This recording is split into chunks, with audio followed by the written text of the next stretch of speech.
ये तो बहुत खतरनाक स्टंट है। पता नहीं आपको डर कैसे नहीं लगता?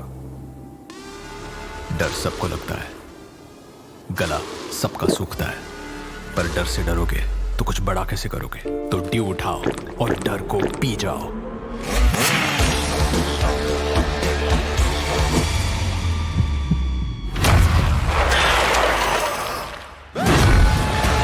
माउंटेन ड्यू, डर के आगे जीत है।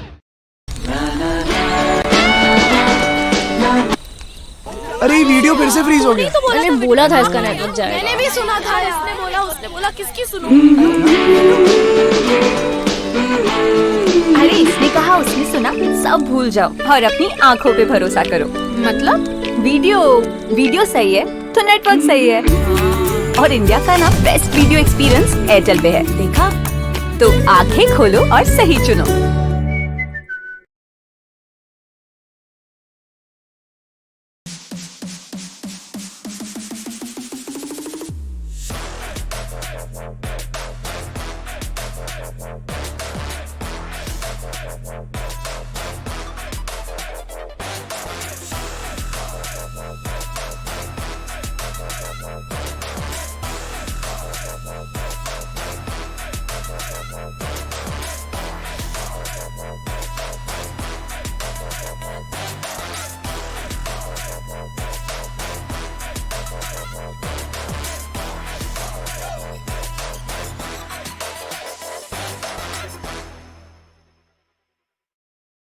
I hate you right now.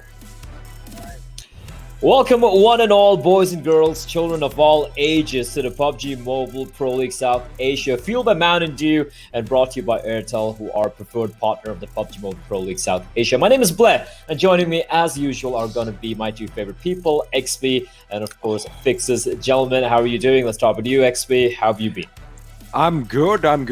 Midway through the last week, things are coming to the end game, and it is so much more exciting. 10 games left, and still, I mean, the struggle for the throne is still in the works, and I just want to be a spectator and see what happens. Want to see what happens? And Fixes, what about you? We are, like XP said, we are in the end game. The Infinity War is not as infinite as we thought it was going to be. It is a finite war, and we have just 2 more days remaining. End game coming in. What are your thoughts going to the final 2 days now? Well, today is the penultimate day of the league stages, and today everything needs to be done right for all those teams that need to buckle up, right? You cannot leave things for tomorrow, because you need to have that one day of cushioning so that you can be on a safe spot. You cannot leave your work down for the last day. So I expect a lot of teams to play really, really well today. Well, if I remember myself when I was younger, even now, to be honest, one thing which I personally was very notorious for, I'm sure a lot of us, to be honest, was keeping things to the last moment, and always I still do that. We also do that, right? We also do that, and considering how young some of these players are, maybe they might keep for the last moment, which isn't necessarily a good thing. Now, 3 storylines we have. We're going to talk over the overall standings. Are going to be coming up right now, but 3 storylines we have here. Storyline number 1.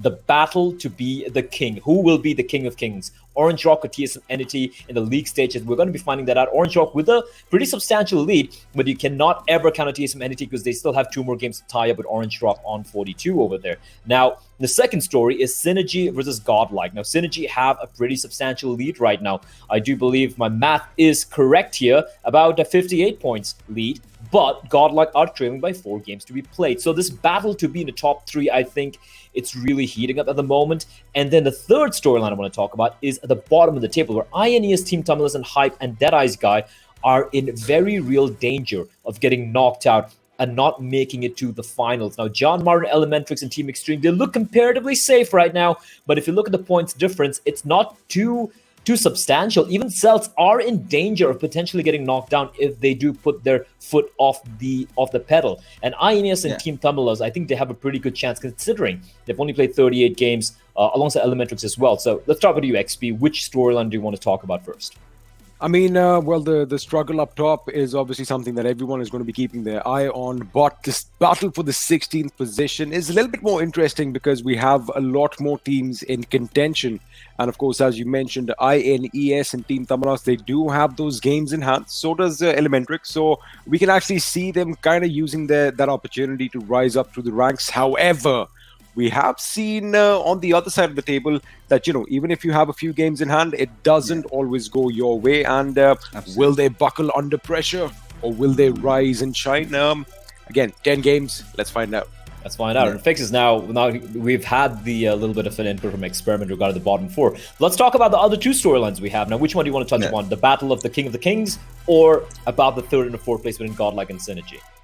I would love to talk about Synergy and Godlike, but just take over with over, man. I mean, it kind of runs into it, right? The battle for the third place is $6,000. That's nothing to scoff at. At the same time, you get those 3 spots. Now, if you're Godlike or Synergy, you don't want to reset everything in the final stage and then play for those 2 points, because that's going to be even more hotly contested. You have only 3 days to work with. The amount of work you've been putting in over the past 10 days.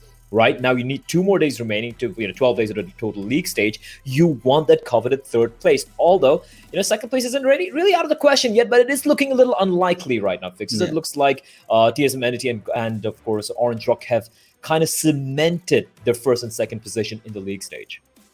Absolutely. And by the looks of it, Synergy are looking really confident compared to Godlike right now. We have seen Synergy ending the day with an amazing chicken dinner. So I think they're good to go today. They're good to go today. And of course, you do see the PMPL, the finals prize pool. It's going to be spread over 3 days, ladies and gentlemen. Next weekend, Friday, Saturday, and Sunday. That is going to be the final 2 spots available. And not just that. We're going to have a lot more money on the line, almost double the amount of money, actually more than double the amount of money at stake on the league stage. 138,500. That's a lot of numbers. It's 6 digits, in fact, $138,500. Now, XV, even if you do manage to get those the placements from the World League spots from the league stage, you still want to battle it out for the final stage. You still want to battle it out for that money, right? I mean, absolutely, because, your spot for the World League is going to be guaranteed. And while battling out, let's just have a look at the point distribution, Blay. I mean, see, that 1 kill, 1 point, I know that we've been going over this again and again, but now I do believe in the last, in the end game, as we've been saying, in the last final 10 games, it is going to be vital for, points who want to come up through the ranks for them, for teams who want to come up through the ranks for them to grab these points, grab those placement points, and, probably run away with the show. Run away with the show. And of course, we do have the groups right here in front of you on your screens. Group A, consisting mainly of TSM Entity. I think that's a team everyone's going to be keeping an eye on. Group B, consisting of Team Seoul, INES, VSG Crawlers, Team Thumblers. We have an interesting battle between INES and Team Thumblers right now, not to be eliminated. For Group C, we do have Synergy, who are currently in the 3rd spot, but they have a battle ahead of them to hold on to it. Megastars have kind of dropped off a bit. John Mara starting to look good. Yesterday, they had a very good day at Umumba Esports. They have finally put a halt on their fall, but we'll see what they still have in store for us. Group D, the group of that, as we like to call it, Team IND have slacked off a bit. Now Orange Rock, number 1 on the table. Fnatic at 6th place at the moment, looking pretty deadly, and Deadeye's Guy dead last. And Group E, we do have Powerhouse, Godlike, Team Extreme, and Elementrix. Now we can talk about all of these teams, but one team I want to start things off, Fixes, is Godlike. They have an opportunity to snatch back the 3rd position, but it is looking rough the way they are facing off at the moment right now. We do have a schedule first, though, and of course, it is going to be Erangel, Sanhok, Vikendi, Erangel, and Sanhok. It's going to be double Erangel, double Sanhok day. No Miramar anywhere on the horizon, and the groups playing will be B, C, D, E, the first couple of games, and then we're going to have Group D sit out the final 3 games, which does mean that we're not going to be seeing Fnatic and I do believe Orange Rock playing the final 3 games of the day, Fixes.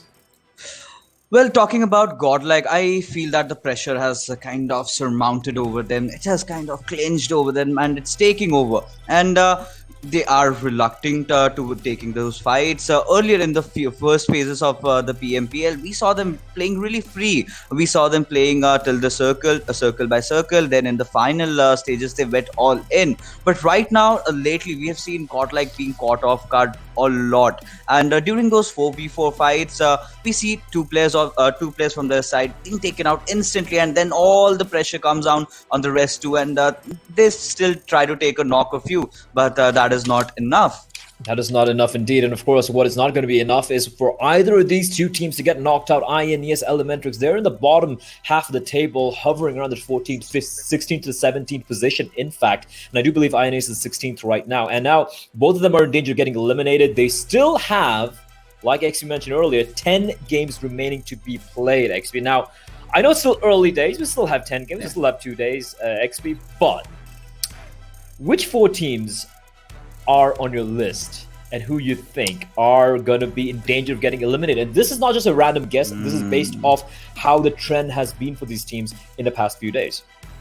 You know, I mean, if you talk about Deadeye's guy, who are pretty much at the bottom of the table, they have 2 games that they are going to be participating in today. Of course, that is going to be the first and the second game, Erangel and Sanhok. Something that, you know, they have been kind of strong off towards the former stage of this tournament.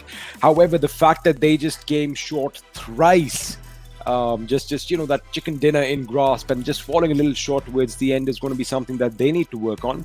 But if we quickly just talk about what Fixes had pointed out earlier about Godlike, you got to remember one thing: they are going to be playing all 5 games today. So we might see something different from them. We might see something different, but right now I want to talk more about you guys. You guys at home watching right now, this one is for you.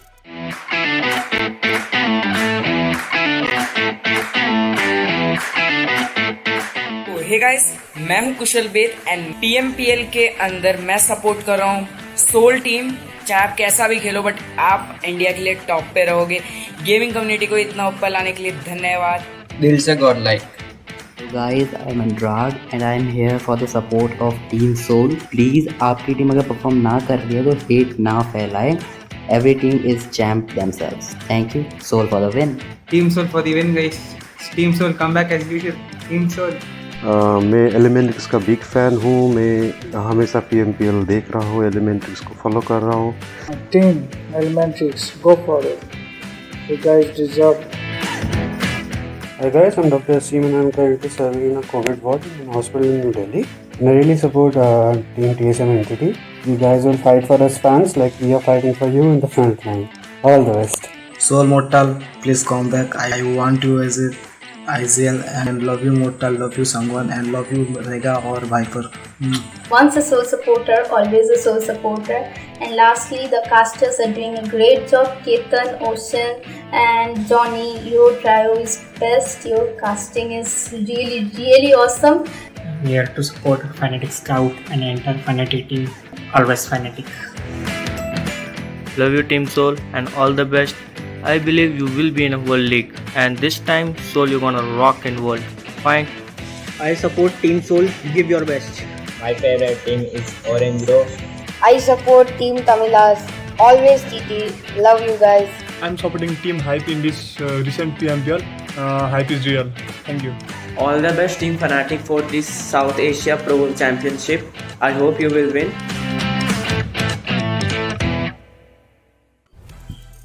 A lot of fans there. For a lot of the players as well as the talent as well. And I do believe someone might have a crush on Johnny over in the Hindi chat as well, Hindi stream as well.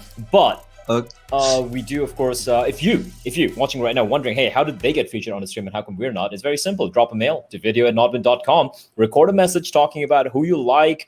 Could be a player, could be a favorite team, could be a favorite talent or a caster as well. Doesn't really matter. Just drop a mail and we will feature you every day. We, the guys in production, they're working pretty much 24/7, collating all the videos, making this collage, and of course showcasing how much the game means to all of you people watching out there. And bear in mind, none of this would be possible without all of you at home or wherever you are right now watching the stream and the games, of course. One more thing, I do believe another little piece of information I want to give you guys might be aware of it already, would be if you watch the games through the game. That sounds weird, but if you watch a stream through the game on your phone, open up the game, click on the matches, and watch a stream, I would, of course, highly appreciate it if you tune in the English stream, because you do get better drops. That's what XP tells me. You get more drops. It could be a lie, but I like to believe that's the truth. And you get freebies. it's freebies. You get a lot of freebies by watching freebies in game by watching the stream in the game. So there you have it. That's how you get the in-game rewards, and this is going to be taking place all the way till the end of the PUBG Mobile Pro League, all the way to the end of next week. Now, let's talk a little bit about the games we're going to be seeing today. Here, we're going to be seeing a double Erangel, a double Sanhok, and of course a Vikendi in between sandwich. No Miramars. It's going to be a little bit more fast-paced action. XP and double Sanhok. You got to say, I mean, look, Blay loves it.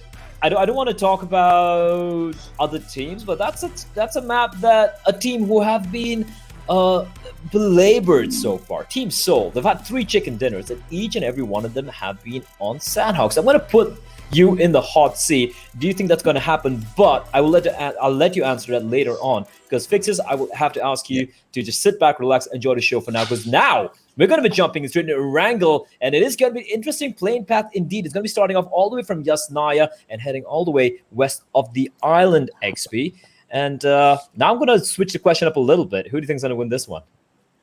Well, it can go either way, to be honest with you. We're going to have to wait and find out. But interesting playing path, so to speak. It is going to be up towards the north. So I wonder if all the teams who want to go down south near the farm, near Fedipe, possibly the military island, whether they are going to make that long trek or not. Of course, IND is one team I'm looking at right now. I'm pretty sure they're still going to traverse all the way to the south side of our maps. But if I just quickly have a look at the rosters, again, Godlike coming up with that little bit of a shuffle.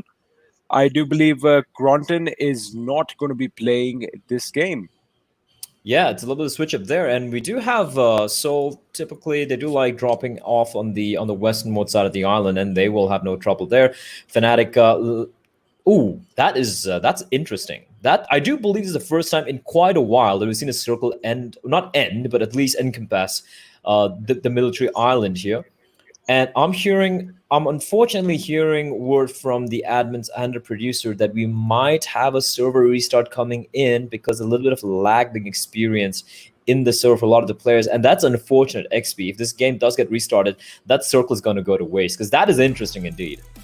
That is an interesting circle, and here we are on the screen. What's up, guys? How are you doing? So, I mean, again, this is, technical issues are part and parcel of this game that we love to play and to watch. So I'm sure that as soon as things are checked out, we will be back with the game. But that zone was just perfect. That was tasty. That was a good zone. Was that Erangel or was that Vikendi? I'm confused. I don't know. Listen, I love water circles, right? It just makes everything miserable for all the players. And for me, that's chaos. That's when the pressure is on. That's when it shows how good you are adapting to the scenarios, how good your contingency plan is, and you have all the backup plans. You just can't have a plan A, like IND, running towards military island every single time. You want to have a plan B, C, and maybe, at times, even a plan D. You never know. But, question time, XP. You're the resident expert alongside Fixes. So, Sanhok. Do you think Seoul's gonna finally, pull up their pants and, So it's like you didn't let me off the hook, huh? You're gonna bring me back in. I'm not gonna let you off the hook. However, I'm also gonna be bringing in Fixes. I do believe he is ready. There we go. So now we have Fixes as well to give you a little bit of company. But XP, do you think Seoul's gonna really, up the ante a little bit here today? Look, if you look at the stats on paper, I mean, you did mention that they have 3 chicken dinners in Sanhok. So potentially they can make that 5 today. Of course, they can make it 8 for that matter. But the thing is, we did touch upon this yesterday, that they have their work cut out for them. I mean, to put it as blunt as I can. Now, what I saw right now when the game started, Mortal was playing. And, I mean, Fixes, you've said this a lot of times before, that he's a good filter. But the thing is, I guess that whole consistency comes into play when you put in the work, when you put in the effort. And of course, these boys they have a game plan right now, right? That they are going to be focusing primarily on the final stages, on the last 3 days in the final league. So I think it's just going to be a bit of practice for them. And if they get that chicken dinner, well, I guess they're going to have to work for it. All right, we do have the overall standings. We can talk a little bit more in detail. We did kind of rush through the standings earlier, but let's talk a little bit more in detail. But this is more about a map matrix right now. It's like how many teams have won what number of maps. And we have 599 points for Orange Rock, just 1 point shy of breaking the 600 barrier. I just want to show the difference. Marcus Gaming 10th place at 345, and Orange Rock and 599. That's how dominant Orange Rock and TSM Entity in particular have been. And looking at the chicken dinners, Erangel have been the worst map. They have 3 chicken dinners on each of the other maps. That is ludicrous, Fixes.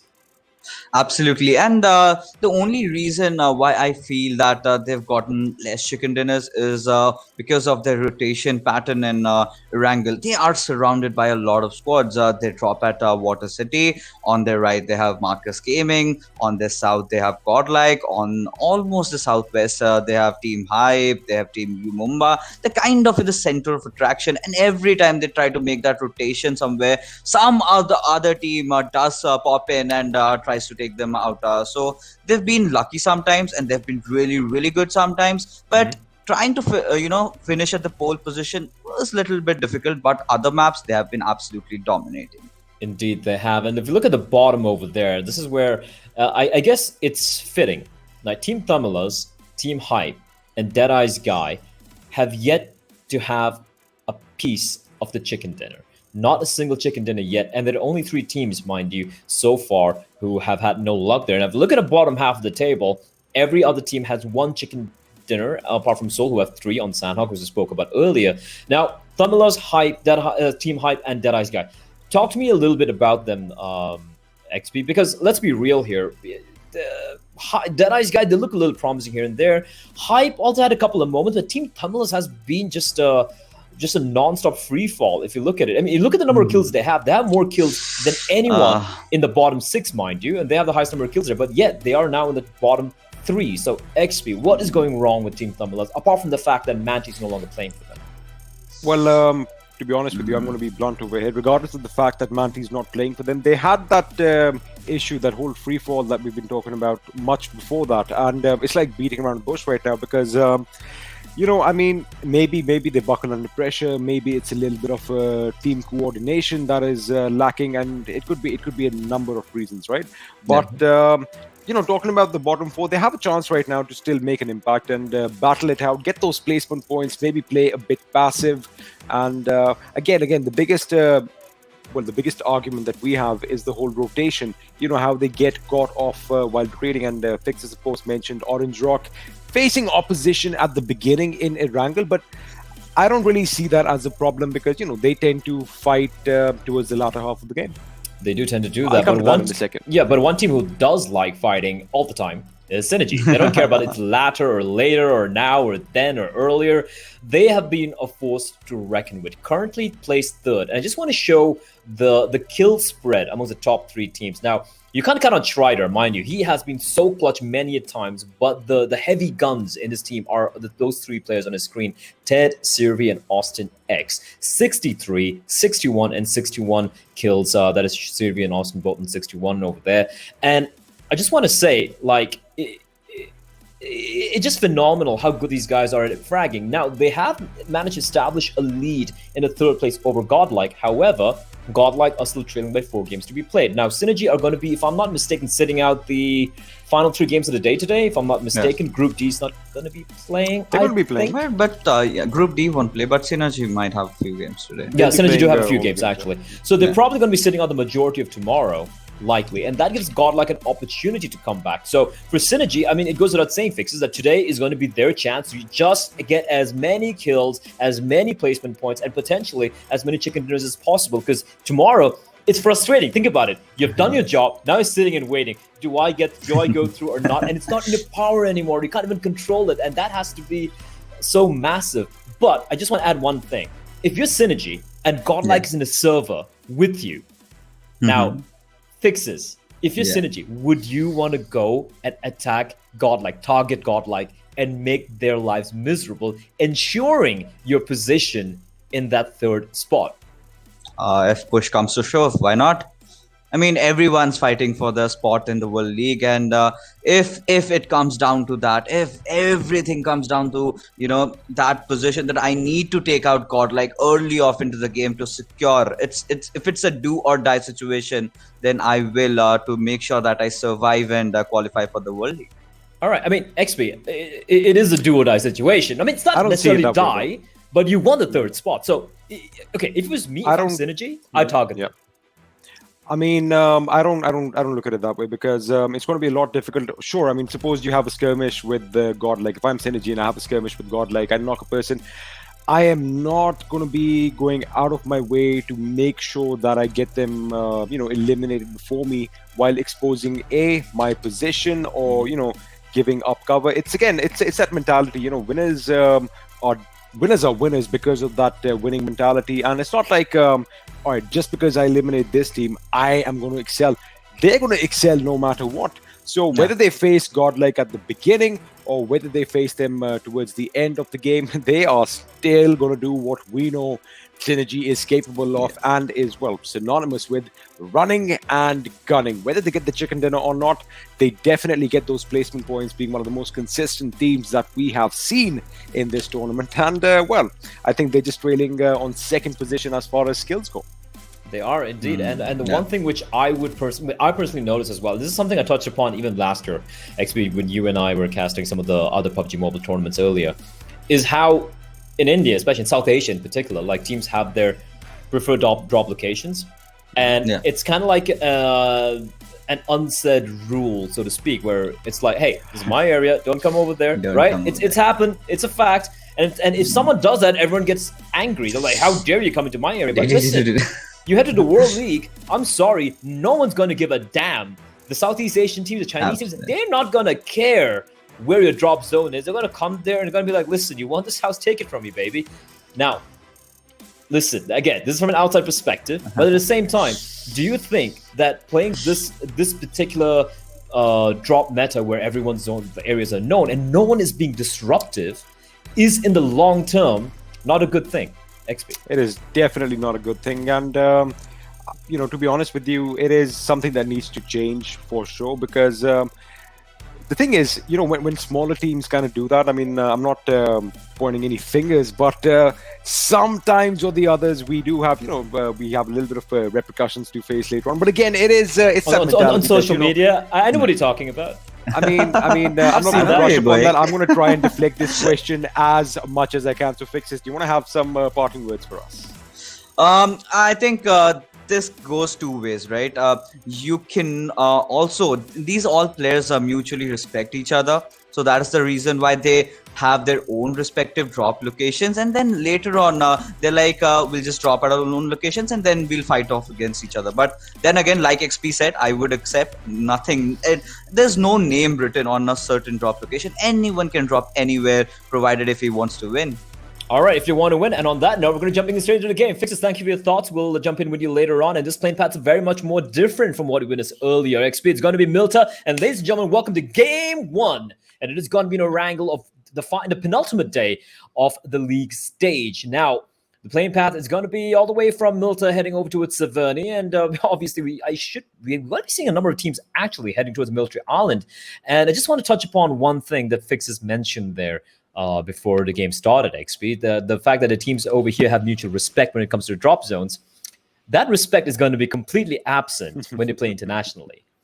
Absolutely. And I think that's a problem right there. No one really talks about this, and I find it very interesting and intriguing that this is something I've seen a lot in different esports around the region as well, where hey, there's nothing about respect or whatnot. It's how you win. And if you start playing in a very comfortable scrim session or a very comfortable tournament and suddenly you get thrown off the deep end to it, when it comes to, let's say, the final stage, you're going to get screwed over. Well, let me just point something out. The zone is kind of similar to what we saw in the last game, but it is going to be a little bit nudged towards the north. But coming back to the point of respect, let me just say one thing. You don't demand respect, you command it. So if you drop down at one spot and say, this is my home, and because I am so-and-so, you are not allowed, then it's going to actually push people even more that, all right, let me show them that, even we can do the same thing. So on the grand stage at the World League, you got to earn it. You got to earn that respect. And there are going to be people, the bigger you are, the harder you fall. So if I'm known as a giant killer or a one who topples the big names, I am going to go down in history, period. So you are going to face a lot of opposition, and whatever game plan that you have right now, you are going to have to tweak it. But meanwhile, having a look at what's happening on the military island, we did think Elementrix is going to be looting somewhere over there, but they are actually heading north, crossing the bridge. Perhaps they might put up a little bit of a blockade sooner or later, but well, I mean, we were talking about Schreider earlier on. 48 kills, not a bad outing from him. Not a bad outing for him at all. Schreider, imagine 48 kills and it's the lowest bracket for his team. In the meantime, you said, and it is an moment indeed. Evil Eyes heading for the hills have already lost capture early on. And INES, mind you, they're in the bottom 4 in the 16th place team right now. They want to survive. They want to get those placement points. They want to get those kills. A loss here, and they're running out of maps, mind you. The teams will be playing a total of, if my math is correct, 48 maps in total during the league stage. And right now, I do believe they're on 42 or something. So not that many opportunities. And an early casualty there is not a good sign at all for Team INES. And I do believe they did take a fight with Team Tamalas and Maxi. In fact, the guy who is now subbing in for Mantiopi got that first kill. So, Team Tamalas off to a good start. Dead on our screen, 63 kills. Of course, this boy is...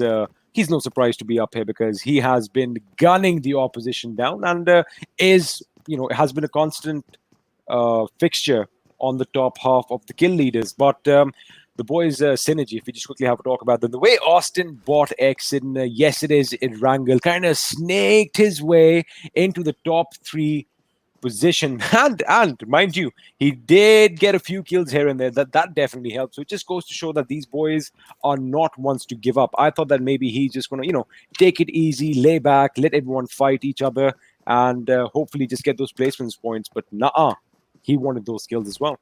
Yeah, you can't really force him to play a different style, can you? We do have Team Seoul here, though, and they've pretty much dropped the complete opposite end of the island as to where they're usually comfortable with, on the western side of the island towards the beaches area. And depending on the circle, they do tend to rotate maybe towards Georgie or whatnot. But this time around, they're going to be towards Stalber. Quite an unorthodox drop position, but looking at the plane path, you really can't blame them, however. And, having a look at how they're spread out, we do have Mortal and Regulatos who are kind of near each other, whereas Sangwon is about 500 meters in one direction and Viper is about 500 meters in another. So they're kind of spreading out. They know that there's not going to be a lot of opposition right off the bat, but they are going to have to traverse back into the zone. And again, see, my only criticism about Seoul is... well, as far we did mention this yesterday that they have their work cut out for them, but the gun game is on point. However, it's that rotation. It's that I guess like to get from point A to point B, you can't just go in a straight line. Sometimes you have to go a bit to the left. You have to sometimes swing far out to the right, and that is what they're going to have to do. They're going to have to switch up that game plan, and someone who actually switched up the game plan is the man on our screens right now. OS hasn't been quiet, so to speak, but yesterday, boy, oh boy, did he put on one heck of a show play. 1347 damage in one game. Yeah, that was ludicrous. He just popped off, and it's almost like he's like, you know what, guys, I'm done with this. I'm done with it. I'm just gonna kill everyone. Show you how it's done. Yeah, and he just went on a rampage. For Fnatic though, I like the late resurgence they had at the end of week 2, but right now they seem to have tapered off a little bit here, and I guess it's fine. They're not really going to be going for the top 3 placings. It looks nigh impossible at this point in time, and that is for almost every other team, not just for Fnatic, apart from Synergy and Godlike contesting for the 3rd spot. So right now it's more about treating this kind of like a more serious scrim, so to speak, working on their comms. And the comms have looked a little iffy, right? It's looked a little weird so far. But in the meantime, we do have a little bit of a skirmish breaking out here, as we do have Synergy, Austin scoping out. He's unaware where the player from Team Thumbalas is. They are in a safe zone, though, so they don't really have to budge much for the time being. However, considering how open this is, they're not going to be feeling very comfortable sticking around here for that long. You can take a look at the circle, ladies and gents, and it is going to be a little bit of a military circle. And I, for one, would love the PUBG gods to bless me with kind of like a bridge final circle. I think that would be nice. I've always seen incredible endgame plays whenever it's a bridge circle. I mean, we've been actually really, really lucky as far as hoping for things that we want actually happening in our favor. So I wouldn't be surprised if the zone actually does shift down south and we do see a bridge battle. But, just going by a little bit of the algorithm in my mind, I think that's going to be a little bit of an issue. We'll find out. Let's see if you are right or if, the gods are going to be favoring us. But Seoul, I do believe, are going to be hitting up against Synergy as their first obstacle. And again, going up against a big team is going to be an issue. Meanwhile, we are going to join Scout as he eliminates a member of Elementrix, I do believe. So that is a bit of a loss for the boys from Nepal. And I wonder what he was doing over here all by his lonesome. Again, scouting out ahead. His teammates are all the way in quarry, while he was, again, a scouting mission gone wrong, perhaps? Maybe, but hopefully he's a little bit more wary of what's going on here. I would really not like him to get killed early on. Like, there's a difference between I'm forgetting how to English here. It's still early for me. I still need the coffee to kick in. But there's a difference between being an entry fragger and being the entry frag.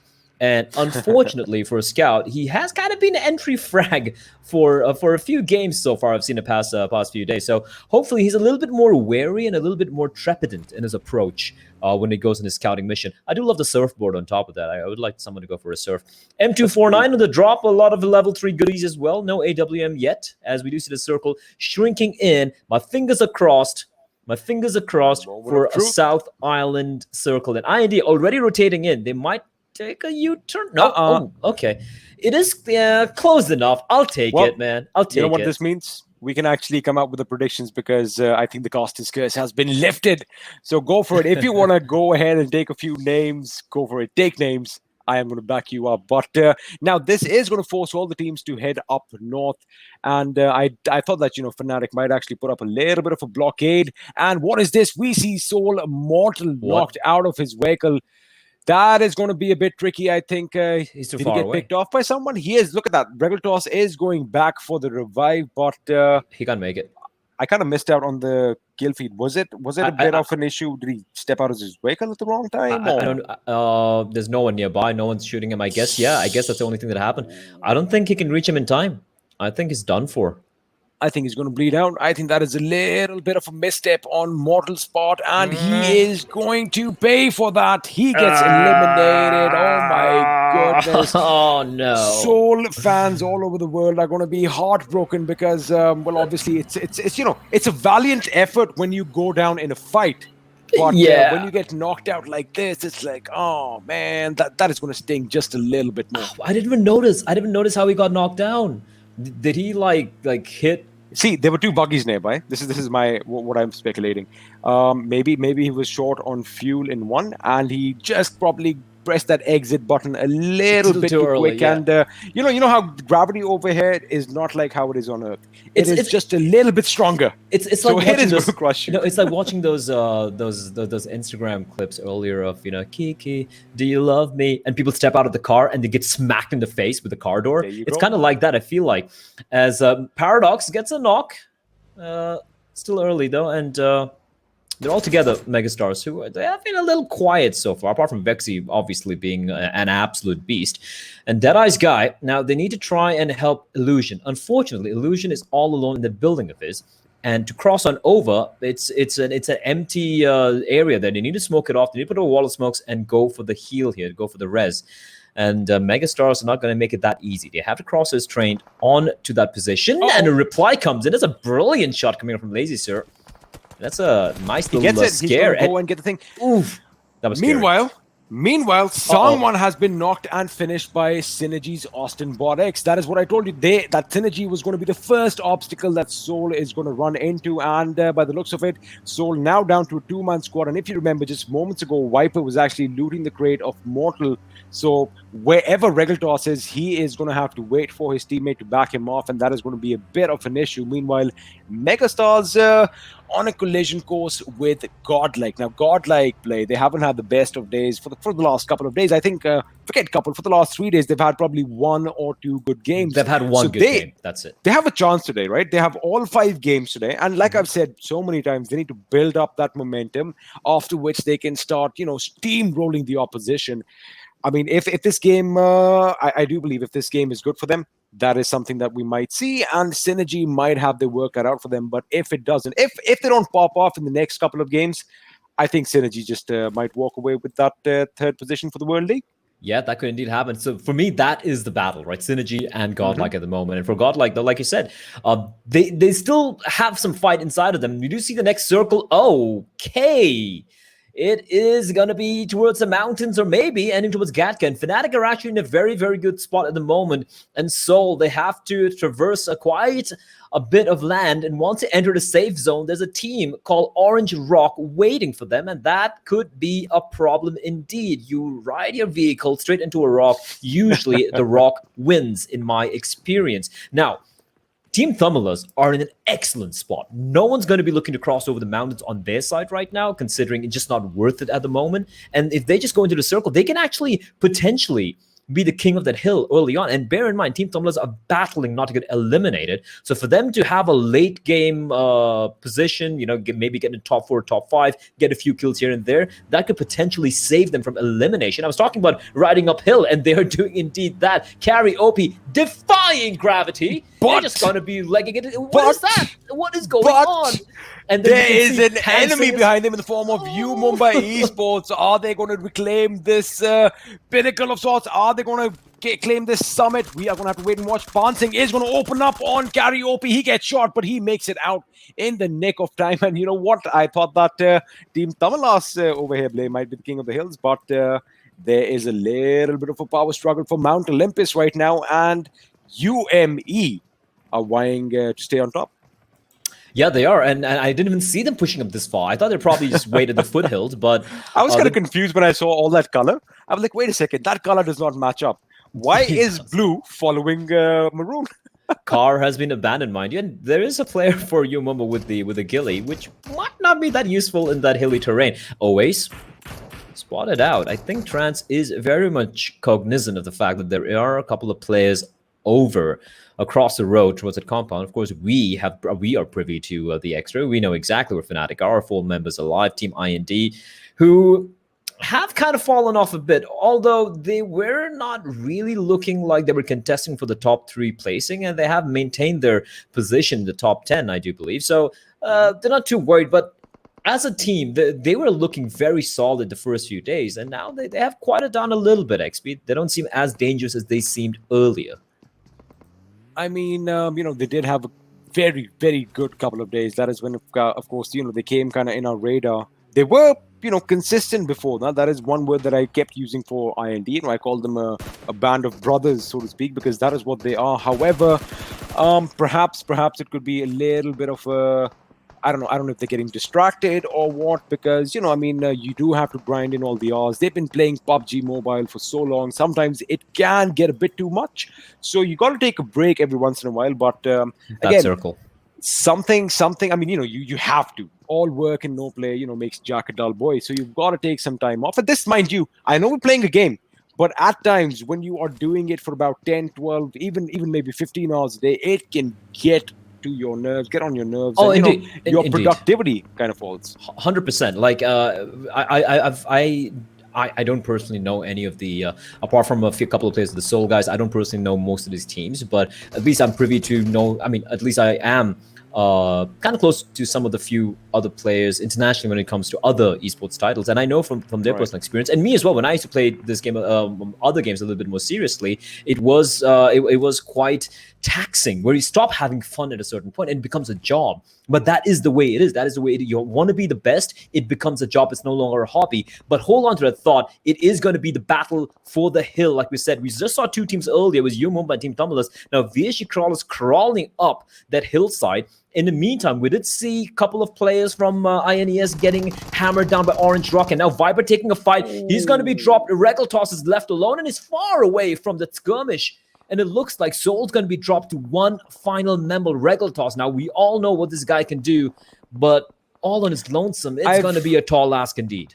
I've got to ask you a question. Regaltos is on the other side of the mountain, whereas Viper went across the mountain and gets knocked out by a powerhouse. What is happening over here?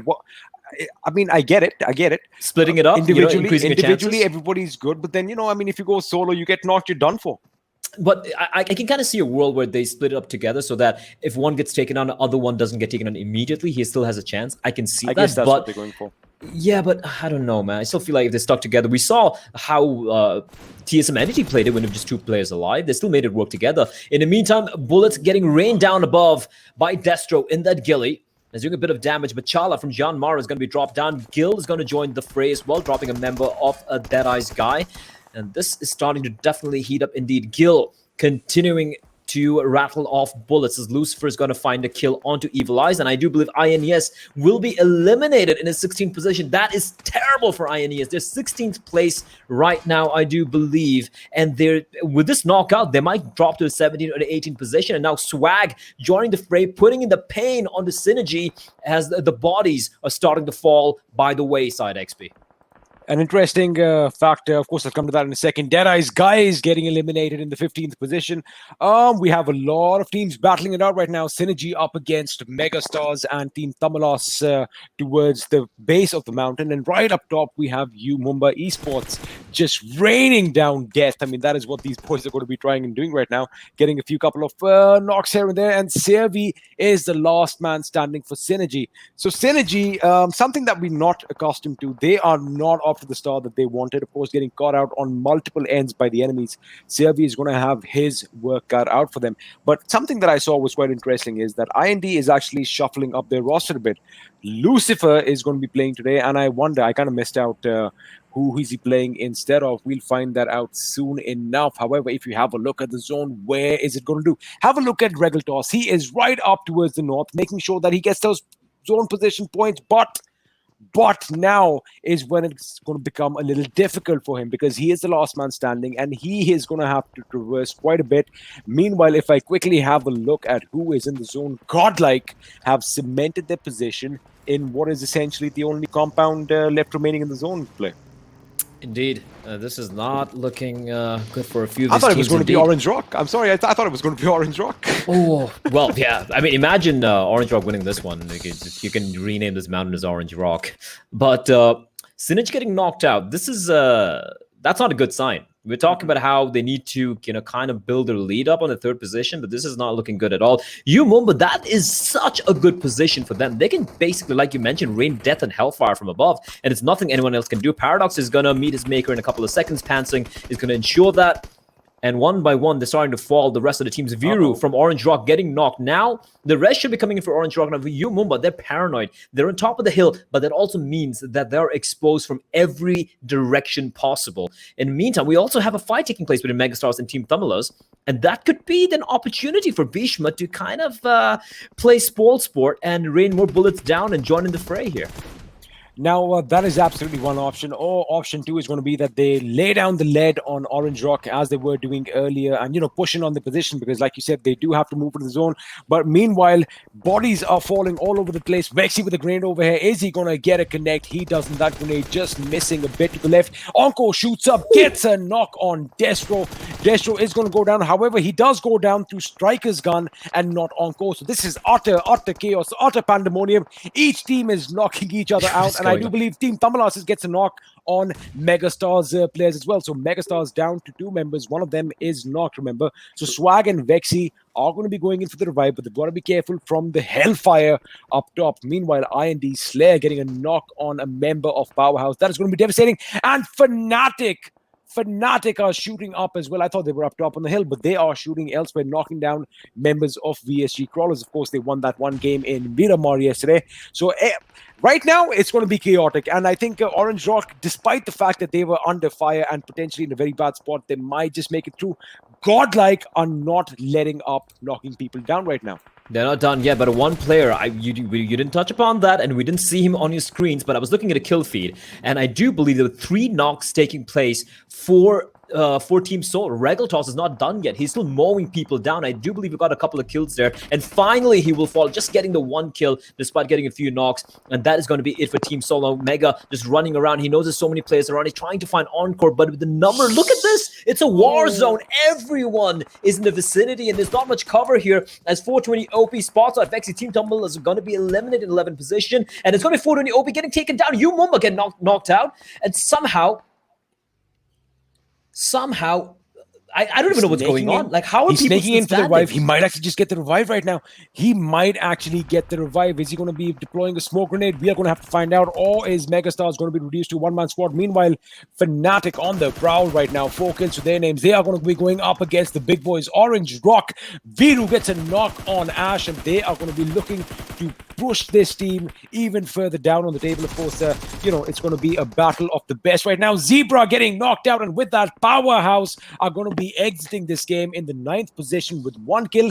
Not the best outing for them. Team IND's Lucifer exiting as well. So IND are kind of waking up right now. 6 kills to their name, especially in the last circle. 8 teams remaining, and play. The zone is shifting towards the compound, which is held by Godlike. So Godlike are currently looking in a good position. 6 kills to their name. All they have to do is fend off this attack by wolves from all directions. Yeah, they need to. This is basically a tower defense game. And look at the nade sailing in, and Vampire is down. Mavi is down. Another nade sailing in. Orange Rock are going to get decimated here. And then Beagle explodes as well. Somehow they're still alive, but Gil is pushing in. He's looking to take them down. Viru is going to fall. Vexy actually joining the fray, and from the distance, in the meantime, Ash taking a fight. This is just various firefights breaking out all across the map. Ash pushing up. They need to push up a little bit here. Rana gonna heal before he goes to the run. Circle right at his back. And this is actually working out for Fnatic. There's no one paying attention to them because everyone else are busy in their own personal skirmishes. Let me just point something out. Orange Rock has been eliminated in 7th position, courtesy of Godlike, and these boys are here to fight. They are trying to make a statement. They want that 3rd position back from Synergy, and by the look of things, they might as well just do that. Meanwhile, of course, Scout always getting knocked out by Existence. Godlike on a rampage, 10 kills to the names already. Scout is bleeding out. Ronak is taking heavy damage from the zone. Ash has to go back for the revive. Meanwhile, Vexy did pick up his teammates, so Megastars are again a 2-man squad, and we know that those boys can wreak havoc even as a 2-man squad. IND in the distance, they are going to be picking their teammates up. Still in the zone. Now this is what's going to be exciting. Vexy gets a knock on Hastar. He goes down. Existence gets a knock on Encore. I think it's going to be a 1-on-1 situation right now. Existence going in up against Vexy. Vexy on a sliver of HP. Is he going to come out on top? No, he does not. With that, Megastars getting eliminated at 6th position. 7 kills. Godlike still running away with this game with 14 kills. Yeah, Godlike, I don't know how they're still standing here. And I think they've woken up. I think they've finally woken up. They're like, enough is enough. We've given Synergy all the chances, all the opportunities in the world to get a 3rd spot. Now it's our turn to really step up here. Look at the circle. Look at the compound control that Godlike have. Now we have Team Elementrix. Hyozo still alive. IND's been knocked by Demon, finding the kill onto Slayer. And that is going to be down to 4 teams remaining and 10 alive. Guild's going to find Ronak in the distance. And that's not looking good at all for Fnatic, who I do believe are right now down to just the 2 players. Elementrix down to 1, and Godlike with 3. Extreme actually have all 4 alive, so they have a pretty good chance. The problem here is the circle is definitely not favoring them, but they do have a little bit of a tree cover. They have a few vehicles to use for the time being, but that compound control from Godlike is going to be quite troublesome indeed for Team Extreme, but they have a very good chance of potentially pulling off the upset here, especially because we have this flank coming in from Utsurga. I do believe Utsurga is on the flank. Gil has his crosshairs trained onto Ash and Ronak, and rattling off bullets. They're just going to die here. They can't move. And they're just going to sacrifice themselves, not giving the points to Godlike. That is something I can't really blame them for. But look at the play from Team Extreme. The spread thin. Utsurga to the rightmost side. Kazi in the middle. Demon and Iku playing together. And Hyozo, he's still alive. He's sneaking his way in, possibly trying to do a little bit of a backstab over here. He is just going to crawl. He's ditched his backpack. He needs to be as low to the ground as possible. Godlike, of course, they're going to be concentrating all their firepower in one direction. And the way Team Extreme are currently spread out is something that can actually work in their favor, but they have to be quick about it because Godlike, Gil, Smokey, and I do believe it is Existence. They do have that cover, but a well-placed, well-timed grenade can be devastating, especially if they cut off one of the members and decide to rush in. However, it looks like Existence is going to be controlling the left flank, so to speak. Kazi might be in his line of sight. Oh my goodness, Hyozo is sneaking in. No way. He is like a leopard stalking his prey. He gets up, he shoots, he gets a knock. No, he does not. Oh my goodness, that is almost godlike reactions on his part. Of course, that does come with the name. Smokey reacting in hyper speed play. I thought he was done for, but he gets the kill. He gets the kill. That was such a valiant effort from him, though. Now we're down to the final 7, the final 2 teams as well. Team Extreme, they don't have the compound, and they're across the road. Now, the problem here is the circle. It's not looking great. 15 kills to the 5 of Team Extreme. Godlike have been on a rampage. They are the gods of war at the moment. And Team Extreme, they have to go for the play here. If they get all 4 members of Team Extreme, they are going to be setting the new record, because I think the record for maximum kills in a game stands at 18 right now. 19, I think? Is it 19 or is it 18? I think it's 19. If they get all 4 kills, it's going to be 19. Well, they're gonna match it then. They're gonna match it. So again, that is going to be one hell of a statement. But on the other hand, Blay, if Team Extreme come out with this win, oh boy, I mean, it's massive. It's massive. I mean, that's it. It's massive.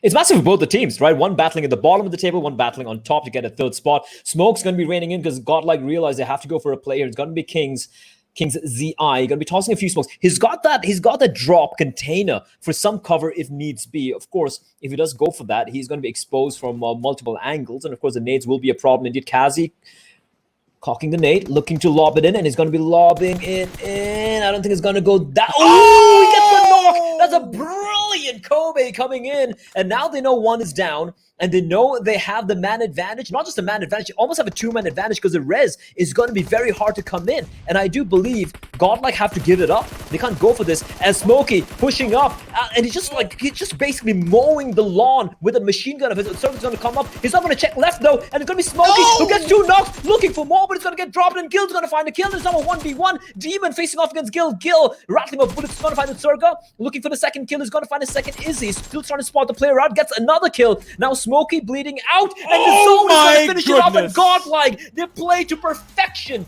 And I don't know how many kills they got in the end there. I think they got 17 kills or something utterly, truly ludicrous. But what a game indeed that was, XP. I think Team Extreme just pushed up a bit too much. They just had to be a little bit patient. They had to just be a little bit patient, waiting for the enemy to come in. But they just...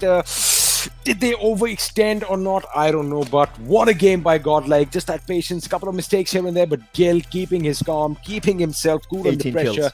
Getting that, what was that, 18 kills? 18 kills, but I mean, I'm sure everyone's going to be agreeing with me right now that Team Extreme kind of overextended. I think that one push on existence to make sure they get that kill was a little bit... It was like, that's what started it off. That's what started the whole toppling off, and...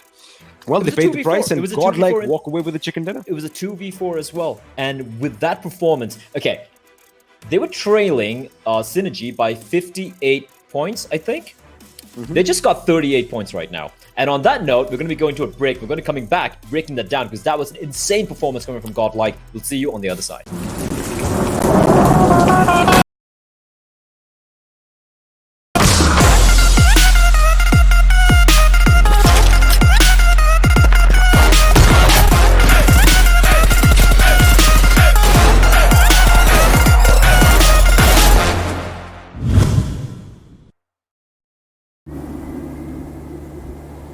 ये तो बहुत खतरनाक stunt है। पता नहीं आपको डर कैसे नहीं लगता? डर सबको लगता है, गला सबका सूखता है, पर डर से डरोगे तो कुछ बड़ा कैसे करोगे? तो ड्यू उठाओ और डर को पी जाओ।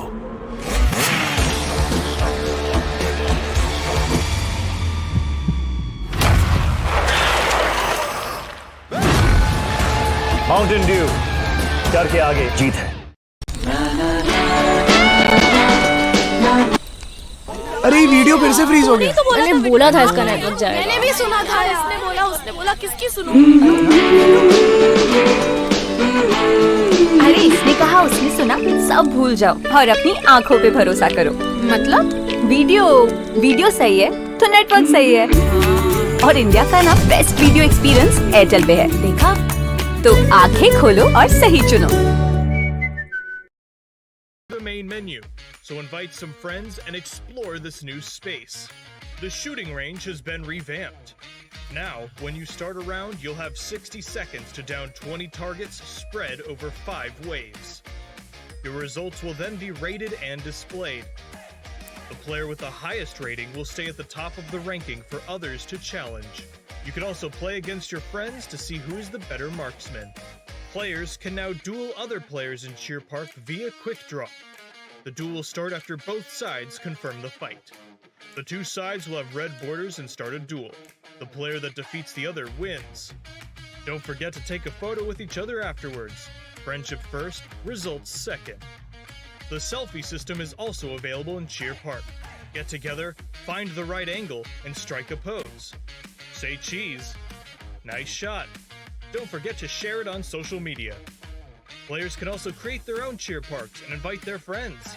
Many special buildings from the original map can also be found in Cheer Park.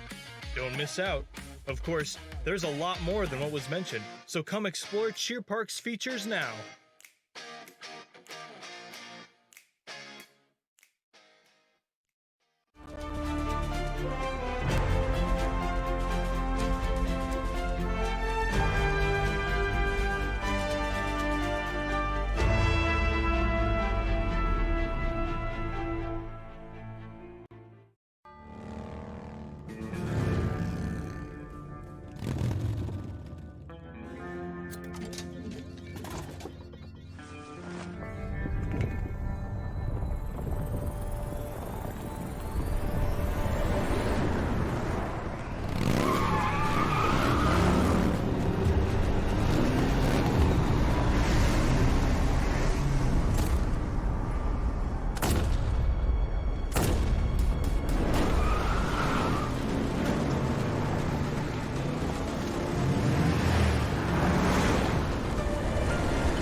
Welcome back, ladies and gentlemen, to the show. And what a showing it was coming in from Godlike. That was well, they kind of shut us up, didn't they?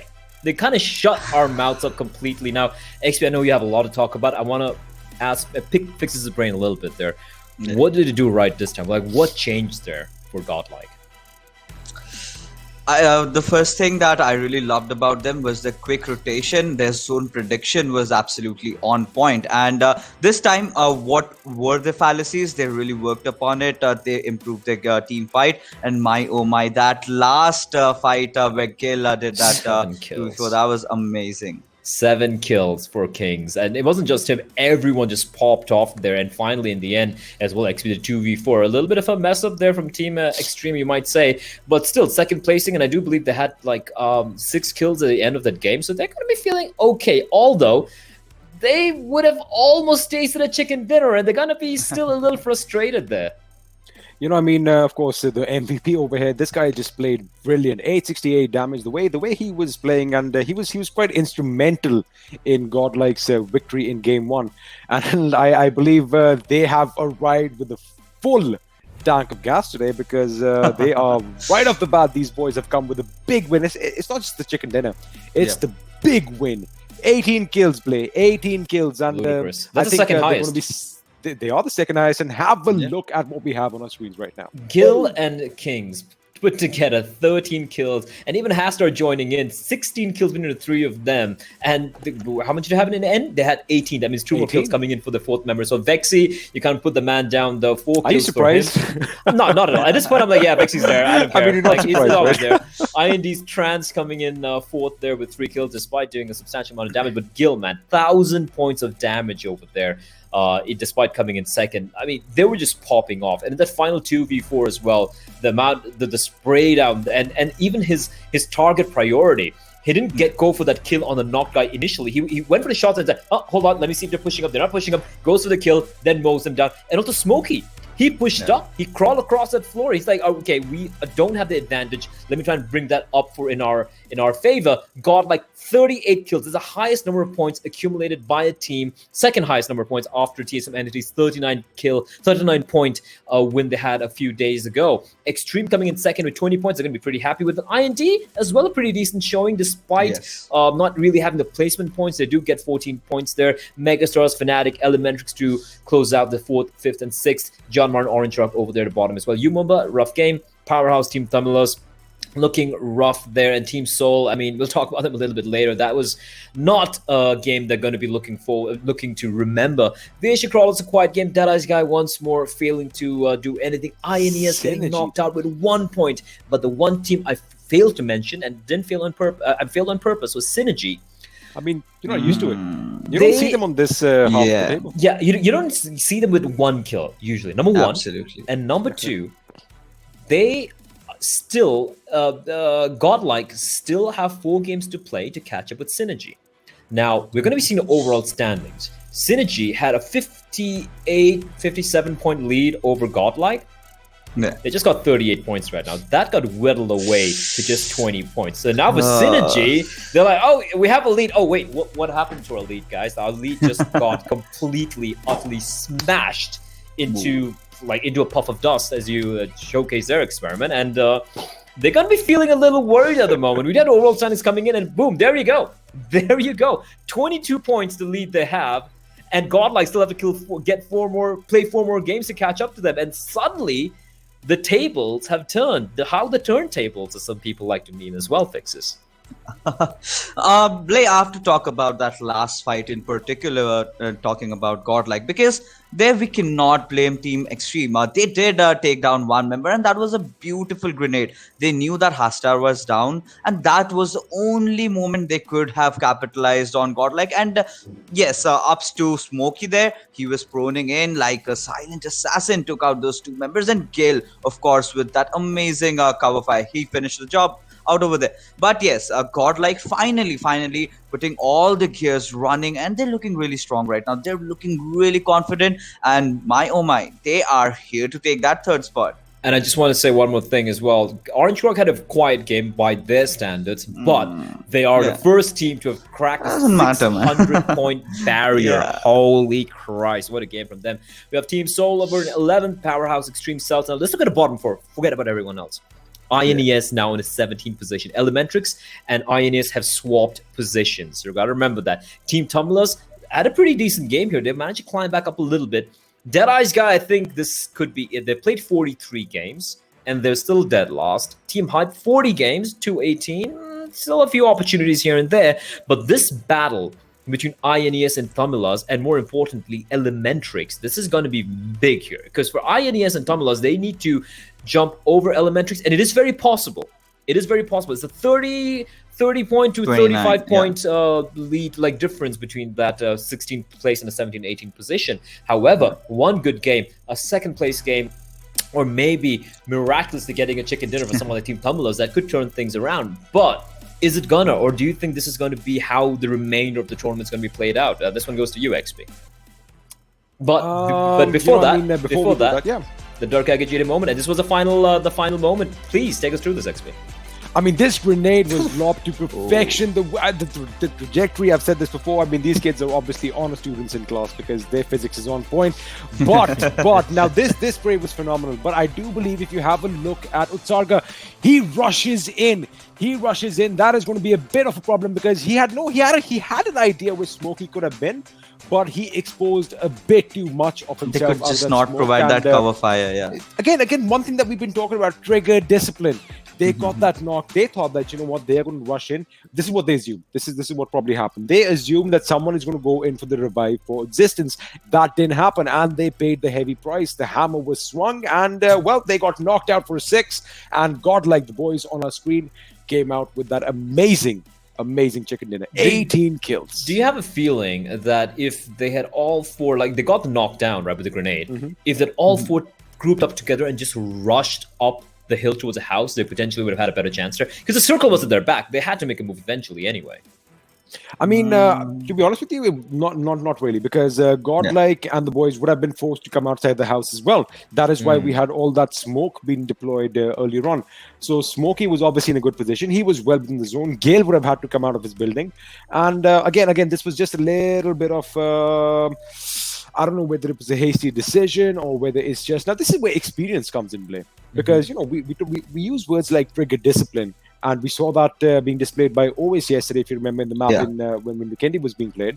But I guess this is where that experience factor comes in, because you've got to be patient. I know it's when it's right there for the taking, you just want to go at it. But sometimes that can be devastating, and this is something that was devastating as well. What happened to Soul? Let's talk about it. And I'm actually going to give this some fixes. What the hell happened to Soul? I'm not just talking about Mortal's mishap with the vehicle, but overall, it was.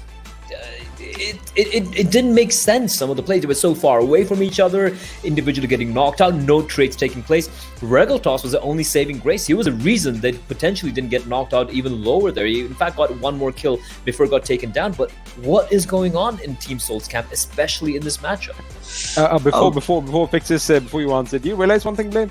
That I don't just have my cups for props. I actually use them too. Okay. Go ahead, So what basically went wrong with Team Soul is that they started experimenting with the drops little too late. All right, you are at the penultimate day. This is not the time where you should have done that a little bit earlier. Like maybe in week number 2 you could have tried that new drop location. You are trying an entire drop location right now where you're not confident about it. And what happened with Mortal was quite unfortunate.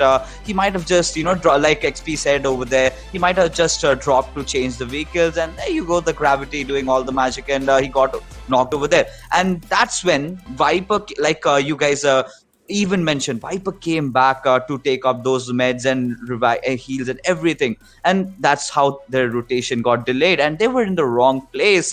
While everything, if you just sum it up, that was an absolute blunder by Team Soul. That was awesome. I think you hit the nail right in the head there. It was the first time we've seen them drop towards Talba, especially on Erangel in particular, obviously. And I guess, sometimes you're not that aware of all the little nooks and crannies, and all you need is just one little stone on the road to kind of ruin your day, as anyone who's driven around the streets of India can attest to. Just driving around happily, suddenly you have a nail inside a tire and boom, or maybe a pothole for that matter. But Team Extreme, coming in second, they're going to be pretty happy with this. They're going to at least ensure there are no danger of getting dropped down and getting knocked out of the final stage. But let's talk a little bit about the next map we're going to be seeing now. I do believe we still have a few more minutes before the second game does kick off. It is going to be in Sanhok. And this time around, are you expecting XP? Are you expecting to see any wild drops coming in, or is it going to be more or less the same? I think it's going to be pretty much the same, and because there's one saving grace for a lot of teams, no one has to drive vehicles. So that is something that we've seen has been the Achilles heel for most of the teams when they are rotating in.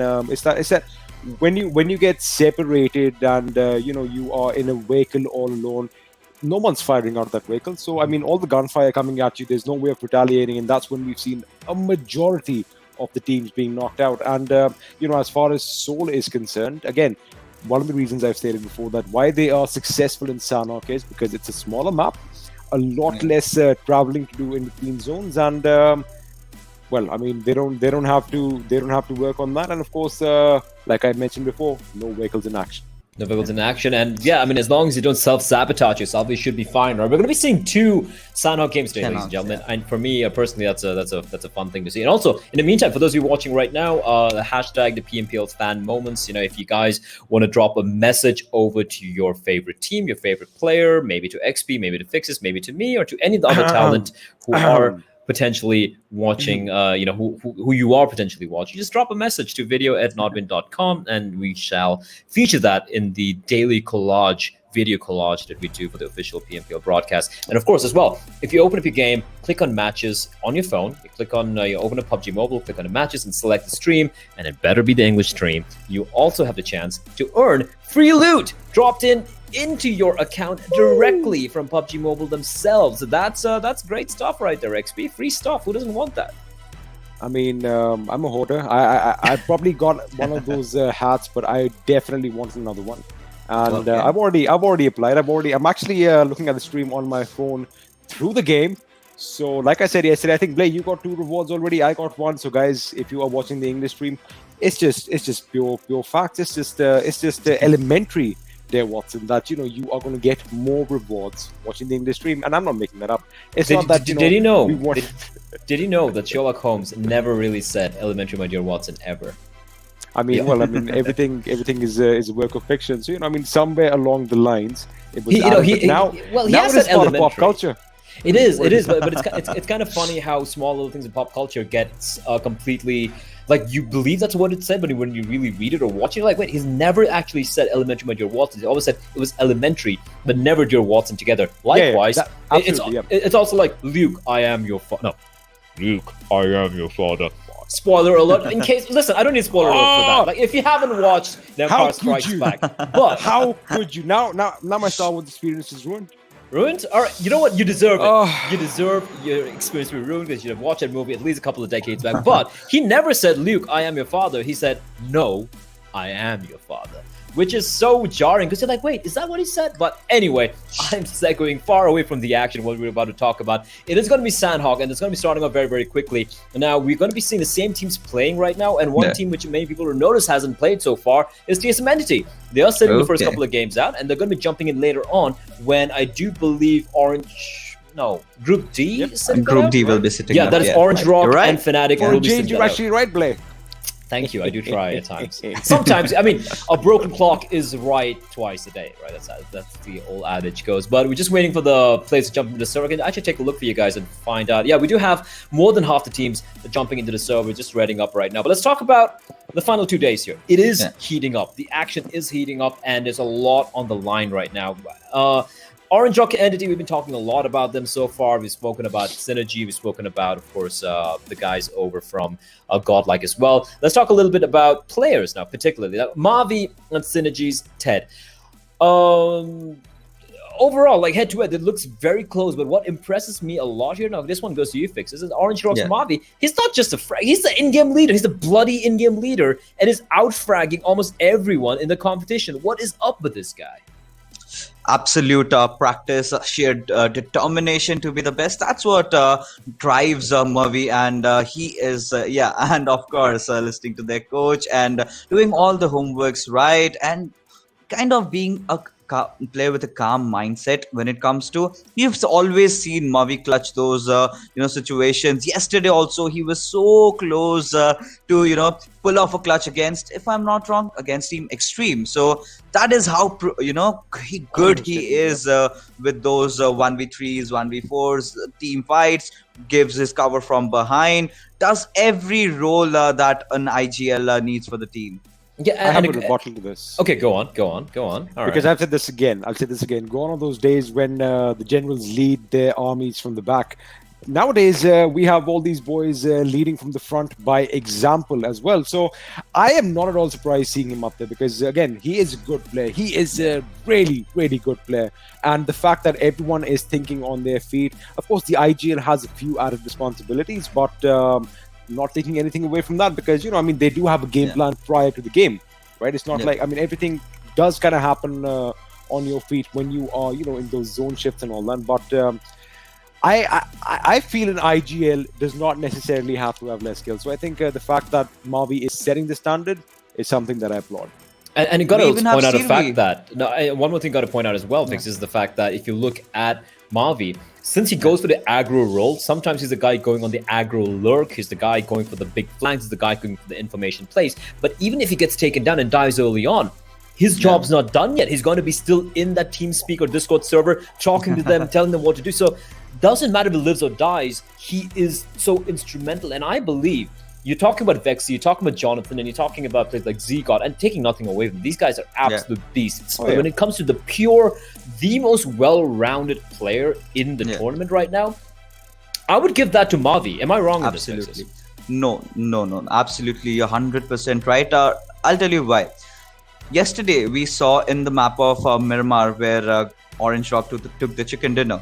He sent all his troop from the left-hand side while he was on the back lines, right? So he is doing that job of providing support to his teammates. Then again, we have seen in another game of Miramar where Viru pulled off an amazing 2 kills against members of Team Megastars. In that, we also saw Mavi trying to lead the fray. He was the one scouting it out. And again in another game of Vikendi where everything was stacked against Team Orange Rock, where they had that fight against Team Marcus Gaming. In fact, he clutched it out there as well with those grenades. So if you talk about a complete player, an IGL, and everything, if you need an assaulter, if you need a grenadier, if you need a lurker, if you need a scouter, everything, he does it to absolute perfection. So that is how good a player Mavi is. Yeah, he is. And I mean, I think Fix has nailed that, XP. Anything else you want to add to Mavi? I'm good. You good? All right. Short and succinct, unlike his height. But we are still waiting on word from production as to like how long this one is going to be talking. So we have a couple of minutes as what he says. So we can talk a little bit about a couple of other teams or maybe a couple of other players. I want to talk about teams more. Yeah. And one team we haven't spoken about, we used to speak about it for quite a bit earlier on, but it has kind of quieted down, is VSG Crawlers. They're there. They're kind of like in the middle of the pack. They're not a team who's going to be getting chicken dinners that often. They're not a team who's going to be top fragging all the time.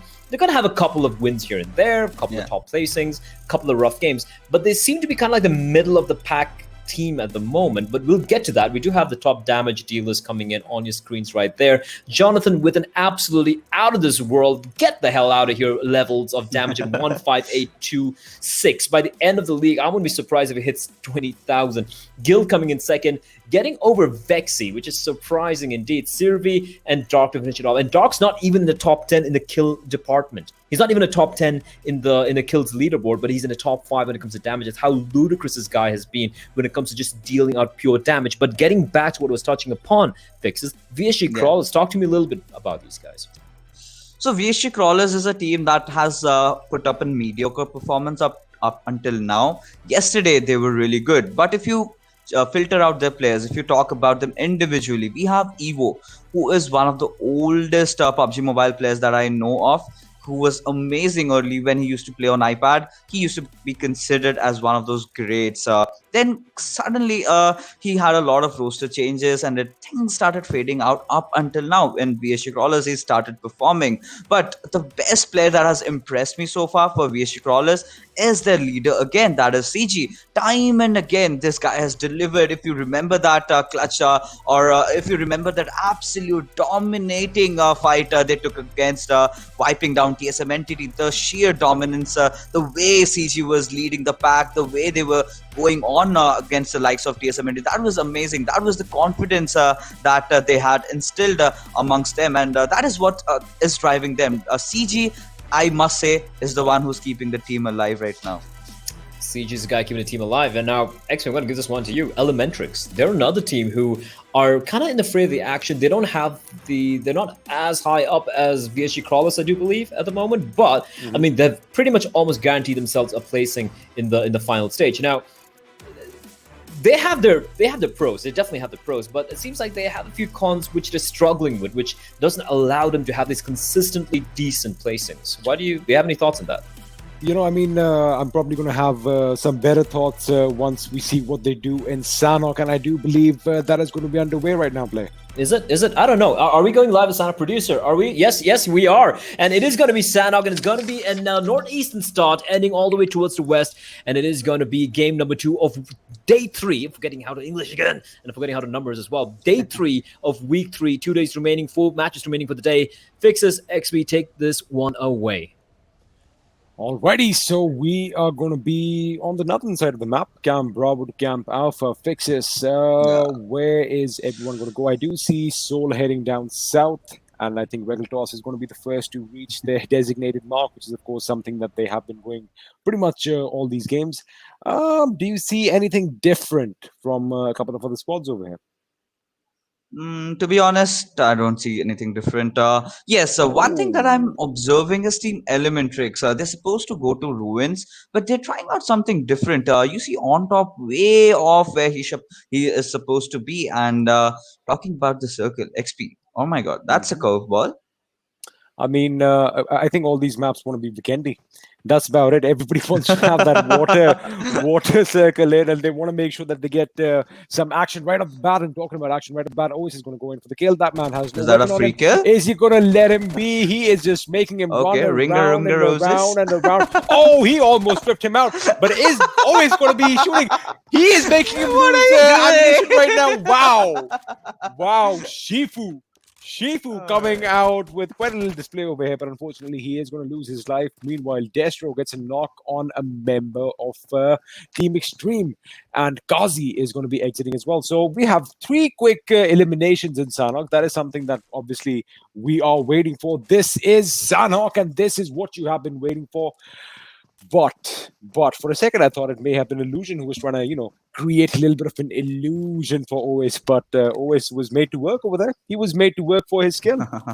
Absolutely. He was just, kind of going around and round and round. I felt he was trying to delay for his teammates to come in. I think that is the only plausible explanation we can give for that entire skirmish. But talking about Team Umumba, they've had gone off into pretty decent start off as well because Destro did take that 1 kill onto its Kazi. But this is the man that I'm looking for to step up. 420. This guy, when he came into the scene, he was so promising. He was delivering time and again. When he was playing for Team 7Cs, he was the top fragger. Even in PMCO, he put up a really good show. But right now, XP in PMPL, he's kind of faded out, and I'm really getting worried about Team Umumba. I was talking to the manager the other day, and he was looking very positive. He was like, "Yeah, I know we have made a couple of mistakes, but we're kind of working out on that, and we promise to make sure that we have that top 2 finish during the finals." I mean, I think 420 definitely has had his days. I mean, I'm not going to be, we have our good days and we have our bad. But meanwhile, the boys from Dead Eyes Guy, they are going to be moving into boot camp. And if you had a look at the zone over there, something that stuck out for me was that you and me were kind of caught off. 420 was a bit astray from his teammates with DX's Demon right dead smack center to where he wants to run. So I wonder if you're going to have a little bit of a skirmish over there. Meanwhile, IND, of course, in the place that they usually drop. Orange Rock are going to be hoping to put up a blockade for them just south of Hartin. And I do believe the boys from Powerhouse were on a little bit of a rotation towards the main island. Not taking the bridge, but swimming across. And on our screens, of course, Dead Eyes Guy. Shifu lost a little earlier. The boys from Fnatic still trying to find the remaining members of said team, and they are still kind of anxious. I wonder if they are sacrificing time to loot up, but it does seem like they are kind of well kitted out. Ronak with a level 1 helmet, but a level 3 vest, and he does spot out a member of Dead Eyes Guy. Illusion in his crosshair. He lets loose a few bullets, but none of them connect, but they will connect on Lazy. And I think, oh my goodness, if that was a knock, that would have been... Actually, they could have picked him up because look at Scout. Scout is actually pushing up ahead. He is hungry. They won those kills, and they've kind of pushed Deadeye guys on the back foot, and they are going to have to make a hasty retreat to greener pastures. To be honest, XP, I've been racking my brain now for the past 30 seconds to actually process why did Dead Eyes come down below. But Uwais is definitely taking a few shots, but will get taken down by Megastar's Paradox. Mind you, XP, he's in the open. He might just make himself vulnerable so that Paradox might finish him off as well. So we'll have to see that as Ash gets spotted off while he tries to come in close to try to revive his IGL. But Megastar's definitely kinda trying to capitalize over this situation, and this is not a position where Team Fnatic wanted to be. Just have a look at the mini-map right now. Have a look how 2 members of Megastars are keeping sure that their backsides are secure, and 2 members are aiming over here, looking around. That is what you need from a team. You need that 360-degree view, and we all know this compound is high up, and you have a ridge at one end directly, joining the water, and you have just you have two slopes potentially coming up to that particular compound. So their control over there is going to be vital. And if you had a look at the zone earlier, they are dead smack center. So the way they are controlling that is quite commendable. And always over there, kind of getting tunnel visioned. He was focused on Dead Eyes Guy, that he was completely oblivious to the fact that there could have been something in the form of opposition towards his left. And he kind of paid the price. Again, talking about all that armor, I think that level 3 West has gone to waste. So they are going to have to retreat back to boot camp. Okay. And, restock a little bit. Meanwhile, Existence getting a knock on Destro while his fellow team members just look on and are trying to figure out where the bullets are coming from.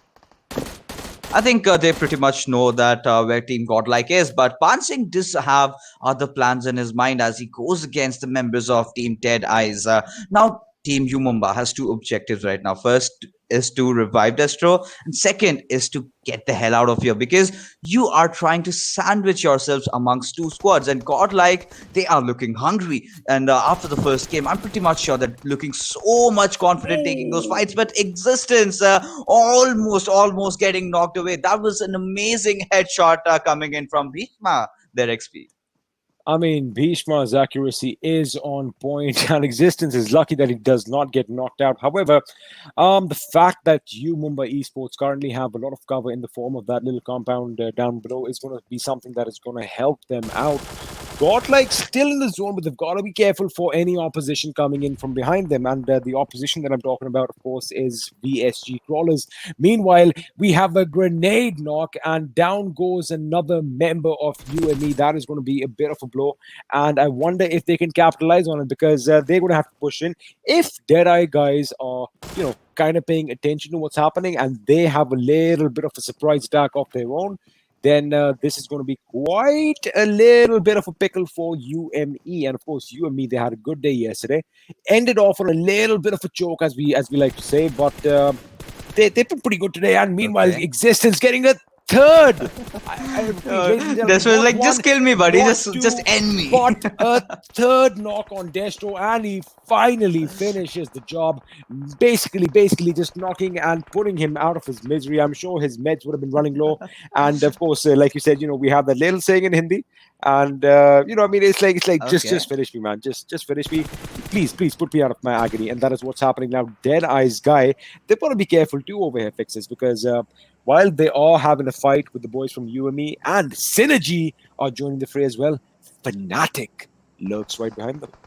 Ooh, we are looking for some central action in boot camp today as Godlike do have spotted Synergy. So this is the fight that we really want to witness, Godlike against Team Synergy, because let's just be honest, these guys are third and fourth place respectively, and they will want to finish each other off. So I'm not sure if they are aware of the fact that Synergy have made that rotation so very early, because that was one thing that really fell off in the last game. They were very late in the rotation, and now they've made it quick. But I love the way Godlike has positioned themselves over those hills, and that's the reason why I always say over the fact that I love the rotation pattern. But talking about rotation patterns, look at Team Soul. This time they are rotating from the eastern side, where they might as well meet INES.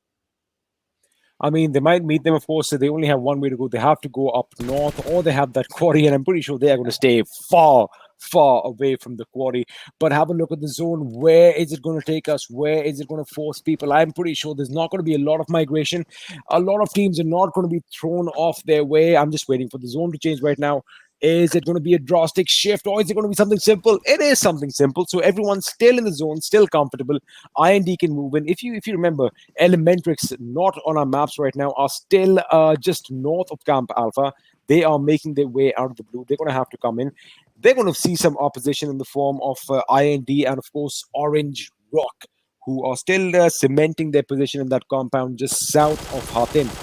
Meanwhile, Evo gets a few a few bullets on Badrev. That is a grenade being cooked by him. And I do believe Evo is smart. That is a smart play. He obviously expected that. He has moved back a little bit, but Badrev is just going to be a nice timed, calculated grenade. It is Evo taking a lot of damage, almost getting knocked out. The fact that Badrev got that amazing trajectory is just, goes to show how well versatile these boys are with their throwables. So now, VSG going up against INES while Badrev cooks another grenade. Is that going to be? I think that's going to be a little bit too short, but we are going to have to wait and see. CG is the one who is potentially in the line of fire. But if INES right now plan on pushing up on this compound, they kind of have their work cut out for them the way VSG are spread out right now. Absolutely. I loved the way INES made that move. But VSG crawlers are, for the time being, safe, because I always have emphasized on the importance of compounds in the map of Sanhok, because in the open, if you get knocked, you might have chances of a third party. So that is really good thing that you are taking those compounds really seriously and actually going there and capitalizing over it. But talking about the major cluster that we have over here is down below on just on the southern side of Paradise, where we see Team Godlike, where we see Team Dead Eyes, Team Synergy. Now Team Soul has also joined the fray, and we have Team Fnatic also coming into the picture. But look who is behind them. That is Team Orange Rock, slowly and steadily creeping on them. As on top, I thought will he find Lucifer? Yeah, I also thought the same. Well, Lucifer does have that cover in the form of a rock. Too bad that isn't PH Doc who's hugging a rock right now. But Lucifer is... See what's happening right now is look at the distance between Lucifer and his teammates. Now, the majority of the team is kind of holding down that compound just a little bit south of Hartin. Of course, not where Orange Rock were earlier, because Orange Rock, if you notice on the map, have kind of traversed to the main island. So whether Lucifer, whether that's a strategic maneuver for him to wait a little bit behind them and see if anybody sneaks in, or whether it is another issue, we are going to find out soon enough, because Slayer and the other boys are on the move, and it looks like Lucifer might have some connectivity issues. We are going to have to come back to that later. It could be, or it may be a strategic move. We'll find out soon enough. But this does give the boys from Elementrix enough time to kind of get to the safe zone and plan out their next move. And the next move, of course, is going to be pretty much planned out by how the zone is going to shift, because everyone... See, now this is what's happening. Everyone has their compound. Everyone has their high grounds. I mean, some people are going to be relying on the mountaintops. Some people are going to be cozy in their houses behind wooden walls. And it all comes down to the zone. As soon as that zone throws a curveball, whoosh, and then people are like, uh-oh, now I've got to move. That is when all the action is going to be intense. Meanwhile, PH Nova King does have an idea where the boys from Elementrix are, but he's not going to take some shots. Again, you don't want to give away your position just yet. And let's see where the zone is going to take us. Is it going to be in favor of the teams or not? In 3, 2, 1, boom! God, I mistimed that. Okay. And it is going to be pretty much east of Boot Camp, south of Paradise. So Soul's going to be happy. Synergy, Godlike, Deadeye's Guy, you and me, all in contention right now. And this is interesting, because if you have your hilltops, if you have your compounds, you got to be patient. This is where that trigger discipline comes and fixes. You got to be patient. You got to pick your shots. And if you get a knock, finish that knock. Absolutely. I would like to give a reference to one of those, I guess it's the second law of Newton, where he talked about second law of motion, or is it force? I don't know. I'm really bad at physics. Acceleration, or every action has an equal of No. A body tends to be at rest until and unless it is initiated. Okay, yeah. So I was talking about that.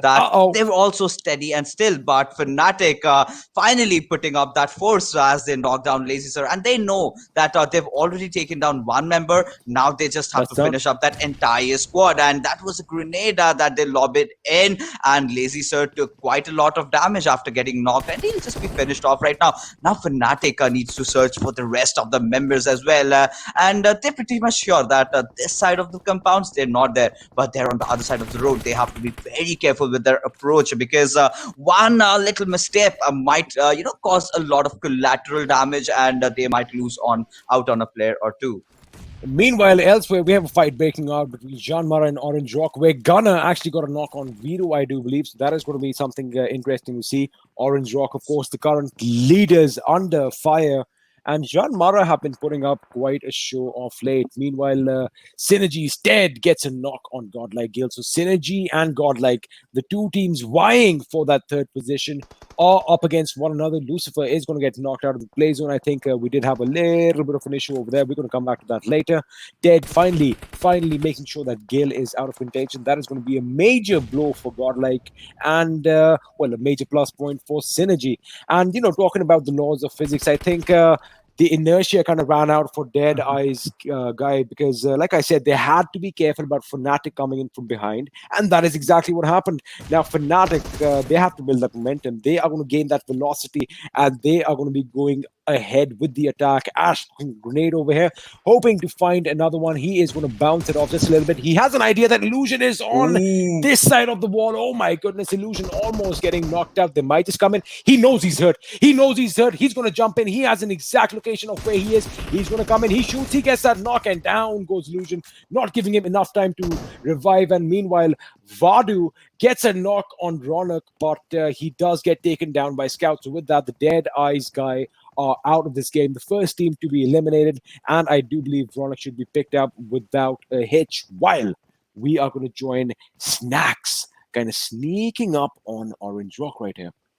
So Lucifer has met his maker as we speak. I don't know what exactly went wrong with him. Was he AFM or what was the problem? But Snacks does spot out Extreme, and he will take him down. And Giant Mara's other members saw him. You see, he is kind of on the left hand side. I do not know if Snacks is aware about that, because if he is not, then he might just get knocked over here as well. But he will get that res on by his teammates. But Team IND have got a lot of job to do. They need to get inside the circle.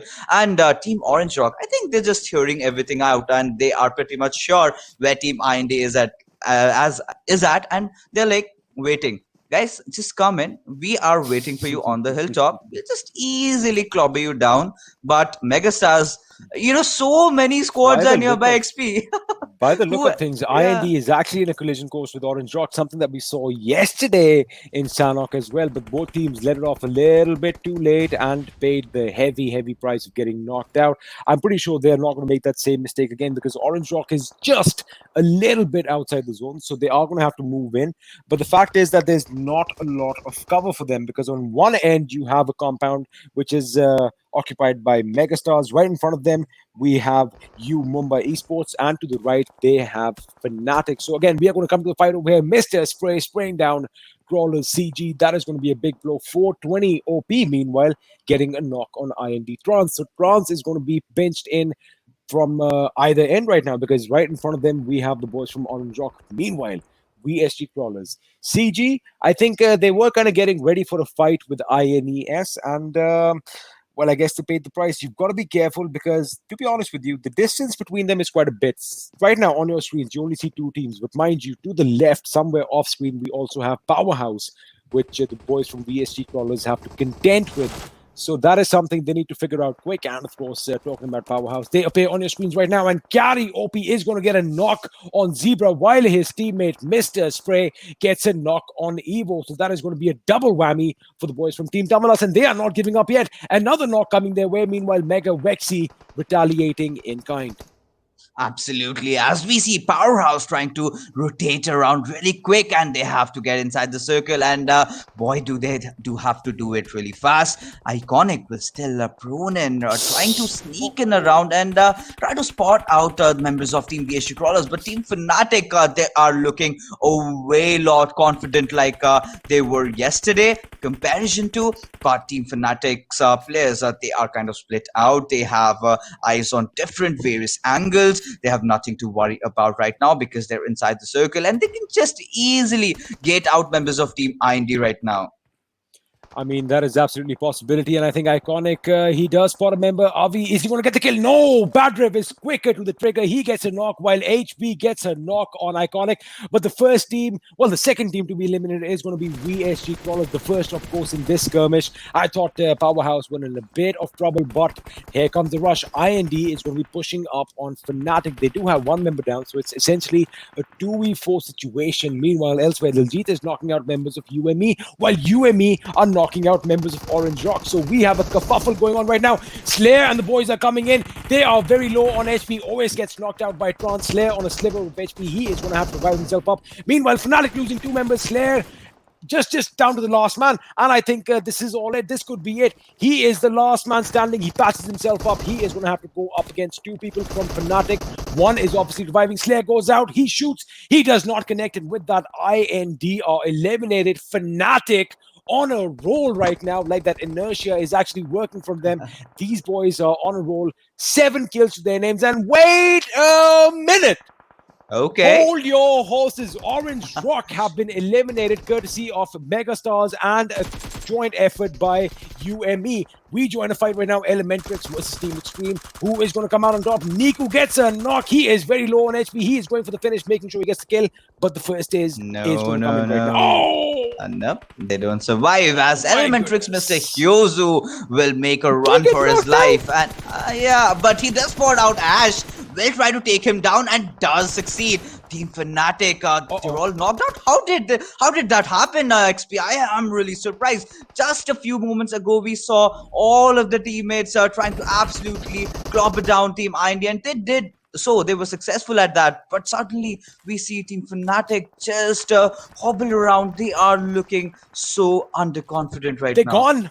Forget underconfident. They are out of this game right now. And meanwhile, we are going to join the fight between Synergy and Soul yet again. We saw them clash right at the beginning in Erangel. They are going to clash again over here. Both teams are down to 2 members. In fact, Soul is down to 1. Can Austin heal himself up in time? No, he cannot. He gets knocked out from behind. He does get a knock on Regular Toss before and on Mortal, making sure he gets the job done. Sangwon is the last guy standing. And the play zone is going to be laying down the hurt on Synergy. And wait, what did I just see? Sangwon just got exposed a bit, and he paid the price. Soul out in 8th position. 1 kill to their name. That is not something that they would have wanted from Sanhok, but that is how the cookie crumbles, and they have crumbled along with it. However, we are now down to the last 7 teams. Team Tamilas are playing it to perfection. The way they are moving around, the way they are picking fights, they are not ones to take it laying back, and 7 kills is not a small feat, my friend.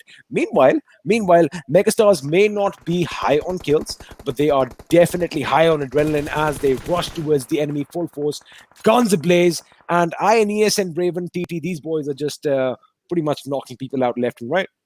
Absolutely, and Team Tamila's carry does spot out a member of Team INES on the left-hand side. Will try to finish things off as he finishes off Kapshi over there. Carry looking really good, and this is what Team Tamila's really needed. One good game to get back inside the top 16, and Smokey will not let things happen for Team INES as Machine struggles over there, and he will just go for that heal battle. He'll try to pray to his lords that at least he can finish off in the top 4 or maybe possibly top 3. But Team Godlike, my oh my, when time came to deliver, the way these guys are playing, they still have 3 members alive. They've still taken 6 kills over here, and they're looking still strong. And Ted, how did he get inside the circle? Yeah, but how did he get inside? Getting eliminated in the 5th position with 6 kills, fixes, and Ted, I mean, dude, he's a survivor. Synergy, we know that these boys are going to survive till the end, but we are now down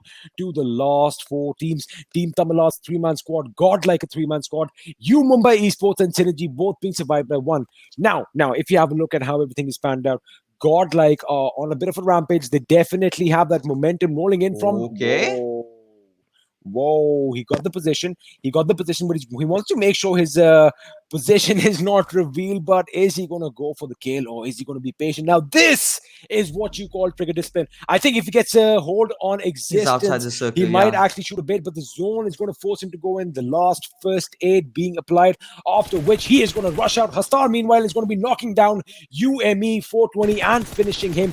Mumbai Esports, brilliant display by them, getting out in 4th position with 7 kills. Dead let it off a bit too late. That is a missed call on his part. He let it off just a little bit too late, but he is going to secure that 3rd position for his team with 4 points, down to the last 2 teams. It is a 3v3. Oh my goodness, Smokey goes down. Wait a second. Oh my God. Team Tamilas are back, baby. Team Tamilas have heard you. They're like, oh my goodness, we are not going out without a fight. Godlike, just when things were going for them in their favor, fixes, they have been eliminated in 2nd position. 7 kills, I do believe, but Team Tamilas, Mr. Spray, Carry OP, Striker, and Maxi, take a bow, gentlemen, because you have just turned the tables. I'm sure Blay is watching right now, and he is going to be jumping out of joy because we said that, these boys have been performing well the first couple of days, then they just dropped off. I do believe their free fall fixes has finally ended. What a performance. Absolutely.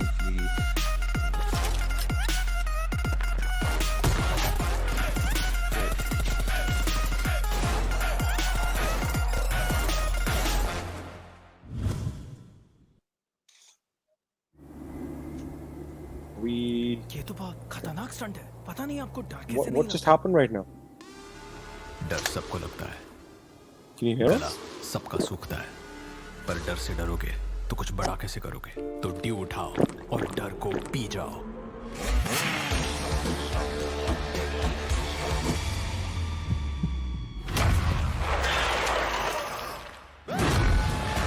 Mountain Dew, डर के आगे जीत है।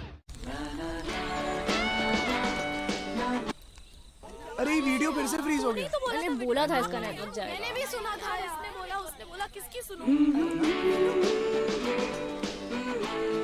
अरे इसने कहा उसने सुना, सब भूल जाओ और अपनी आंखों पे भरोसा करो। मतलब वीडियो सही है तो नेटवर्क सही है, और इंडिया का ना बेस्ट वीडियो एक्सपीरियंस एयरटेल पे है। देखा?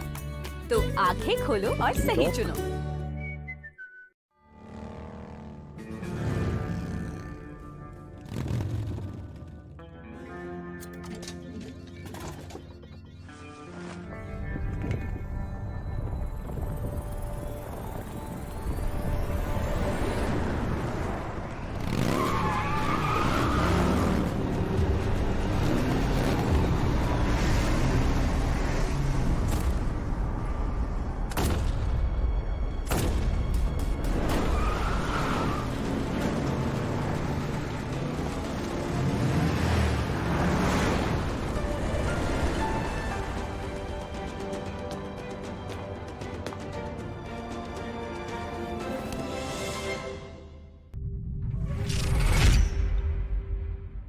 Cheer Park is a brand new feature in patch 0.18.0. It's a place for players to relax with their friends, practice skills, and meet new people. You can enter Cheer Park through the main menu, so invite some friends and explore this new space. The shooting range has been revamped. Now, when you start a round, you'll have 60 seconds to down 20 targets spread over 5 waves. Your results will then be rated and displayed. The player with the highest rating will stay at the top of the ranking for others to challenge. You can also play against your friends to see who is the better marksman. Players can now duel other players in Cheer Park via quick draw. The duel will start after both sides confirm the fight. The two sides will have red borders and start a duel. The player that defeats the other wins. Don't forget to take a photo with each other afterwards. Friendship first, results second. The selfie system is also available in Cheer Park. Get together, find the right angle, and strike a pose. Say cheese. Nice shot. Don't forget to share it on social media. Players can also create their own cheer parks and invite their friends. Many special buildings from the original map can also be found in Cheer Park. Don't miss out. Of course, there's a lot more than what was mentioned, so come explore Cheer Park's features now.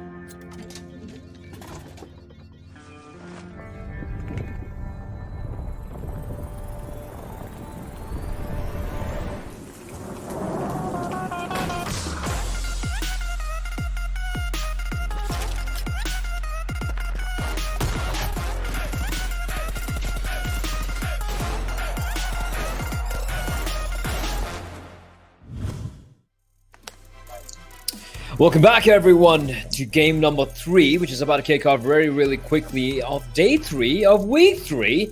And it is the final week, of course, of the PUBG Mobile Pro League South Asia, fueled by Mountain Dew, and of course, brought to you by Airtel as well, a preferred partner for the PUBG Mobile South Asia. And then I want to talk about the fact that Team Terminals have finally, it took them a while, but they finally got a chicken dinner. And now, with another decent performance, they can potentially not get eliminated. That was a surprising end, because I thought Godlike had it. I thought it was going to be a back-to-back from Godlike. Still, a very good showing from Godlike. They are now starting to inch, just like chop away at the lead Synergy has in the third spot. So a very interesting way that particular map played out. And XP, you seem like you're ready to say something here. I just want to ask Fixes one question. Yeah. Do you think Dead was a bit late? Do you think maybe he could have got a kill because he basically went down with the ship without even getting that one extra point? Absolutely, but I really doubt, because he could have just got that knock and then he would have been finished off as well. Well, we do have Mr. Spray, who was finishing off a lot of other people. 5 kills to his name, 67 points of damage. That's what he was doing this game. Pretty much. Everywhere. 12 kills in total, which is quite commendable. If he's a top fragger, that means everyone chipped in, everyone put in the effort. And finally, I think they had enough. We've seen them get a couple of very close second places and third place. And they're like, listen, we're done. We need this now. And I do believe it hasn't really catapulted them to the 16th position yet, but they're there now. I think trailing by just like 4 or 5 points behind Team Elementrix. And Elementrix, they're probably feeling very comfortable. They're like, yeah, we got this one, guys. We're gonna definitely make it to the finals. And now they're like, uh-oh, things are looking good at all. And not just them, even John Mara, Celts, they got to keep an eye behind them, because Team Thummelers, they are not done yet. We spoke about how they've been in a free fall ever since Manti left as well. It was looking even more grim, but something, I don't know what the hell they've had for breakfast, but something is really, really, giving them that extra oomph they needed, Experiment. And I want to see more of this from Team Thummelers. I mean, I'm pretty sure. I mean, even if you don't support the team, you have to applaud that effort that these boys put in. And of course, the effort on screen by the top 5 players is nothing shy of applause, because UME and Team Thummelers are the ones who actually surprised me this time around. Yeah, 420 OP leading the damage at the very least, alongside with his kills. Godlike having a great game, and I felt like for a moment there, especially like you touched upon, Ted kind of whiffing a shot there, and I thought that was it. Godlike's going to take away the second chicken dinner of the day back to back, but Mr. Spray and the rest of his squad, including Raven, Carry, having other words about that. They have 9 kills in combined in total. Oace getting 3, Fnatic getting knocked out a little early, but they did get those 8 kills in total. And I think I know why Team Tumblers really popped off there. I was having my dinner, and today for dinner I ordered some masala dosa. I was having a masala dosa, and that's a South Indian dish, and they're from South India, and boom, there you go. I'm gonna probably order a plate of idlis now. I might die if I eat that much of food, but hey, if that's what it takes the Tumblers to get more chicken dinners, screw it, so be it, right? 12 kills! 32 points, 12 kills. Team Thumblers, the only team to get the double-digit barrier. Godlike, though, they continue their good run of form so far. Get second place. They got a chicken dinner earlier. Bear in mind, 38 points they had there. 21 points. That's definitely going to help matters for them. Mumba coming in third. Synergy fourth. So 14 points. That's not a bad showing at all. Although I feel like Ted could have at least got a couple of kills or maybe stayed alive for longer. He could run into the circle. There was no one looking in his direction. But instead, he opted to go for the spray. Didn't pan out. INES with 13 points. That's definitely going to be helping them manage as well at the bottom of the table. Fnatic 11. Nothing too special. Megastas and John Mar to close it out. Soul coming in the second half of the table once more. Elementrix only with 4 points. That means that their position, their 16th position they're clinging on to desperately right now, is looking very, very, very shaky indeed. Team Extreme coming in 11. Deadeye's Guy not coming dead loss for a change. Powerhouse have been on a downtrend right now. They're like the stocks at the moment, an economy in the bin. Orange Rock back-to-back rough games. You rarely see them going out with just 1 point to the name. And then IND and VSG Crawlers closing out the end there. So kind of like a little bit of a resurgence from the underdog, some people might say, Fixes. Absolutely. And talking about the bottom half of the teams over there, Orange Rock team, IND, we've got quite some big names, but this is where TSM Entity must be really happy about, right? They're just throwing away these 2 games where TSM Entity will look forward, and they've got 4 games lead, that is Orange Rock, and now in those 4 games, TSM Entity will definitely try to topple them over. Indeed, and well, looking at this, it's really starting to heat up, isn't it? Like if you look at the synergy at Godlike, look at that 521, 506. That's barely any difference. Like one good game, that's all it takes of Godlike to take over that 3rd position, and they have 4 opportunities to do so. We have Megastars in 5th. Fnatic in 6th, very close battle over there as well. Then we have Mumba in 7th, who are slowly inching back up. They were in 12th place, mind you, a while ago, and now they're finally waking up, albeit it might be a little too late for them to get their top 3 spot, but at least it's showing that they're not going to go down quietly into the night. IND 8th position, VSG Crawlers and Soul finishing off the top 10 over there. this battle between Synergy and Godlike, man, like XP, I gotta say, like this is what I have my eyes on at the moment. But Team Tumblers 271, Elementrix 278, Cells 286, John Mara 287. One good game. Okay. One good game is all.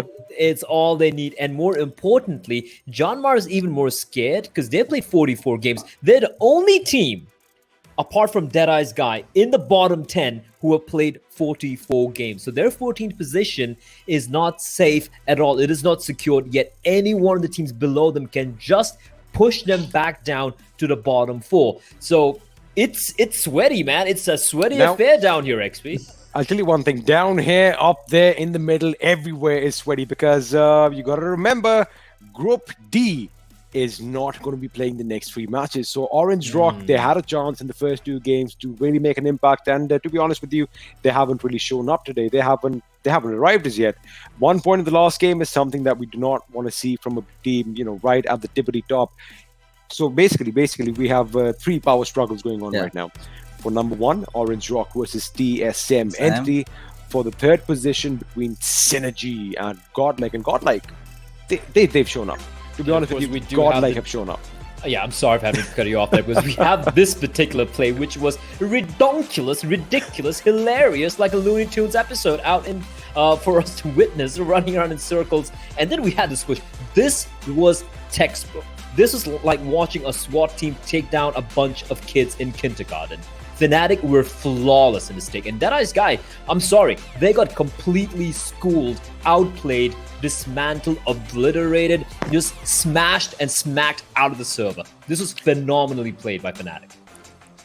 Enemy spotted. I mean, that's what it was, because the way they just went in, they had that location and they just, like you said, textbook. And, again, we were joking about physics a little bit in between, and the way they just stood there too long, and their sights were just set on in one direction, and boom, from behind come these ninjas in black and orange and just seal the deal. They did seal the deal indeed, and you can see Always leading by example, closely followed by Scout. And so far, they have looked good, though. I won't lie. Like the past couple of games, they didn't get a chicken dinners. Yes, they didn't get a top 3 positions, but it's been consistent kills, high fragging games. Not necessarily getting the high positions, but I think it's a better Fnatic than what we've seen in the past couple of days. Reminds me of Fnatic from week 2, where they were looking so very, very good. So this is a good sign for Fnatic. Although, I don't think they're going to be making the top 3, but going to the finals, they could potentially be a dangerous dark horse. Some people might say, Fixes. Absolutely. Fnatic, the entire journey of the PMPL has been a roller coaster ride, as we speak of. They've had their good days, they've had their bad days. But one thing that really disappointed me about Team Fnatic was they weren't able to capitalize that dominance that they used to show in the map of Miramar. They were so good in that map. But yes, Scout did perform, and the best player for Team Fnatic for me this time would be Always. With the way that lad has been delivering play, you also have to agree. He was amazing. Oh, he was indeed. If you were watching, did you notice that Existence got 3 knocks on Destro? Knock, pick up, knocks. Knock, pick up, strike 3, you're out of here! Just get done with it. That was just a one-on-one abuse right there. That's why you need to call, that's domestic violence at this point. We do, of course, have... INES actually had a decent game there, but considering the precarious position at the moment, they wanted a better showing. But Team Tumblers, they are currently talk of the hour. Now, heading into the 3rd, 4th, and the 5th game, we're going to be seeing one of the groups sitting out. Can you expand on that, XP? Or I do have it right here. Is going to be sitting out. Which Team IMD does not contain Team Tumblers. That means they have 3 more opportunities today, right? We have Deadeye's guy out. We have Orange Rock, IND, and of course Fnatic going to be sitting out the remaining games. However, that means we have the entry of one particular team. Starts with E and ends with, I don't even know what it ends with. What does it end with? It starts with T and ends with Y. It's a Team Solo Mid Entity. Team Solo Mid Entity, TSM Entity. It ends with a Y. There we go. TSM Entity will be joining. Well, they are a formidable entity indeed, and they will be joining the fray right now. And it is going to be on Vikendi. We have 3 more maps remaining to be played. It's a double Erangel, double Sanhok day. We have Vikendi followed by Erangel, and I think it's going to be Sanhok to close things up. So 3 more maps remaining. Plenty of action on the line for you, those of you watching it right now. Oh yeah, this one. Go ahead. This is where it all went wrong. Maybe. See, I kind of have a feeling that he did know that it's godlike up ahead, and he did have existence in his crosshairs for quite a long time, but he just waited a bit too long. His position, he was pretty much a goner as it is because he didn't have not on existence, I beg your pardon. He had but no one was looking at it. No one was looking at it. Godlike thought that they had their backs against the wall. Yes. That is what surprises me. Maybe had he just started inching in, crawling, just ran. Screw it, just run. Could have done that as well. Knocked one, possibly got another. I mean, it could have gone either way. But the winner chicken dinner, of course, went to the boys on our screens right now. Yeah, it is, of course, going to be Team Thumblers, and about goddamn time, boys. They finally make it work, and this is also without Manti, who was a star fragger, no longer playing for the team, as far as I'm aware. Striker, 36 kills for him, Mr. Spray, Karaoke, and Maxi. I still don't get how the names work, man. There's a Raven Striker, there's a Hex Mr. Spray, there's Hex Maxi, and Raven Karaoke, and there's a TT. Clans. There's the old clans, I know, but guys... This is not good branding. Stick to one. No, this is not good branding. I'll tell you right now. Listen, I've been in esports for a while. This is not good branding. It doesn't catch the eye easily. People don't remember your names that easily if it is this confusing and convoluted. Yes, your friends and some of your old-time fans might be aware of it, but if you're gonna make it, the more complicated it is, the harder it is. So let's say I'm a new viewer, and this is me preaching right now. You guys got to deal with it. I'm an old fart at times. So I want to talk about it. Let's say you're new. A kid watching PUBG Mobile, like, hey, PUBG Mobile, the Pro League, I want to see what's going on. And you saw the chicken dinner. You're like, which team is that? Is that Team Hex TT? No, we've had this confusion a lot of times. You don't even know. I think TT sounds good as well. TT. TT like carry, that works. You know? Like, and then what does TT stand for? But now you see Hex TT and you see some other Raven TT. You're like, wait, what team is this? Are they two different teams? Exactly. That's bad branding. I'm sorry for calling it out. That is very bad branding. I like the guys, but that is terrible branding. You need to fix that. Yeah. I'm just saying it out there. It's fine. You can send me hate on my Instagram. I mean, you guys are winners. First of all, you guys are winners. But little tips from the pros over here. Help yourself. Help us help you. That's what we want to say, right? But it is going to be going into Vikendi right now. And XP are going to be taking a little bit of a break here. So I'm going to pick your mind a little bit here. Entity's going to be coming in. It's a battle between Entity and, of course, the guys over at Orange Rock. Orange Rock going to be sitting it out, though. So Entity have a chance to reclaim that throne.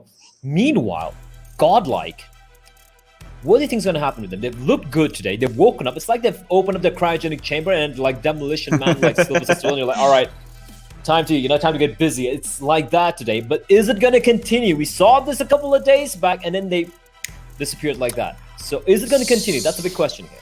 So now, well, of course, DSM Entity is joining the fray, and again, these boys are going to be coming out with a bang, I do believe. So, look, Godlike have had a good start. Second game, they came in second position. First game, of course, they annihilated the opposition, 18 kills to their names. And, of course, the squads that are going to be joining us, DSM Entity we talked about. Let's not count out Marcus Gaming as well, because they can pack quite a punch. Team Hype is going to be looking to, make sure that they try and get in that top 16th position. And the Cells, of course, are going to be living to fight another day. So, to answer your question, Blair, Basically, what you're asking me is it going to come down to TSM versus Godlike at the end, or will one of them fizzle out early on in the stages? So I don't think that's going to happen. I think we might see these boys actually fight out each other towards the last few circles. Might see that, but right now, let's take a very quick gander. Vexy's coming from Jonathan. You better watch out. Vexy is not going to sit down quietly. He wants to reclaim that crown of his and is carrying a massive sword there, looking to chop your head off. But Jonathan now jumping into the fray, and we know there's one thing you can always count on Jonathan. He will never, ever, ever keep quiet. He will always be going for the kills, and that's something that personally for me is some of the most exciting PUBG Mobile action I've personally witnessed. We have Ted and Sylvie over there. What a day they've had so far. Mavi from Orange Rock can never take him out of the count. He is still there. Going to be 4 teams being represented in the top 5. Synergy, the only team to have 2 members there. As in the second half of the kill leaderboard, we should be seeing Z-God. We should be seeing the remaining members of Orange Rock. And of course, if I'm not very much mistaken, all 4 members of Synergy will be in the top 10. Somehow, they manage to do it consistently. I don't know how they do that, Vexus. How do they do that? That's pure teamwork. They've been sticking with each other for quite some time. They've played a lot of scrims, and I've always been a fan of their teamwork. And if you ask me, my favorite two teams that have amazing teamwork, that would be Synergy and Megastars. The only reason is that they trust each other a lot, and that's one factor that sets a team apart. And all the time, if you see Team Synergy engaging, right, you always have one player going in, the other player will be in a position to provide his teammate perfect cover. So that is how Team Synergy plays. Plain and simple. They do not do anything flashy. They just believe in the power of their teamwork. So that's quite sums it up. All right, that is summed it up, and we're going to sum something up very quickly for you guys. We have the hashtag, the PMPL fan moments over there. If you have a message to record, to send over to your favorite team, your player, or your favorite caster, or desk host, or analyst, doesn't matter who it is, just drop a mail with at video@notman.com. Just attach the attachment and send it across, and we'll feature an official PMPL broadcast. And also, if you open up the game on your phone, click on matches, click on a stream, select the English stream particularly, you have a chance to get free drops inside of the game. Now, I'm not lying when I say you get higher drop rates when you watch an English stream. Experiment can attest to it. Experiment, do you attest to this? Yes, sir. 100%. It is Me a fact. too. It is a fact. Yeah, Fixes attest as well. There you go. So watching the stream, you get easier, better drops. I mean, free stuff. Who doesn't want free stuff, am I right? But on that note, because... all right, there's a T-Rex poking out from your pants. I can see that. Can you make some sound effects? Can you do some sound effects? Like, how does a T-Rex really what sound does it like? say? I mean, people are going to be like, I can't do that right now. I don't want to embarrass myself more on the screen, but it is going to be Vikendi, so you boys have a good time, and me and Mr. Rex are going to bid you adieu and watch from the sidelines. Thank you for that, XP. We're going to be jumping in. Indeed, he has his T-Rex, but we have a Dino Park over in Vikendi. And speaking of Dino Park, it is actually heading right next to Dino Park, and it's going to be ending all the way towards Zabava. A very interesting plane path that's leaving a lot of the map open and ready for the picking, but a circle could play spoil sport. As we do see Zgot, this TSM guys, man, they like taking their private chartered planes, all across the map. Absolutely. I mean, with the kind of money you will be earning, why not just have a private jet for yourself? But yes, getting back inside the game, if we talk about the circle, that's pretty much same like we saw yesterday, and it's right about in the eastern side. It's kind of screwed everyone, hasn't it? Yeah, but I think people will be happy considering this time the circle, most of it, at least it's not in the water. It's not in the water, which disappoints me personally. But right now, the problem is there's just a couple of teams inside the safe zone. We have Synergy, we have Umumba, and the rightmost side of the island of the map is completely barren, bereft of any presence from any of the teams at the moment. And that means we might be seeing a very quick exodus taking place. A lot of migration might be taking place early on. And some teams might opt out of looting at the moment and just decide to just rush in, go head towards maybe Kantra, maybe towards a cement factory or Peshkolva or even Trevno. Just go for the fast loot and then rotate towards the safe zone. That could be the play here, as we're going to be switching over to Regaltos running around amongst a field of flowers.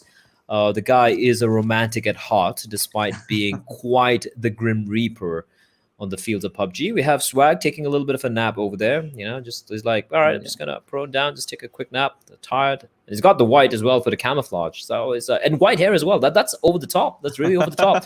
Usually when people camouflage themselves, they don't really bother with their hair. But Swag is operating at 500 IQ, ladies and gentlemen. That's some snow over there, but the land he is currently on, that's a grayish, you can call it brown, but he lives, right? That's what matters. But honestly, Blade, two things I'm really worried about is Team Synergy. They do not have a lot of games on their hands right now, and they have to make the most out of it. And provided how godlike are playing right now, I think in the next 2 games, they will topple that lead over. We both accept the fact that TSM Entity and Team Orange Rock have qualified. They've made it inside the World League. They have nothing to worry about. They're just playing for that prize pool. But things are getting really tense over here for that 3rd spot fight.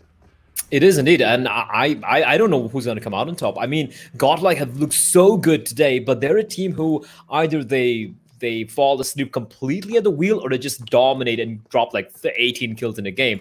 So it depends on which Godlike we're going to be seeing for the last couple of days. Synergy, can't count them out. They won the third spot. They have the third spot right now, but they also know that Godlike have more opportunities to bring it back. Because you see Jonathan, the angel of death, and he's even got the wings to show for it, running around. We have Hastar cosplaying. It does look like a Saiyan. It kind of looks like Vegeta from behind, if you think about it. Absolutely, and somewhat like Vegeta, and if a Power Ranger had the child, and some way, Vegeta and the Pink Ranger had a child. Okay, this is looking bad though for Neo. Yeah, but I think Z-God's in the fray. He will try to pick him up, and okay, so quite some cosmetics that we get to see from all these players. You have this dinosaur. I think XP would be quite happy with this outfit. Yeah, it's more like a dragon, right? It's like a purple dragon jumpsuit. Looks very comfortable. Something I'd probably wear. I love Z-God's hair, by the way. It's fabulous. It's beyond fabulous. It's like its own entity. It's no pun intended, mind you. It's like its own little cloud. It's like a fur hat. It's like it's like it has its own sentience at a point, and it's phenomenal. I love all the hairstyle and the entity guys, and I do believe it's primarily because of their manager, Mr. Sid Joshi. Yeah. Shout out to him, fun guy to talk to. And TSM Entity's first game, they do have a tendency sometimes to start off a little slow, mind you. They do tend to have these a little bit of slow starts, but depends. They were phenomenal a couple of days back. At the end of week 2, especially fixes, they were just going ham. Absolutely, and now also I think they will go for a good start, and right now their only concern is to get inside the center of the circle, try and wait around, and if you are going to take a fight, they just go smack in. They do not shy away from a fighter. This is one team that goes absolutely berserk when it comes to those 4v4 fights, and every player is instrumental over there. Everyone has their own roles. They know to split out. They know what to do in a fight, and that is the key factor why TSM Entity wins all those fights, because they do not have that one person always calling out the shot, hey, go over to the left, hey, you go over to the right. They know what they have to do. They know, and the best part about them is the way they adapt to the situation. So the part where XP said that the IGLing factor has kind of gone stagnant, and TSM Entity is one of those best examples, because every player does their job to absolute perfection. Indeed they do. And of course, we do have Marcus Gaming here. Another team name I'm gonna bitch a little bit about. All right, this has confused all of us. Right, you always look at MG Mega. No, Marcus Gaming. And I know they were called 0 Degree earlier, right? That's their old team name. But I mean, it's bad marketing again. Like, imagine someone new watching the stream, and you're like, oh, I like this guy. I like Max Cash. Look at him. He looks cool. He looks fab. I want to be his best friend. What's the name of his team? Mugzed. Like, it's bad branding, guys. Just call yourself. Okay, Marcos, the dude, right? That chimes in, that works.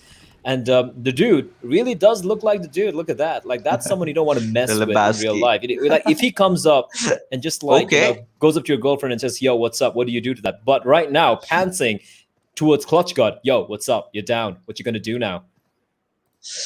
Okay, now things have got a little heated up for TSM Entity, but look at that. They still have a fight to take, and they're providing amazing cover fire. But right now, TSM Entity are in a fix. They are thinking that whether we should actually go in for that res, or should we try for that easy early knock. But Pansing will finish things out for Clutch God as he puts him down to his misery. Now TSM Entity a little bit worried because right now they have to re-strategize, rethink of all their plans, because now they are 3-man squad. They are a 3-man squad. But then again, they do have this couple of players called Jonathan and Z-God. Might have heard of them. In the meantime, that was a vehicle explosion I saw there. Yep. Someone from Hype died? No, that was Poo Poo Man. That was Poo Poo Man. Did he die? Let's just hope he does not. I think it's his birthday. That's gotta be terrible. Hold on. We have a fight now. It's Team Soul. They have the man advantage as well. And are they going to look for the fight? One problem with Seoul has always been how disjointed they tend to get. They seem to be so far away from each other. The comms seem to be all over the place. And if they do that against these guys, even though they're down to 3 members, that could be quite dangerous indeed. Neo, Z-God, and they're looking for vengeance here. Neo's like, wait, you take one of us down, we take all of you down. And he spots him out. He's going to go for the spray. The nade sails in and actually doesn't do much damage. I do believe that was unfortunate. He peeks out wide. He spots 2. Now he's getting hounded. And they are trying to find him with the flank coming in from around. And he needs to stay alive. He's got to get the knock instead onto Bishma. And they're trying to go for the jumping shot. He's doing his best to stay alive. This is Neo, but it's getting tickled away on 1 HP. Finally, he will fall. Where are the rest of his teammates? Jonathan running in, but he needs to do something desperately. He spots out a player, but he might not win this duel. He does get the knock, does he? Yes, he does. And Jonathan down to 60 points of health, going for the wild spray. Another one from Jonathan. God. He's looking for more. He doesn't need no pencil. He just needs his gun. Looking for the final knock, and Z-God comes in. What a play. Like I said, TSM goddamn entity 2v4. That's easy. Jonathan, oh my goodness, look at him. The HP, I mean, he could just die if you just blow air on his face, and that is how low he is right now. But the confidence, the determination, the grit, that he knew that he can pull this off, and no other player could have done that. If I were there, if any other competitive player would have been at that position, at that HP, he would have just stayed off. He would have just, popped up a first aid. But Jonathan, that is what sets a champion from the rest of the crowd, and time and again he has proven that. But Team Seoul, they are in for vengeance. They are searching out, and they were actually considering to try to make that push, but they realized that TSM entity did not lose out on a lot, so they can just sit down here and watch the situation, maybe try to break them off during the rotation. That was, I'm flabbergasted. Like, we talk about those 2 players, especially Jonathan, in such high regard, but the sheer consistency, how does he win these fights? That was a 1v3, stays alive, gets 2 knocks, and then Z-God comes in like the cavalry, charging in over the hill, saving his team, and that was a 3v4.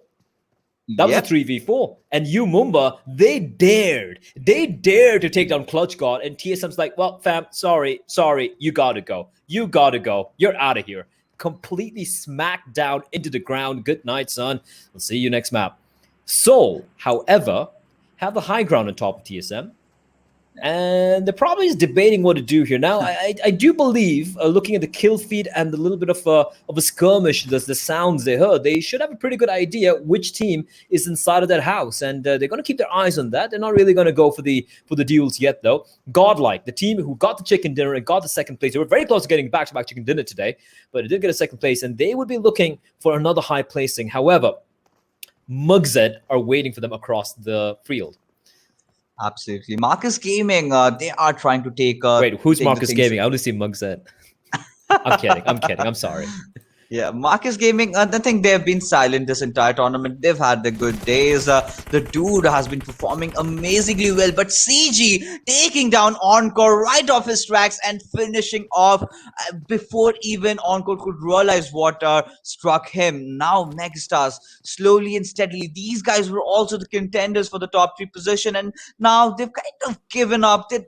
I do not see that fire anymore. The fire, the zeal to win from the side, but VSG Crawlers, we have another story for them. But yes, talking about TSM entity again, they still managed to revive Neo. Lay, what? I mean, like, I don't even know. Like, they're ridiculous. They're literally. I mean, it is Neo after all. I mean, he is the one. Yeah. And we do have a nice little bird's eye view. Team Thumblas, all 4 still alive. 16th place, they got a chicken dinner, the first chicken dinner in PUBG Mobile Pro League, and they would be looking to do more here. We have VSG Crawler CG laying down a few shots downhill. Sirvi spotted out in the open. He's down to half HP. Needs to be careful. Evo is scouting out the horizon, the ridge of that hill, looking to find a player, but the tree's going to give Sirvi a little bit cover for the time being. Still, a lot of teams in a running. Mumba, the only team to get knocked out, as we do see the blue zone slowly collapsing onto that safe zone. Everyone inside of it.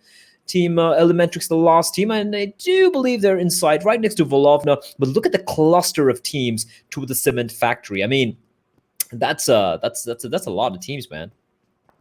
Imagine the circle if it takes a lateral shift towards the western side. Giant Mara will definitely thank the stars and, of course, Team Hype. But yes, coming back to all these teams, they're as usual settled in. They have the compounds. They're not competing against anyone over there. They're just sitting and chilling, waiting for the circle to make its way. And right now, it's a game of patience, right? And I love the way Godlike has positioned themselves. I'll tell you why. Because Go on. say the circle goes towards the western side, they are not going to get into a lot of firefight. They'll just have an easy route. They can take the northern route, and maybe they might face off against Team Extreme, or maybe they'll just go towards the southern side of Putvosto, take that bridge in and go instantly. But for all these other teams, they will have to fight it out amongst each other. So that's one thing that I love about the Godlike's positioning right now, and the sheer pressure that they are under. They cannot let this game go. They have to keep performing every single game. So that's some good IGLing coming from their side. Indeed, it is. I can't not just agree with you over there. Circle closing in, and in about Moment a few of seconds, truth. we're gonna know what's gonna happen. And okay, that's a pretty prediction, safe yeah. circle. Now, Yeah. you know what would be funny and what would be hilarious and what I would love, because I am personally an agent of chaos. I would like the final circle to be on the castle, and I want to see who's going to be king of the castle. But that is just what I want. That's just what I want. I don't know what's really going to play on out here. Almost every team is safe zone, apart from Team Hype and Team Elementrix down south and towards your west over there. Apart from that, I don't think anyone's going to be looking for any aggressive plays right now. Like you said, it's a game of patience at the moment. Everyone's going to be taking this one very, very passively. We do see an AUG getting dropped out in the snowy fields. No one there to pick it up, though, and unfortunately, it left out in the cold. It will get rusted. That's unfortunate. An 8x scope as well, which could come in handy on this map. There is team number 18 nearby. I don't know which team number 18 is, though. We'll have to see. But I'm really skeptic if you're going out for this drop. And mind you, if there's someone beside you, someone having a look at that drop, then you're just a dead piece of meat. And talking about dead pieces of meat, we have Team Megastars who have already lost Encore over there during their rotation. Ishi Crawler's HP does have that 8 times scope and a car 98, something which he absolutely loves. But talking about grenade, there's a grenade being lobbed over here as it will go on towards SK49. Does not connect. However, Giant Mara really need to take this fight. They are looking very confident. He does lob a grenade, a Molotov, I'm sorry, onto its Gurkha, but that will miss out. No, he's actually burning Blade. It's burning. Is where someone call the fire brigade. Gurkha, don't roll die the like dice, that. You roll don't the wanna dice. die. Well, listen, I know it's cold. You want to stay warm, but lighting yourself on fire, that is not a 1,000 IQ play. In fact, that's not smart at all. But fortunately, he does heal himself, rather, and they're going to be feeling fine for now. Meanwhile, he's still SK49. Wait, there's someone else on fire. Wait, why is everyone on fire? What is going on? Why is there flames everywhere? As Gian Mara and Hype, this is a ridiculous duel. And it's going to be Gunner who's going to break the stalemate. Gurkha on his knees. Mr. Ayo Gorkali himself. This was a guy who was clutching for his team time and time again, but this time around, Gian Mara taking the fight to him. Gunner getting a little too overeager. He's going to get dropped. Venom in the meantime going for the spray. Finds Chala. It's a 2v2 though, and it's going to be Venom finishing off the player. Not giving Chala any chance to recuperate himself. Sodom goes for the spray in the smoke, runs out of bullets now, and he knows Venom is somewhere amidst the smoke. But this is a very, very rough spot here for Venom. He might have to just call it a day and nope out of here. You can see Hype and Gunner, Prototype and Gunner both crawling in the direction of Venom. Gunner trying to provide Venom's position, convey the information to his teammate, and Sony trying to spot him out. He spots him out. Venom gets caught trying to jump into the building. He's barely alive. And look at John Mara's extreme. He's going to come up running from behind Venom, the sole member left, and he's going to get mowed down. No, he's not. Stays alive. Sony's going to hit the ground. Extreme trying to get the trade, but he's not able to jump inside of the window. Venom doing God's work, finds another one, and Venom with a massive clutch. My God, how has he done that? That was clutch personified. I mean, what is happening, Blay, in this map? Clutch is coming in left and right. We see Jonathan, we see Zegon, now we see Venom. And what a fight. He had all his teammates down, and everywhere people were just trying to spray him down. He was dodging those bullets. He went in, he put up that heal on, took down Sonim, went to finish down the last member as they take down Giant Mara. But Team Hype, they are stepping up. And is it too late?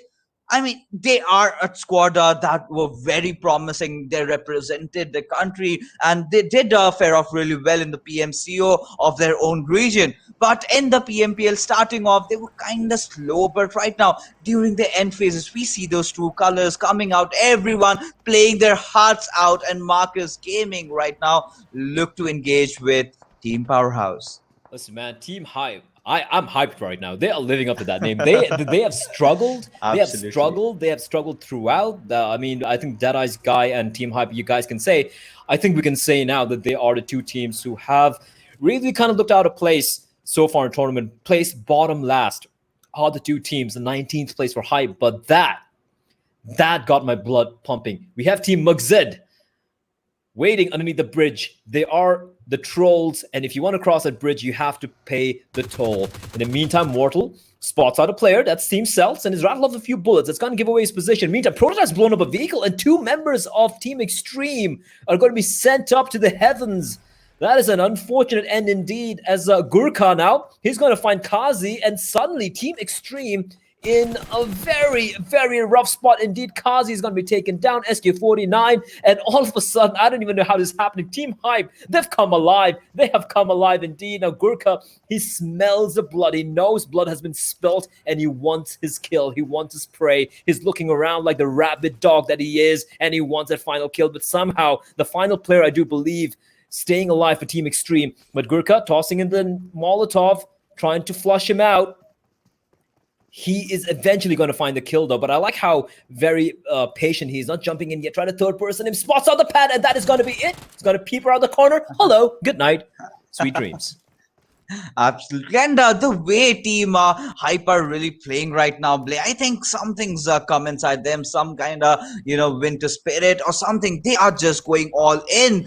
This is the kind of Hype that I really wanted to see. That aggressive play. Look at the number of kills they've already racked up. But look at the circle, man. Look at the circle. It did go somewhere near Castle, but not towards it entirely. I'll take it. Yeah, I'm happy about that. And right now, Team Hype, they're going to feel the adrenaline pumping through them, hearts pounding. They're like, listen, guys, this is it.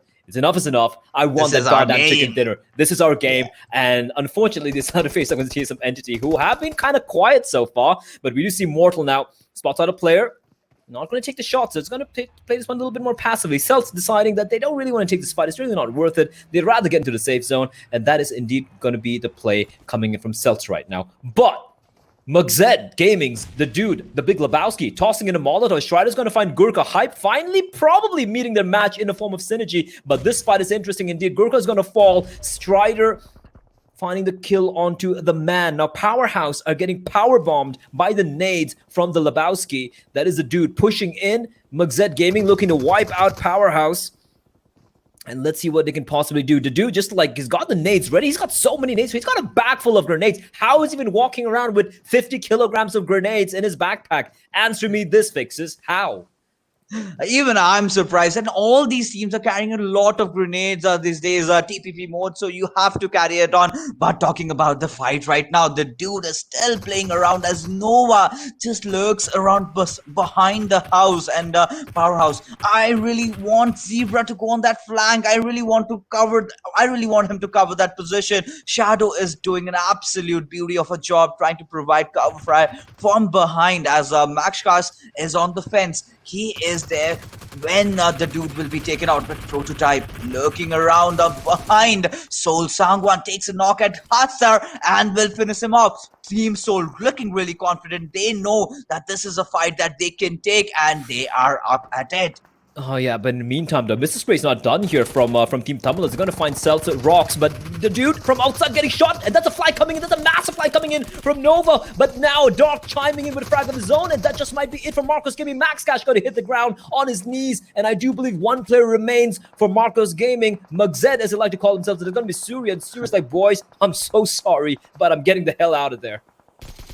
And that's a good decision, to be honest, because when you are getting pummeled by Team Powerhouse, when they actually power bombed you, you have to get the hell out of there, and you have to survive to make sure you get enough points to at least, I think they would want maybe 10 or 12 points out of this game. And Marcus Gaming have been looking pretty rough right now. Nova King has been rezzed up. Team Elementrix, they have a story of their own. In Vikendi, they're swimming in the water. Man, that's hypothermia right there, boys. Listen, if it's this cold, you're swimming in the water, and Hype's like, hey, hi guys. All right. So listen, everyone's a friend of the water. Regal toss, drop and roll in the snow. Now, all right, he listened to me. No, he gets knocked. He's gonna be fine. You're on fire, boys and girls. Drop and roll. That's a rule you have to follow. They're looking fine though. They have 3 players alive. In the meantime, I'm wondering what's happening in that in the hypothermic water between Team Hype and Team Elementrix. Mortal's going to be dropped though, and that is going to be dropped coming in the form of Striker. He's going to strike, and Viper strikes onto Mr. Spray. In the meantime, Venom, the traitor, it's a trifecta of doom, and with that, Team Tumblr is going to get eliminated, unfortunately. And they get 2 points though to the name, and Soul surviving. Soul's Viper, going to have to go for the res there. And that was a big win for him indeed. And Soul's Viper being the more venomous snake in that particular battle of the Vipers. That was a close call, to be honest, because Sangwin was already dead, and even Mortal and Regeltos, both of them were knocked out, and Viper again standing it for the occasion for Team Soul, and again proving time and again why he is such a crucial member. And Elementrix now finally getting eliminated, but I really wanted to see what went over there, because these two guys were like, everyone was just swimming around. They had the shore right up beside them, but Regeltos does not manage to survive, and with that, entire Team Soul gets eliminated by Team Megastars. I do not know what went wrong over there, Blay. Listen, I'm just like marveling at the fact that we have 2 Vipers. A Venom and a Viper, and the both of them had the crazy games today, so crazy clutches today. In the meantime, though, HB is having some problems here. But Bad Rev from INES, who have been comparatively quiet so far, they're finally waking up here. We're down to a few teams, ladies and gentlemen. Synergy looking good. INES looking pretty decent. Hype have 11 kills. Okay, that's a number. That is ridiculous. They're 19th place team right now. Team Tumblr's got chicken dinner earlier today in the second game. Now Team Hype, the 19th place team, 11 kills. TSM Entity, Megastars, Godlike, VG Crawls, and Celts are the remaining teams. It's coming down to the wire as Jonathan has woken up and he started his domination run. 3 kills for Jonathan from TSM Entity, 5 points to the name for the time being. Absolutely. Jonathan will heal himself up, and they have a squad right beside them. And who is it? It's Synergy knocking on their doors, and they do realize, and Schreider went in a little bit ahead, but Jonathan will spot him as well. But Megastars are still lurking on the left-hand side. Circle. Yes, that circle play. But Synergy, they have managed to get inside the circle, and they will try to halt Team TSM Entity. They will try to not let them in, and Schreider opens it up with knocking down Neo, but Z-God has that amazing trade over onto it. Schreider. Now things have gotten really, really difficult for Team Synergy. Oh, look at the play coming in. The Synergy just pushing up. They're like, yeah, all right, you want to take a fight? We're going to push up. And Z-God's like, hey, hold on. Do you know what my name is? My name is Z-God. And I'm going to mow all of you down. The trade does come in the form of Austin. But I do believe he's the last man standing. The res going to be coming in the nick of time. Austin needs to res his teammates. Look at them, 3 down. One grenade could be it. But a nade sails in from Megastars. And Z-God barely alive. And look at Megastars. Vexy pushing in. He wants that title. He wants to get those kills. And he's going to get knocked out. Vehicles exploding. It it's an extravaganza of death and bodies and bullets and bombs as Neo lying prone behind a burnt out car, Swag pushing up trying to get the kill, and he will indeed. And with that, Megastars knock out TSM Entity, who plays 7th with 10 points to their name. But Synergy, they had 1 player standing, and now they have 3 again.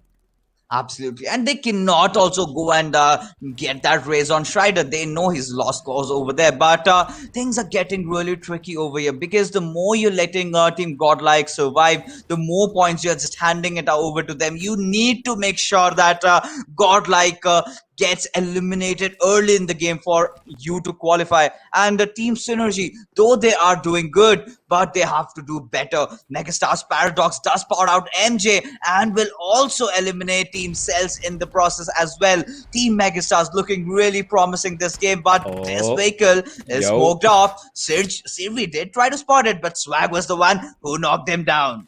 Yeah, but Swag in turn getting taken down by Godlike Z, and Godlike, they're in a pretty good position here, our Godlike, even though they're just down to 2 players. Almost all the teams are zoned out, moving in, and Z's gonna get inside of that 4x4. He's gonna move in a little bit, gets on out, uses his cover, and now he's looking good. He's got the rock to hug. He's gonna apply a few bandages. He's out of wait. He's got. That's 5 first aids, dude. Yeah, he's got 5 first aids. Might as well pop all of them now, buddy. There's no point going for the bandages at this point. Look at Austin going for the flank. The Austin just pushing out, separating from the rest of his team. Ted needs to stay alive here. Sirvi is internally bleeding out at the moment, and I love this play from Synergy. Just repositioning one by one, not moving as a clump where they are in danger of getting completely mowed down. Bot X, Austin Bot X, taking a bit of damage, and this is now the final showdown. 4 teams remaining, 8 alive. Godlike have 2, Smokey and Kings XL, XZ, XZI. And then, of course, for Megastars, we have Vexy and we have Paradox. And as long as Vexy is alive, man, it gets so very sexy. Smokey's going to get dropped by Vexy. And things are looking a little grim for Synergy. But Ted replies back, Paradox down. And that means Vexy can't really go for the trades at the moment. He needs to get the res onto his teammate. The thing is, can he make his way across? He's going to pop all the energy drinks he has, all the painkillers as well. Ted, in the meantime, trying to spot someone out. His zone shrinking further. They need to make a move here. There's only 1 team inside of the zone. And Ted, look at him. The guy, he's got balls of steel. He might run over Prototype. Does he? He did run over Prototype. What the hell are we witnessing? This guy is an absolute madness, and XZ still trying to get inside that vehicle, tries to go inside that cover, but I think things are a little bit rough for him as a final showdown between Team Godlike and Team Synergy, as Austin will finally finish him off. Vexy does watch everything from far off there, but he is struggling with the circle. CV is definitely knocked down, but Synergy go in for the win. Back-to-back chicken dinners in Vikendi. Synergy are on prowl right now. Play.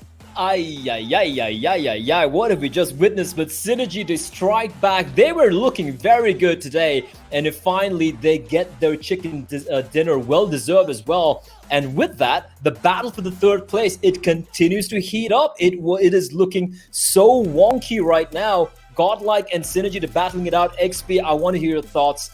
Very quickly before the cut to a break. What the hell's going on? I mean, the way I'm just going to point out 2 things. Megastars wiping out TSM and that final showdown. I mean, that it's right in front of us. They are hungry, and Synergy come out on top. It's as simple as that.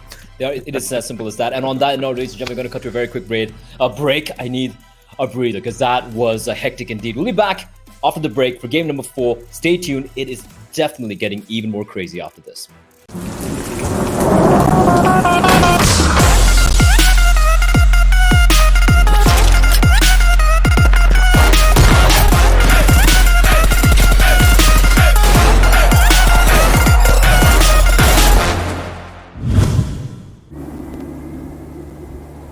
ये तो बहुत खतरनाक stunt है। पता नहीं आपको डर कैसे नहीं लगता?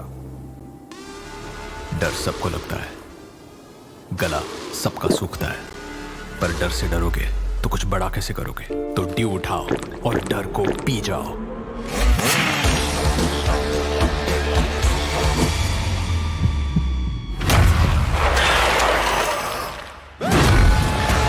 माउंटेन ड्यू, डर के आगे जीत है।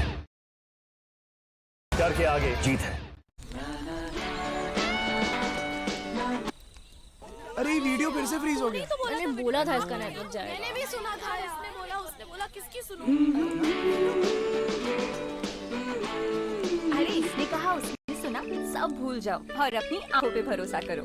मतलब वीडियो सही है तो नेटवर्क सही है। और इंडिया का ना बेस्ट वीडियो एक्सपीरियंस एयरटेल पे है। देखा? तो आंखें खोलो और सही चुनो।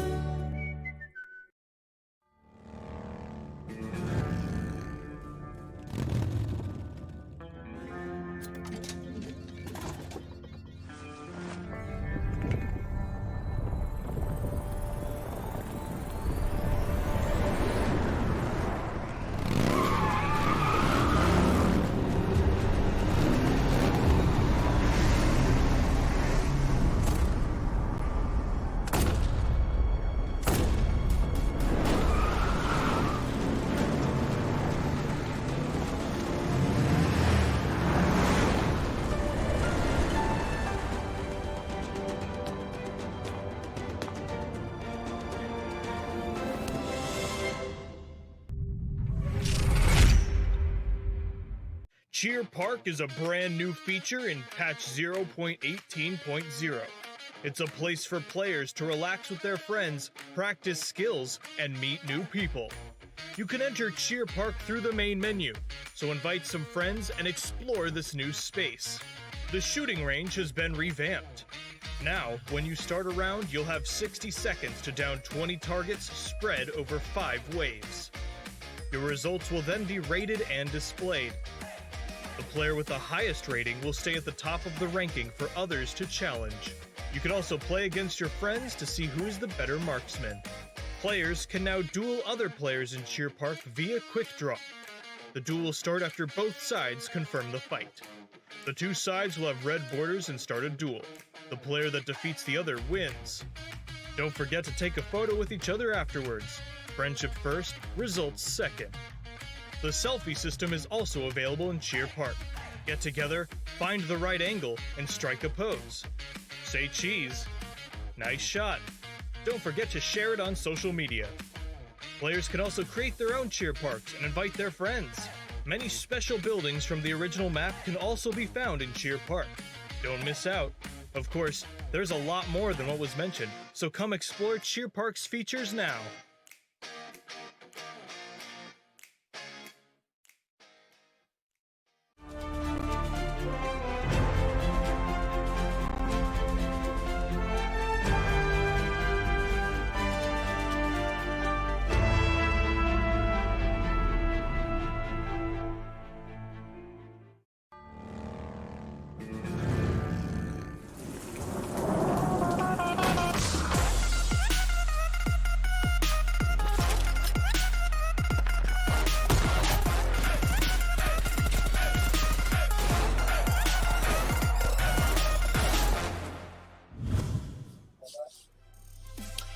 Welcome back, everyone, to day number 3, the penultimate day of the league stage of week 3, of course, as well. My name is Blair, and joining me, as usual, it's going to be Experiment and the Fixes. Now, XP, that was a hell of a game, especially the ending with a drive-by coming in from Synergy. I think it was Ted there who just drove over that hapless member of Team Hype. But Team Hype, 11 kills for a team that hasn't really done much. That was a hell of a showing, Fixes.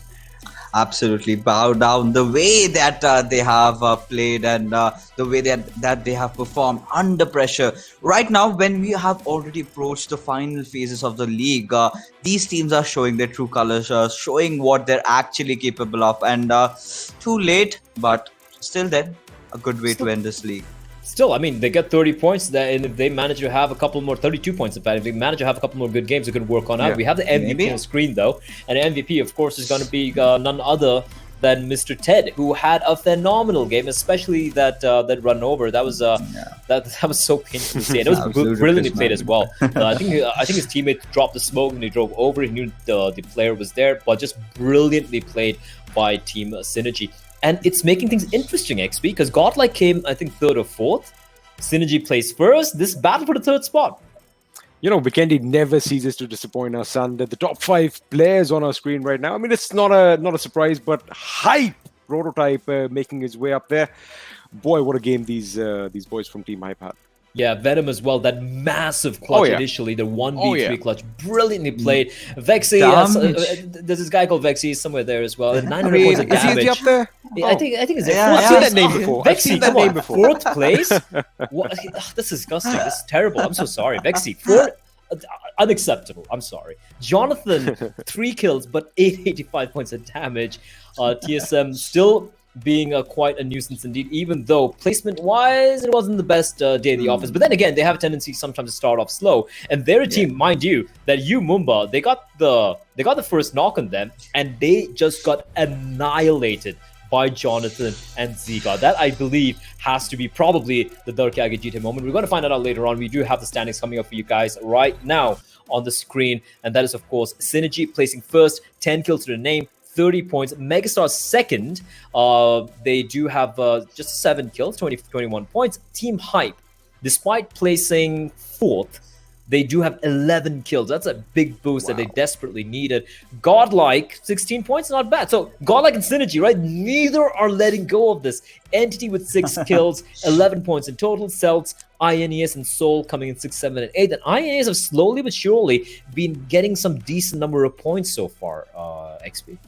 You know, the fact that, of course, I mean, they're getting a lot of points in the last few games, but Synergy, the fact that, you know, they know that Godlike have those games in hand, they are going to try their best to make sure they hold on to that 3rd position, of course, and qualify for the World League. But what an outing. I'm just going to quickly point out Megastars versus TSM Entity. We have 3 battles going on for 1st position, for 3rd, and for the 16th, but there is a little bit of a to and fro between the boys in charge, leading the kill table as well. None of them want to give up their top spot. Indeed, it's going to be Vexy, of course. Jonathan and Z got battling it out. VSG Crawlers, comparatively quiet a game, but they do at least get a few extra placement points. Powerhouse continue to disappoint, man. They've been very quiet. Yeah. Team Tamilas off the chicken dinner, not able to recreate the magic we witnessed from them earlier. They just get the 3 points. They'll take it. It's better than 1, but still kind of disappointing. Mumba, they got that 1 kill on Clutch God, and then TSM Entity came running and just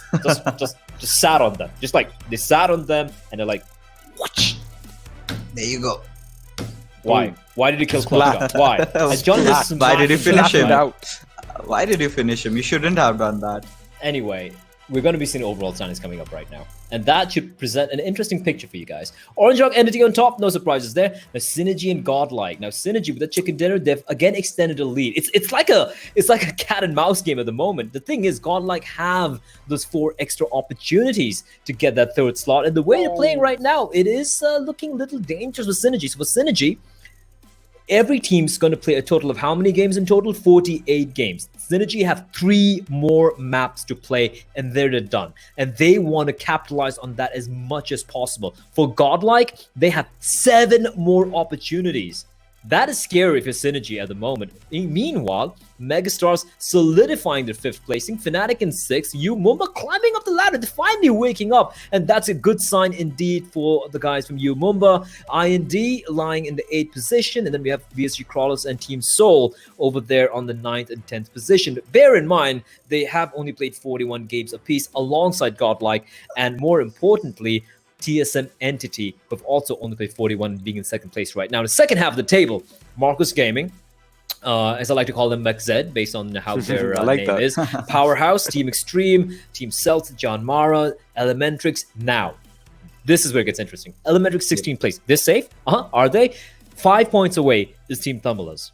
Okay, and right beneath Team Tamilas is INES, who haven't had many big games so far, but they're getting 8-10 points consistently every game. Team Hype, with that performance, they're going to be going up the ladder a little bit. Now, I hate to be the bearer of bad news. They have 7 more games to play here, but it is looking very unlikely that they're going to be able to catch up to Elementrix or John Mara. And Deadeye's Guy, they have just 4 more games remaining to be played, so it is looking unlikely for Deadeye's Guy as well. But INES and Team Thumbalas, XP, they have a real chance here, man.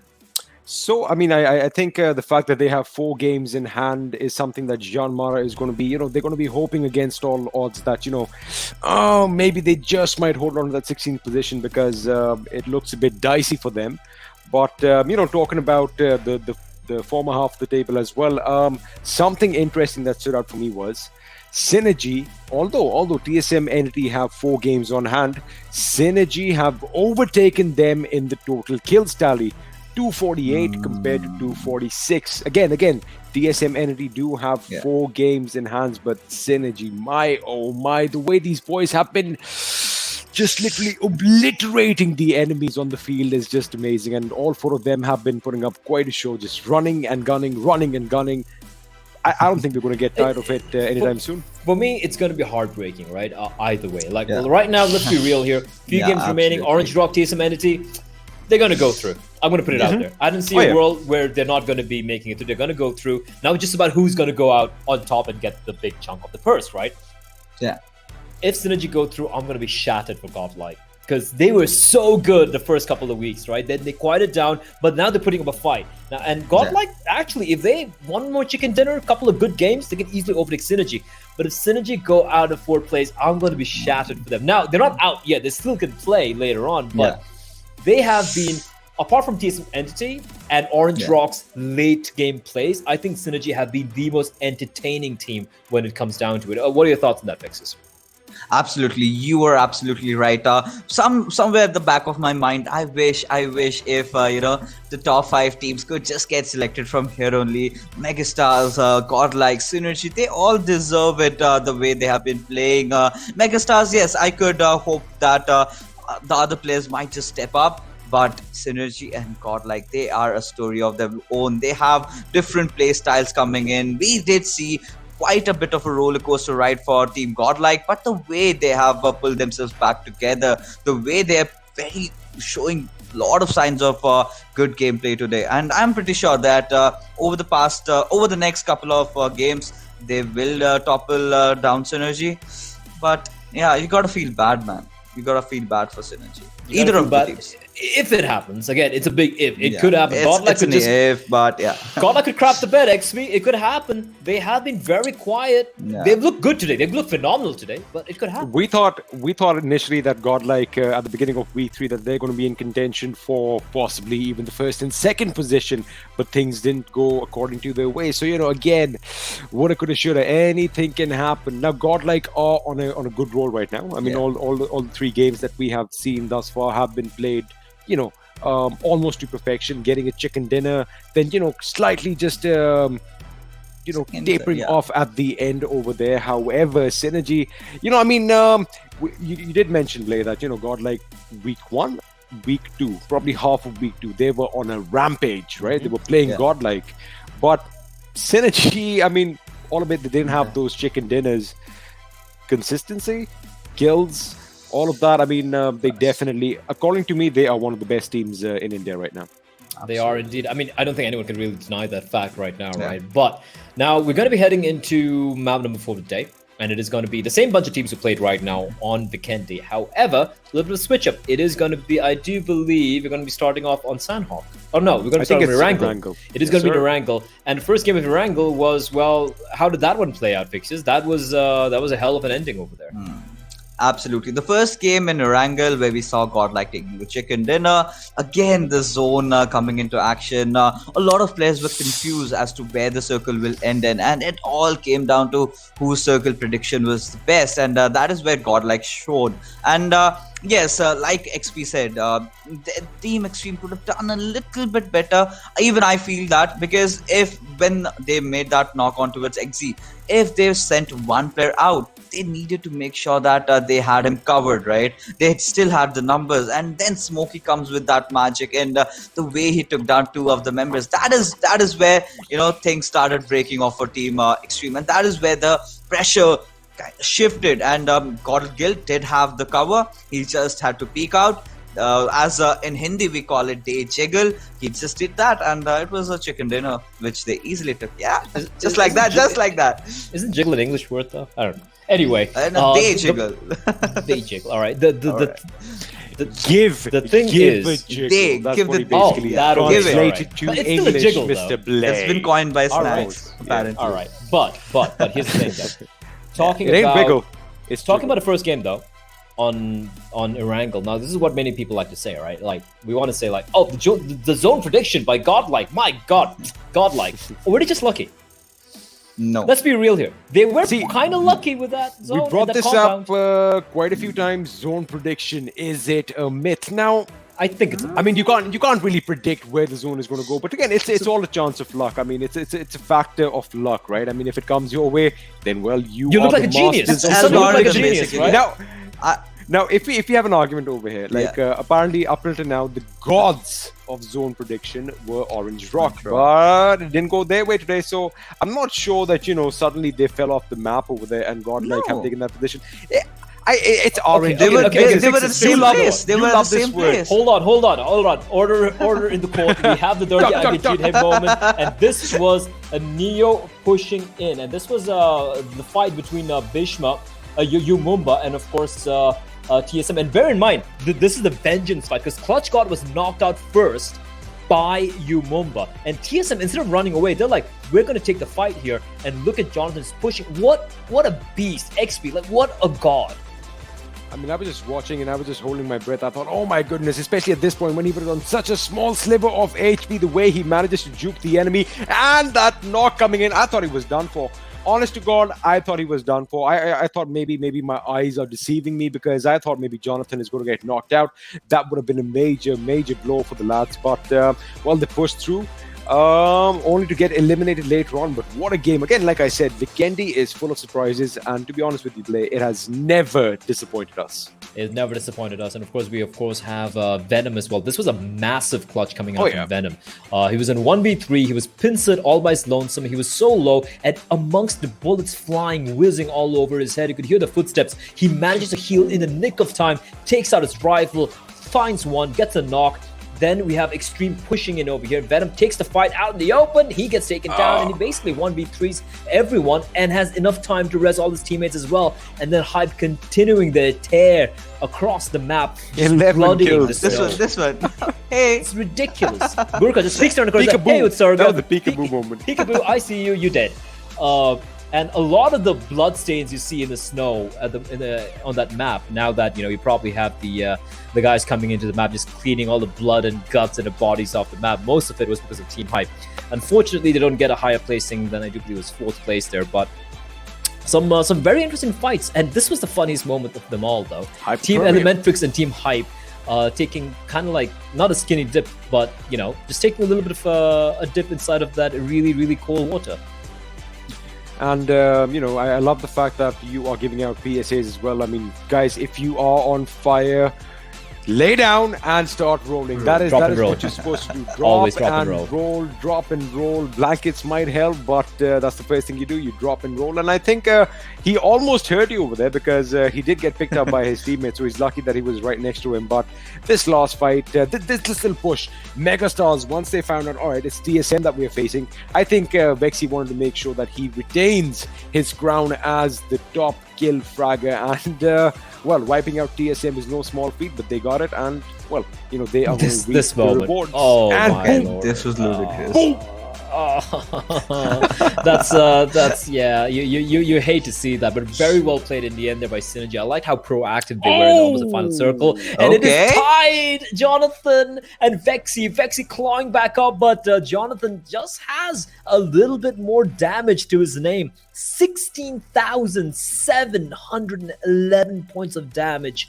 Absolutely monstrous. Vexy right behind him at 14,366. Ted nearby alongside Austin X. Both of them just always working in tandem, and Z got over there on 63. And Jonathan Vexy, just a battle of the Titans, man. I mean, these two guys might just crack the 20,000 mark. I'm calling it. I think by the end of the day tomorrow, me too. They're going to crack 20,000 because they've only played 41 games so far. XP. They have a huge seven games. I think that's doable. If they continue the form that they're in and they come out guns blazing and just keep going for those kills, I don't see why Jonathan can't do it. But Ted is also kind of creeping up behind them. 71 kills. The third person to crack that 70 kill barrier. What a show we've seen from I have nothing but praise for these players. They're all incredible. And now a very quick fan call for you guys. A hashtag PMPL fan moment. Just click a video. You can make a video of yourself recording yourself and sending the message. It could be about at video. You send it to video@notman.com. It could be a message about a player, about a team, about your talent. It could be like, oh, Fixes, I love you so much. When I grow up, I want to be just like you. You're my daddy. You can even record that and send it across. And on that note, we're going to be heading over to the other call out. That is, of course, the in-game thing where you open up the game in on your phone. You click on it, click on matches, select the English stream, no other stream, mind you, or you're going to make XP very, very sad. And that, if you do that, you get a lot of free loot. Yeah, please look at him. He's broken. You'll get that quote if you get into but the also industry. Yeah. before we get in the game, I don't know if you know this play. So one of Fix's most famous call-outs while he is streaming is "Who's your daddy, boys?" So that is something that is right up his alley. That's perfect. Take your phone out. Take your phone out right now. Just like look, make a selfie. Like, Fixes, you're my daddy. Boom. Send it across. If you do that, I promise, if any of you send that across, I will personally make sure it's featured tomorrow in the PMPL collage, the video collage. And on that note, on that ridiculous note, ladies and gentlemen, I'm going to say farewell for now, because I'll be coming back later on. But for now, we're going to be jumping straight into the map. It is going to be on Erangel Fixes experiment. You guys have a fun time. I'm going to sit back, relax, and watch the carnage. Yes, sir. Yes, sir. And here we are. We are going to take this away. Fixes, are you ready, my friend? We are going to be underway. Absolutely. Of course, it's going to be Erangel, and we are still on screen. You got a little bit too close to the camera, almost scaring me, but have a look at the flight path. We are going to be going from the southwest to the northeast direction, kind of on the south side of the map. And looking at the teams, do we see any major changes over here? None that I can really spot out right now. But again, it's going to be exciting to see, the power struggle going on between the teams right now. I'm going to be focusing on Godlike versus Synergy right now. Synergy, man, what a show these boys have been putting up for us.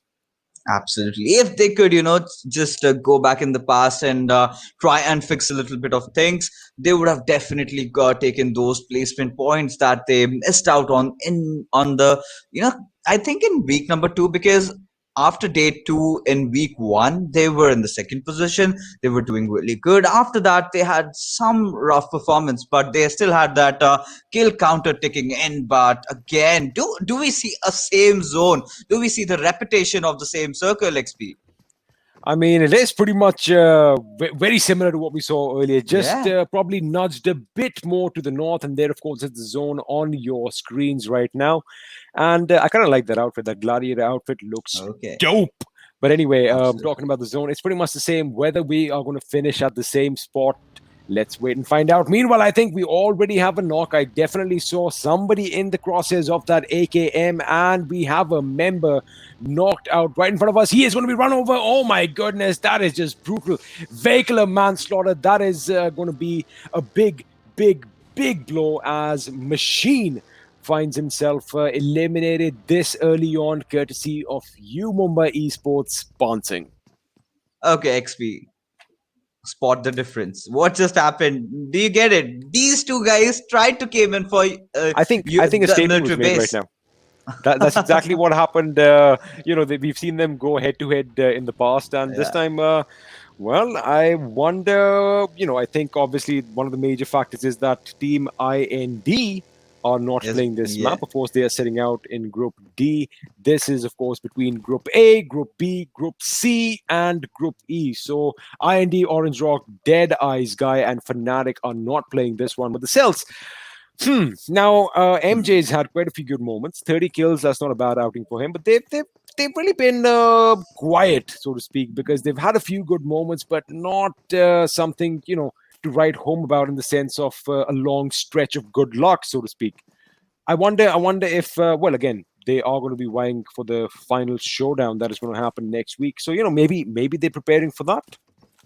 Yeah, absolutely. And talking about Team Cells, this is one of those teams whom you can compare with the likes of Team Tamilas. They entered as dark horses. They were looking really promising. There was a time when Team Cells used to absolutely dominate during all those scrim matches that used to occur in every kind of domestic circuit. If you talk about the international circuit, Cells was really good at a time.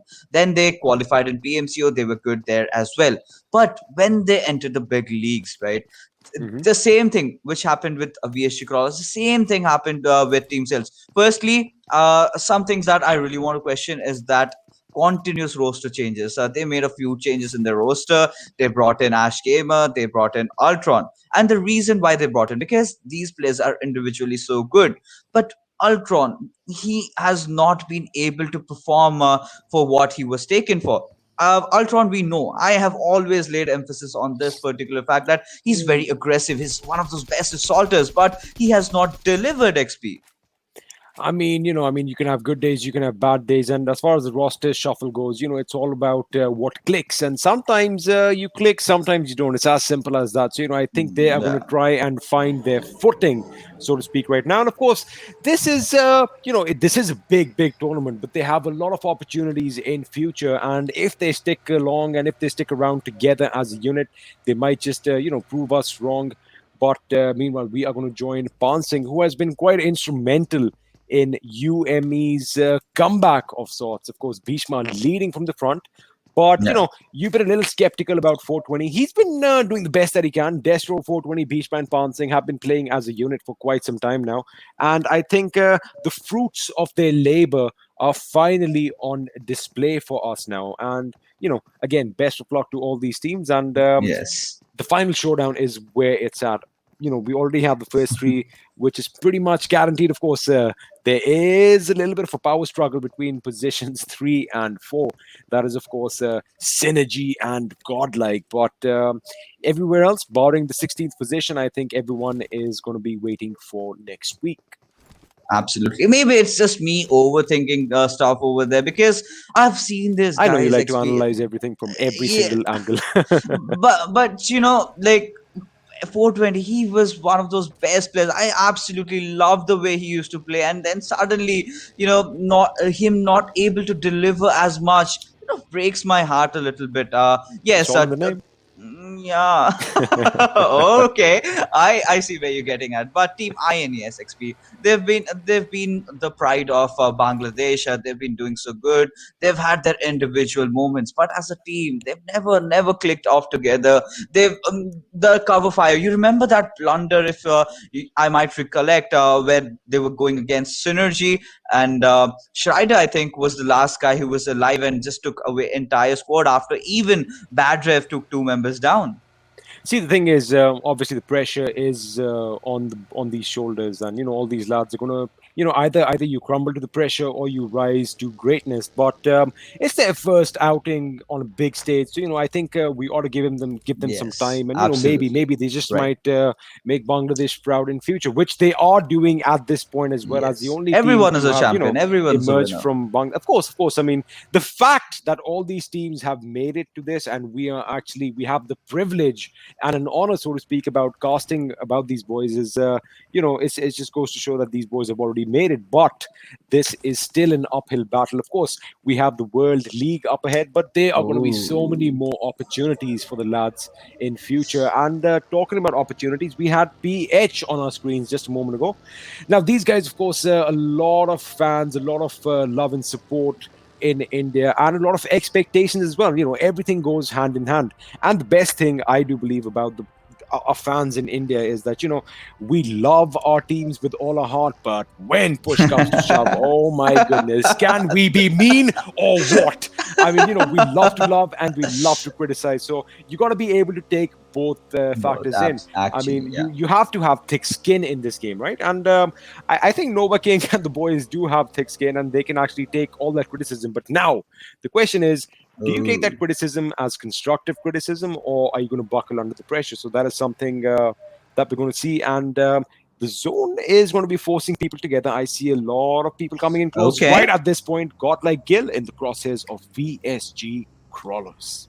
This might be a very crucial fight. Imagine now, Team Godlike getting eliminated really early. That can be really bad, but Gil trying to park his vehicle as he somehow is successful. And now Hasta did take a lot of damage, but now Godlike knows, they are aware that there is a team looking to hunt them down, and VSG Crawlers, they've got a good position for their own, because they have that capture over the church area, and there's that little dip, if you know what I'm talking about, and they have capsized it.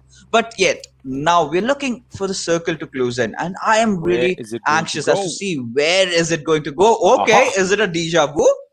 I think it's pretty much the same. Where is Godlike? Where is Godlike? Nope. Go to Their that compound compound. is currently taken over by Team Hype. Of course, Team Hype created all the hype in the last game. I thought these boys are going to have a fantastic run, which they did. 11 kills after such a long time. That is going to be a major, major boost to their morale. But a Groza in the drop is something that can also boost your morale with that rapid, and I mean rapid rate of fire. And it can literally decimate enemies in the blink of an eye. Meanwhile, Godlike Distance might just take aim at the members in front of him. He does have PH. They're kind of like in hot pursuit, but they are going to be picking out different vehicles. And Hastar is going to go swinging past. I think everyone wants control of those compounds. And Again. Smokey just might be caught out by Zebra. Is Zebra going to get out? Is he going to shoot? Dark comes in. They know the enemy is nearby. Zebra is going to go in. Alright, Again, this is wait a going to second. be He has his bad. DP. He aims. He just reacts a bit slower. And Smokey is going to pay a heavy, heavy price. He gets knocked out. Godlike, not off to the start that they were hoping for this game, Fixes. I mean, what a bummer, XP. What a bummer. They did go for the same compound, but Powerhouse that this time they were prepared. They knew that this compound is going to be very instrumental. But wait a second, Marcus Gaming Shadow, has he spotted XZ? Has he spotted Hastar as well? He will take that spray down. If Hastar goes down, this will be really bad for Godlike, as the AK does take that one shot onto his body, but will miss out as Shadow still rattling out a few bullets. But XZ is in a whole world of trouble of his own. Oh my god. XP, what are your thoughts? What is going on? The fact that buggy just lost that rear wheel is going to be a bit of a blow, but he reacts quick enough. I was just afraid that he doesn't get knocked out as he exited that buggy, but that is not going to be the case. Meanwhile, we do have a couple of vehicles going up the mountain. Powerhouse is trying to lay down some hurt in Godlike's direction, and their woes are still not over because Soul is joining in the fray, and they get a knock to their name as well. So Godlike in a world of trouble, in a pinch, in a pickle, whatever you want to say right now, because they are getting shot at from all directions. Meanwhile, UME is going to be wiping out a member of Team Extreme. Kazi goes down, Existence gets knocked out by Hype. Like I said, Godlike are basically getting punished from all directions, and Max Kosh from Marcus Gaming, or MGZ as Blay likes to put it, is going to be under fire. Maybe we might have a bear of kill steal situation over here. Okay, that happens. But Team Hype's SK49 is going to walk away with Existence's kill. So that is going to be a +1 for Team Hype. Again, off to a good start. Nova King trying to pepper some shots in the direction of Shadow, trying to destroy that door, making sure that, as much of cover is depleted by them. And PH Dark, in fact, is going to get a knock, and that too with that DP, and it ended with a headshot. So good accuracy on this lad, as we obviously know. Now, if I quickly have a look at the zone, they are pretty much dead smack center. Now, we know that Powerhouse is a powerhouse in this game, and for them to continue, for them to steamroll the opponents, they rely on holding compounds, right? In the sense that they are going to be like, all right, we're going to post up over here. You boys bring the fight to us. And is it going to be the case? The zone is going to shift out. Where is it going to go? It is going to go to the northeast. And, well, we are going to have a battle on top of Mount Olympus, as I like to call them, because, of course, we have all these amazing players who are literally gods in our eyes. And these guys are going to be fighting out for the King of the Hill. And talking about King of the Hill, Team Tamilas are not going up there this time because it is currently occupied by VSG Crawlers. But Orange Rock, they are not here, But They I love thought the maybe hills, yeah. I know. I thought maybe if Orange Rock were here, they would have taken position over there. But since they're not here, it's yours for the taking. It's yours for the taking. Meanwhile, Megastars might be moving up on that hill from the other end, Fixes. Absolutely. And Megastars, as we speak, they were really close to Synergy. And Synergy, this is their game. This is the game. If they take a chicken dinner in this game, they, I think, kind of will lay a strong foundation again to their, that third position that they have been fighting out for so long. But Marcus Gaming with those quick rotations, see, he does spot out Shadow. And will he be able to knock him down? No, as he fails. But Surya has a story of his own, as he will be taken down by Vexy over here. Neo in the meanwhile taking down Sangwan, but MJ stealing that kill. I am actually anxious to see what is happening over there. Now, this fight is taking place in West George Ball, which I'm sure we're going to come to in a while. But this is just crazy. What is this, Carmageddon or something? Because they are just driving their vehicles around, and Jonathan from somewhere just gets a knock on Nova King. Ultron over here trying to pepper some bullets in Neo's direction. If he connects or not, that we're going to have to wait and watch, because I do believe Neo lost some health, but he gets knocked out by Regaltos instead. So Regaltos kind of, answering back for that initial knock on Sangwan. Of course, TSM kind of finding themselves pinched in between two squads. On one end, you have Soul. On the other, you have the Celts. Regaltos is going to be moving in. But what's interesting is how only 2 members of TSM Entity are up on the hill. Meanwhile, the others are still in West Georgia. So if Mortal and the boys are not aware of that, and if Regaltos goes in for a little bit of a blind push, they can actually pay the price over here. I'm sure they're going to try and take it easy, as Jonathan and Clutch God are maneuvering around those buildings and repositioning themselves, possibly getting ready for an attack on the boys from Team Soul. Now, the thing is, have a look at where Zegor and Neo are, right? I mean, they have the high ground, so you would assume that, they have the little bit of advantage. But the fact that they can't go to either side as they're going to get exposed is going to be something that is going to limit their movement. Meanwhile, Regaltos is pushing back, and I think we might see something happening over here. Viper with that 6x and DP. How is he going to fare? I thought it was going to have a car 98 or something. Where's your car 98, Viper? Somebody give this man a bolt action.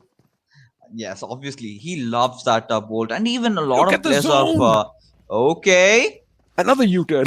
that was a curveball, to be honest. And Jonathan now has spotted out members of Team Soul, and he did try to take a few shots. I really felt if they could have gone to that 3-story, that would have been more instrumental for Team TSM Entity, because then they would have absolutely restricted Soul's movement up top. But now TSM Entity knows that they have to retreat, and they have to do it really fast, and they have to get themselves inside that circle where Megastars have a really commanding position. But Mortal still trying to search around before he makes that move, because he is actually scared right now, because maybe TSM Entity will be looking out for him. But Team Tamilas does spot down members of Team Giant Mara, and I think one member just died down. Yes, Sylvie did take down the Shala, as Mr. Spray has his crosshairs pinned down on Extreme. Will spot him any moment. HP just kind of blew himself up with his own vehicle. That is going to be a devastating. Bro, I was just going to mention that the way TSM just, I'll come to that. Godlike is eliminated. Let me tell you one thing. Gil was the last man standing. I think TSM made such a wonderful call in rotating down south and then heading all the way, taking the long road into the zone. Because if you remember the previous, that is a good grenade. Oh, that's a smoke. That's a smoke. Had that been a grenade, that would have been boom, and these boys would have been blown to smithereens. However, they are just making a little bit of cover. Now, Powerhouse are going to find themselves pinched in between Umumba on one side, TSM Entity on the other. Clutch God gets a knock on Zebra. Are they going to come in for the push? Dark and Iconic are in a good spot to lay down the hurt, and he gets a knock on one of the members of TSM. I'm going to just make sure that I get the right person. I do believe Clutch God has been eliminated from this game. Neo under heavy fire. Jonathan gets knocked out. Z-God, we know he's a capable man. He has a lot of work on his shoulder. He gets a knock on Iconic. But is he going to lob that grenade to perfection? Neo with that grenade knock. Oh, I wonder if he's going to make it. UME on the other hand are content with fighting a different battle.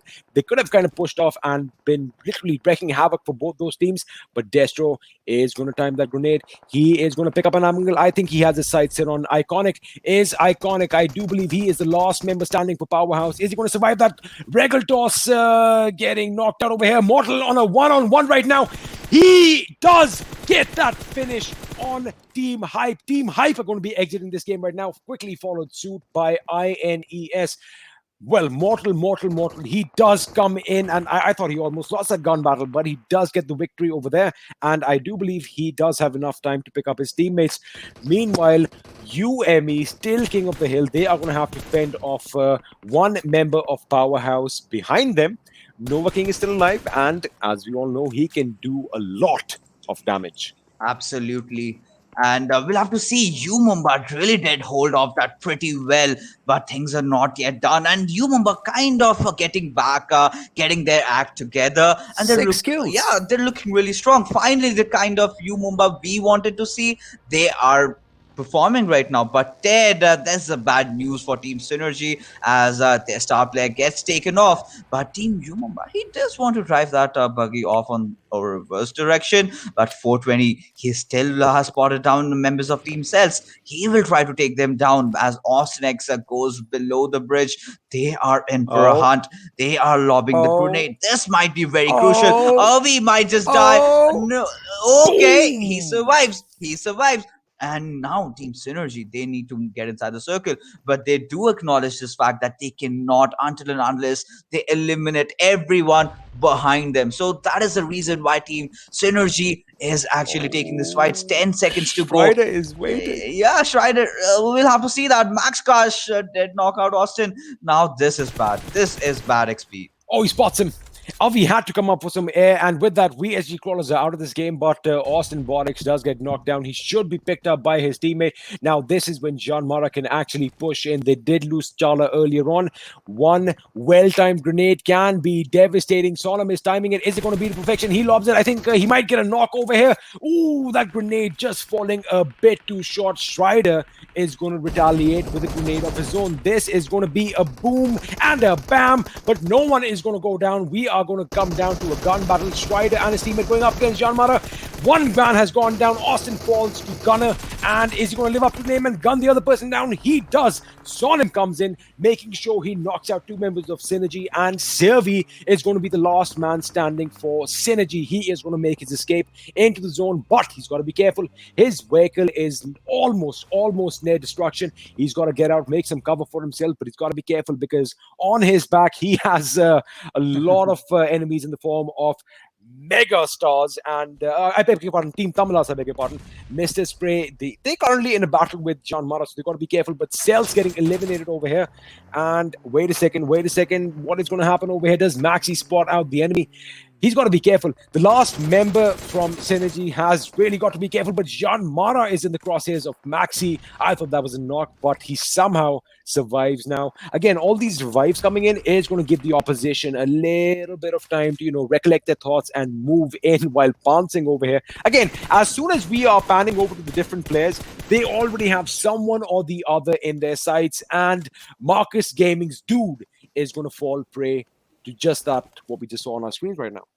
Absolutely. And Team Tamila's Carry does manage to spot down members of Team Mumba as he will spray bullets onto it. Then spots down Max Cash as well. And Carry, we are seeing a new Team Tamilas today. Mr. Spray does finish off Max Cash over there. Will spot out 420 OP, and will he be able to finish? Yes, he does. And Team Tamilas is wrecking havoc left, right, and center. Be a powerhouse. They are still surviving. This could be their game. I really want to see Tark clinging onto another rock again. Maxi trying to spot out members of Team Giant Mara. This time Sirvi still surviving. How does this man do it? He is in the middle of nowhere. He's outside the circle, yet he lives. TSM Entity, they are still alive as well. Maxi trying to close in. He lobs a grenade onto its members of Team Mumba. Let's see if that connects as Maxi instantly prones down and will heal himself up as things start getting very, very intense.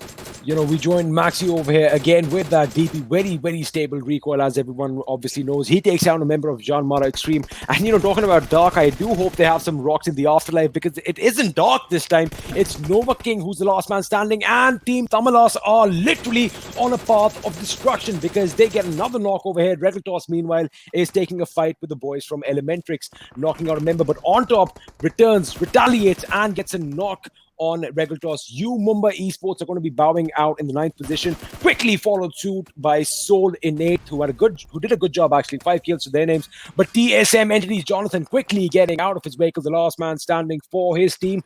He is going to be under heavy fire. He does make his way into the zone, but he's got to be careful because Nova is coming up behind him, and he might actually get spotted. But on top right now, having control of the only compound in the game, and forget Nova King. Paradox is going to lob a grenade in Jonathan's direction, wiping out TSM entity from this game. Down to the last three teams. Mr. Spray is the last man standing for Team Tamilas. Elementrix Fixes is the only team with all four members alive. Megastars with 3, Jean Mara with 2, Synergy, Team Tamilas, and Powerhouse with 1 each. And just as I say that, is that going to be reduced to now?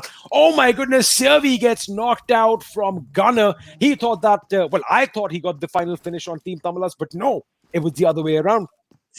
Oh my goodness, that was such a heartbreaker for Team Synergy as they had to meet the makers. And Giant Mara this time, not in Lipovka, but they did manage to finish them off near ruins as the battle kind of approaches to... still alive. Yeah, okay, Kings are still alive, but Megastars, look at the numbers. Giant Mara are in for a treat as they are taking kills left, right, and center right now. 9 kills to their name XP. And Team Elementrix, Team Giant Mara, these two teams are really very close to each other. I think Megastars are currently blessed by the gods of PUBG because they have a drop falling right on their heads. They're like, hey, what's up? You replenish. You need some armor. You need some weapons. Here you go. Replenish yourselves. Meanwhile, Pupuman is going to knock out Jean Mara's gunner with a grenade. I think we might see a little bit of a push. Sonim is in that shack. I wonder if Elementrix have an idea on location. He is not in the shack. He's behind the shack, behind a wall, in good cover. I wonder if they heard it because he can actually lay down some heavy lead. I think he's been spotted out.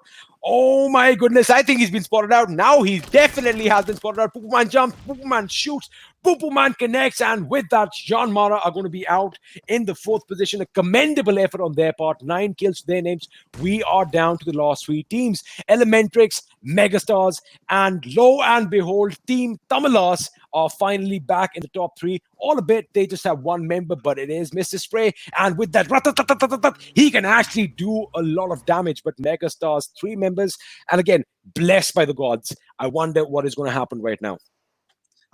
Only time will tell because I really see quite a battle popping up. Okay. I don't know. Megastars maybe haven't spotted him yet right now because if they would have, a few grenades might have just popped in. But Team Tamila's Mr. Spray, he is there for the watching. He knows Team Elementrix are crawling somewhere beneath that truck in those compounds. But right now, Megastars are also in their own prowl. They know that there is a snake somewhere lingering around them, and they are not aware that Mr. Spray is right on their left. Just look at that natural cover for each team right now. Megastars have that rage. Mr. Spray has a little bit of rage. And of course, Pupuman in the ruins over there. Broken walls, but, bullets cannot penetrate these walls. So they also have some cover. What is going to be an issue right now is where the zone's going to go. And of course, I do believe a grenade has been lobbed. Smoke grenades obviously coming out for some cover because they are going to probably move in towards those corners of the walls. And there you go. I think Mr. Spray's weapon has finally been spotted and the zone is going to force him to come in. Is he going to get spotted out? He does get spotted out and it is on top. Who gets that kill? Team Tamilas, a wonderful outing by these boys, out in 3rd position. We are down to the final 2 teams. It is a 4v3 situation. Scratch that. It's a 3v3 situation as Mr. Hyozu is knocked out, but he should be recuperating as we speak. Now, Paradox and the boys have their work cut out for them because they kind of have to move in, and Orange is in a good spot over here to lay down some lead in their direction. It can actually go either way, but looking at the zone right now, this is a bit tough to call because now Elementrix have actually got to move out. So again, maybe Megastars are in fact blessed by the gods of PUBG. They got the drop first. They have that ridge. Now they have the zone in their favor. Fixes, I think this is something that you are going to be happy about. You've been talking about these lads for quite some time, and he said a chicken dinner is something that is definitely, in the works for them right now. But right now, if you talk about the covers that these guys have, Elementrix are in one good position right now. Megastars, they are rotating the players out, but on top will spot him down, and Paradox goes down, but does take a trade. But this is not in their favor, as Swag does take down 1 member down. He will go in for the second, and on top, and Swag go in for that 1v1. But where is Encore? I really am searching for him. On top does heal up, but Swag still peppering down those bullets onto him. Pupuman and Mr. Hyozu trying to give away Swag's position, but Oh, Okay. swag Oh. with some swag, ladies and gentlemen. That guy knows that he has this game under control, and he just gave a massive shout out to the cameras. That kind of wow. I mean, mega stars. They are living up to their name. They are mega stars, and their swag definitely has that swag coming out with that winner chicken dinner and emote in the face of the enemy. Of course, when you know that victory is assured for you, well, I mean, you have to pull out all the stops. You know, I mean, he has to live up to his name. It is swag, and I think with that, we are going to just absorb what just happened right now. I'm sure you guys are going to be going ecstatic in the chat. So you know what? We'll take a quick break, and we'll see you on the other side of this in a few minutes.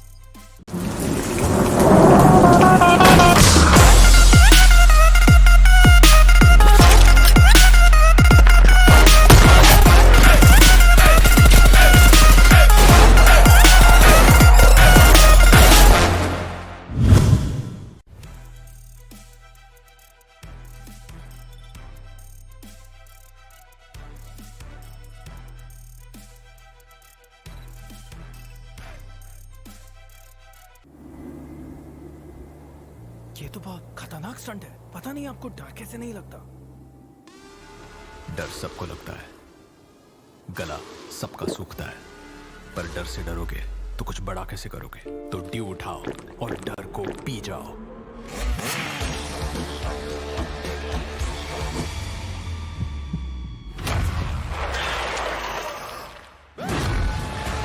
Mountain Dew, डर के आगे जीत है। अरे video फिर से freeze हो गया। मैंने बोला था इसका नेटवर्क जाएगा। मैंने भी सुना था, इसने बोला, उसने बोला, किसकी सुनूं? अरे इसने कहा, उसने सुना, सब भूल जाओ और अपनी आंखों पे भरोसा करो। मतलब वीडियो सही है तो नेटवर्क सही है, और इंडिया का ना बेस्ट वीडियो एक्सपीरियंस एयरटेल पे है। देखा? तो आंखें खोलो और सही चुनो।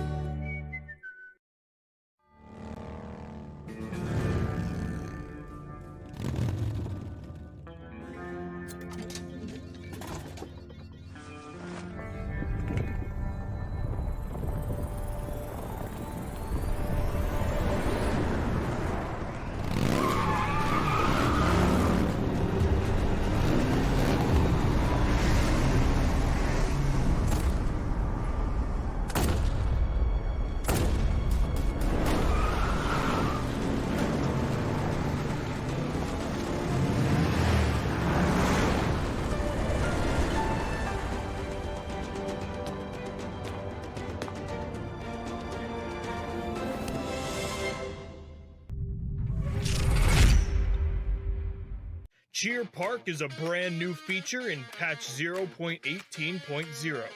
It's a place for players to relax with their friends, practice skills, and meet new people. You can enter Cheer Park through the main menu, so invite some friends and explore this new space. The shooting range has been revamped. Now, when you start a round, you'll have 60 seconds to down 20 targets spread over 5 waves. Your results will then be rated and displayed.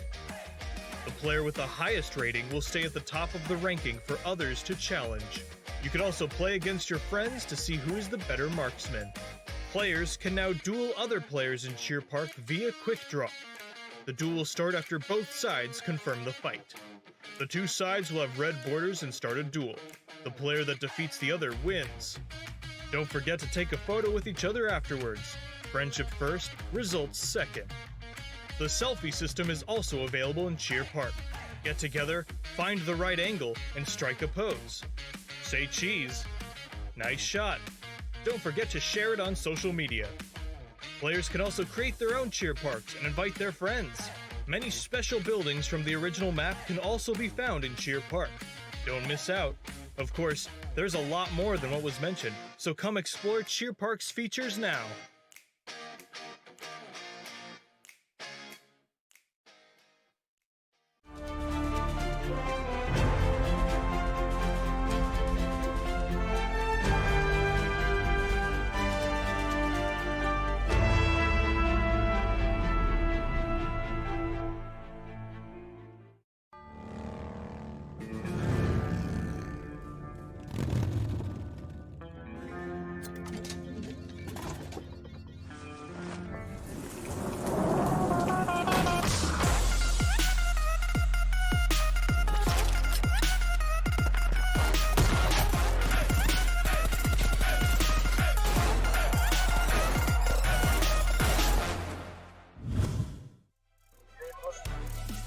Welcome back, everyone, to the final game of the penultimate day of the league stage of the PUBG Mobile Pro League South Asia, fueled by Mountain Dew Energy and brought to you, of course, by Airtel, the preferred network partner of the PMPL South Asia League. And joining me, as usual, it's going to be Experiment and Fixes. What a game we witnessed there, and Swag just dabbed everyone out of the server at the end like there. this. Listen, I don't care what people say. It's like BM. That's not BM. That's freaking Swag. I love it. I loved it. I mean, I wasn't casting the game. I literally cheered when I saw him do this. Like, I got the game. Let me end it in style, and he ends it brilliantly played there.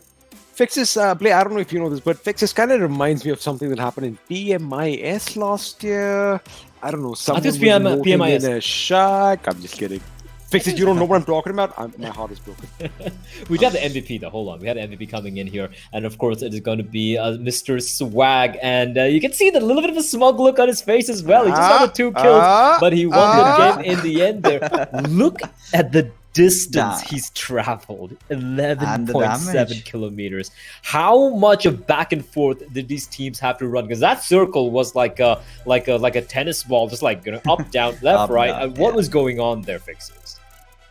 I mean, we for a second thought that we might see that same circle coming in on towards us. Then there was that curveball. It went a little bit towards the bridge side of George's ball. Then we thought, okay, this might be the area. That is where Synergy got outplayed. And then again, that curveball coming in and going down towards Ruins. That is what happened. That is indeed what happened. And XP, we do have the top 5 players. Gunner from John Mara, they had a splendid game. 6 kills for him. Synergy is always going to be there somewhere. And in the end, there, Sirvi unfortunately couldn't do much. I do believe he's the last player alive. Team Elementrix, what a showing from them as well. Umumba, they have been on kind of a mini tear. And for the first time in a long time, we do see one of the players from Team Soul, Mortal, coming in. And what was a clutch situation? I do believe it was a 1v2 where he tried his very best to win it. He did win it. Unfortunately, Soul not really finishing on top there, the top 3 or top 4, but all things considered, today has felt like, apart from Synergy and Godlike, if you look at the remaining teams, it's been a day of the underdogs. They've finally woken up at the very end. Like we said at the beginning, XP, some of us like keeping things to the last moment, and these teams seem to be one of those. But XP wanted to talk us over the standings here as it stands. I mean, Megastars coming out with that chicken dinner, 20 placement points, 5 kills, 25 total points for them. That is going to be an outing that, of course, a lot of people have been waiting for. Elementrix in second position. I think they did a wonderful job. Jan Mara with 9 kills. Again, the bottom half of the table is waking up. It might be a bit too late, but remember, we do have that battle for the 16th position going on. Team Tamilas, another good show by them, finishing in 4th position with a total of 15 points. Now, if we quickly have a look at Synergy, you got to remember they did get 12 points in this game, but Godlike on our screens, where are they? They are going to be bottom last. That is something that is not what is expected from them, and Synergy might just retain their position a while longer. A while longer, right? But Godlike, though, they still know they have a few more extra games, but they can't afford games like this where they come bottom last. You can't choke like this. You need to, like, even TSM Entity, they've not had a great game today, great day today, but they still get the few placement points here and there, right? They still get the few kills. And Godlike coming out bottom last alongside INES. And INES, man, these are the games they can't afford to crap the bed on. Like, they need to get high points here. And Team Tumblers are doing a great job. However, Elementrix having such a great game, they're literally battling off Team Tumblers. Like, they're like, stay away, like, stay down, please don't catch up to us. But it could happen. Still a few games remaining for both the teams, right? I mean, I think that's the major factor, that they have those games in hand. And Fixes, I think they just might pull off an upset. They might indeed pull off the upset. Could happen. Right now on top is Orange Rock and TSM Entity. They still have a couple of games to catch up to Orange Rock's a total of 44, 583. Synergy are now 20 points behind Entity. I'm just saying. They have played 4 more games though. So that is the caveat over there. But Godlike, 523. Now a 40-point lead for Synergy. Now that can get whittled away. That you just need to get 10 points per game to catch up with Synergy. But anything could happen. And if they have games like this where they just have 1 or 2 points, that is going to make things very, very sticky indeed for Godlike. Then we have the rest of them. Megastars, phenomenal performance from them this game. We had Fnatic, Umumba on upper trajectory, IND, and finishing it off as usual in the top 10 is going to be VSG Crawlers. And of course, Team Seoul, and the battle for the third place, man. We thought we'd probably potentially have a winner by end of today, but no, it looks like it's going to go all the way to the final game of the final day of the league stage fixes. Absolutely. The way Team Synergy has pulled themselves back and Godlike, that was one disappointing run. But yeah, if you talk about Team Godlike, what went wrong for them? That was maybe the teammates were way too far from each other. Smokey was caught in no man's land. They went for that same compound that got them the chicken dinner in the last Erangel match. This time they were also going there, but Powerhouse also tagged along and they just caught him out. And that is when Team Godlike panicked and they were like, where do we go? Where do we go? Everyone was haywire, the kill getting picked off, XZ getting, tossed down at behind a tree maybe, and then even Hasta was taken down by I think Team Seoul. So I think a lot of I just want to point out something here. Would be if you look at the bottom half of the table, right, from 14th to the 20th position, every team has played 42 games apart from Deadeye's guy, and now Celts have been knocked down by Elementrix to the 16th position, 298 points. So 300 is Team Extreme and Elementrix, two teams in 300. 305 is John Mara, 298 is Celts. And right beneath them is Team Thumblers, who, if they have a very good game, this is heating up, man. Look, this is more intense. Ioneer's Hype and Deadeye's guy, it's too tight to call, right? Ioneer's Hype and Deadeye's guy, you might be like, all right, they seem to be out. It's getting too late now to really picture them managing to claw their way out. But Team Thumblers, they are being a thorn in the behind of Celts, Elementrix, Extreme, and John Mara. They need one chicken dinner, and they've already done it. They've proven that they can get that elusive chicken dinner today. One chicken dinner, man, and they're immediately in the 13th position. They did it in style. Look at the kills that they have. They have higher kills in all the teams that you mentioned right now. But I'm just gonna paint a little bit of a graphic image in your mind. So I do apologize for that in advance.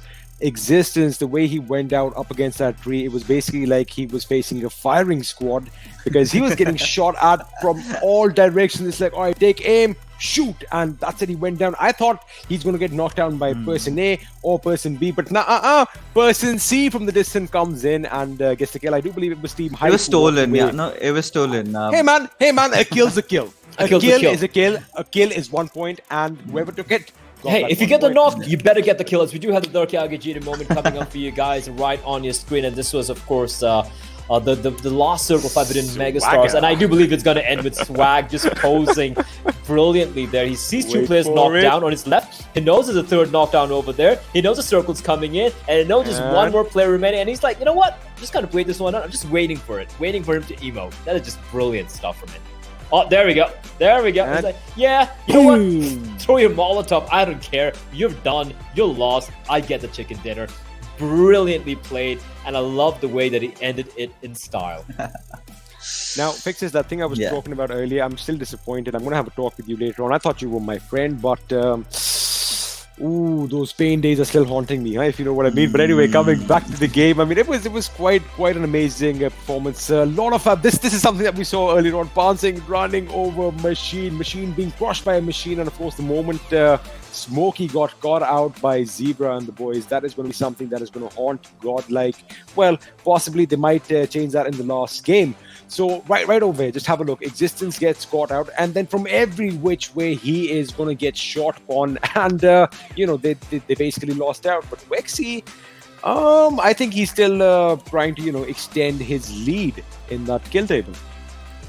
Yeah, he is indeed. He doesn't want to go down. Like, even if they don't get the top 3 position, at least they can be like, hey, you know what? We don't get the top 3, but we do have the king of the murder table, as I like to call it now, where he just dismantles everyone left, right, and center.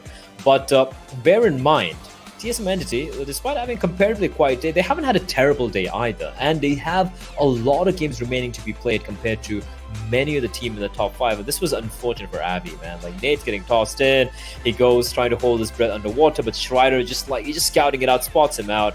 That's a nice kill coming in there for Shred. But John Mara, they were on a rampage this game. The way they just destroyed Synergy. They didn't get the team wipe, but lovely stuff coming up from John Mara. Can someone just explain something to me real quick? So you have a red dot on Sonim's scope it's on his weapon, sorry. And then you have a canted sight, which is pretty much a red dot as well. I know. He obviously switched out the red dot for one of the 6Xs at the end. I just thought I'd make a quick joke, but I just ruined my own joke, so I'm just going to keep quiet now. Listen, sometimes jokes fall flat. It's fine. It's fine. It happens to everyone. Team Tumblers, man. I thought they were they had still a very good game. They did good. They did good. Yeah, but for a moment I was starting to believe. I'm like, are they actually coming alive? Are they turning into Tamil Tigers, as I keep calling them by mistake earlier on? That's not a bad name. Maybe they might reconsider that. They might indeed. Yeah, Team Tamil Tigers. Yeah, good name. Although. All right, Team Tamil Tigers, Triple T. Yeah, that works. Producer in my ear. Triple threat as well. I mean, I'm just whatever. Neo with that little bit of a bunny helmet, unfortunately not helping him out there. If you're going to go into a battle, you want to wear an actual military helmet instead of a cosplay prop. Hey man, at least he got some cuteness points over there. And of course, we do have Poo Man with the nays as well. Birthday Boy, he's having a pretty decent game today. Like games today for the Birthday Boy. Oh yeah, Poo Man's birthday, and they almost did. That would have been a nice little birthday gift for him.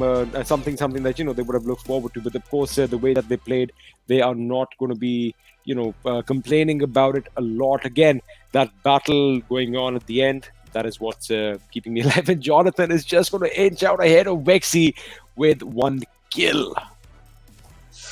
Yeah, that's tight. Now Vexy's going to be like, all right, that's not going to stand, son. That's not going to stand at all. I do believe TSM, do they have a few games on them? Yeah, they have a number of games. Yeah, I think 4 games, yeah. They have 4 more games to play, and that's a massive opportunity for Jonathan to crack the 20k barrier. If he does that, I mean, I just want to I think he's doing it. Yeah, you're calling it 20,000? By the finals that he's getting. Go ahead. By the finals, I think he will be able to do it. Hopefully he does manage to do that. That would be one hell of a record to break, right? Like, I think that's almost equivalent to the total damage of like a few of the teams in the bottom. That's ridiculous if you look at it. But now, before we resume or rather continue with the remainder of the game, so just one more map remaining, it's going to be in Sanhok.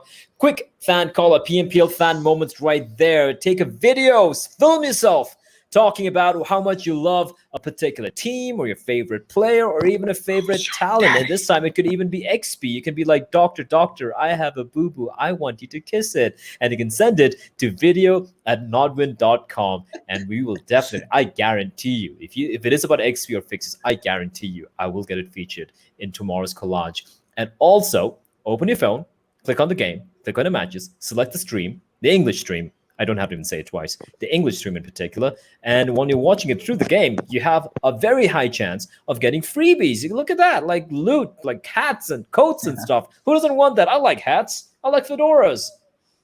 I like those crate coupons as well because, you do get extra goodies, but then you can unlock some more goodies for yourself. So I've been always on the unlucky side, man.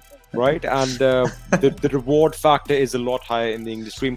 I know you might be saying that we're just trying to advertise our stream or whatever, but trust me, it's a fact. We've never lied to you, and we're not starting right now. We are not going to start right. We never lied to you. Like us lying to you? No way. Would we?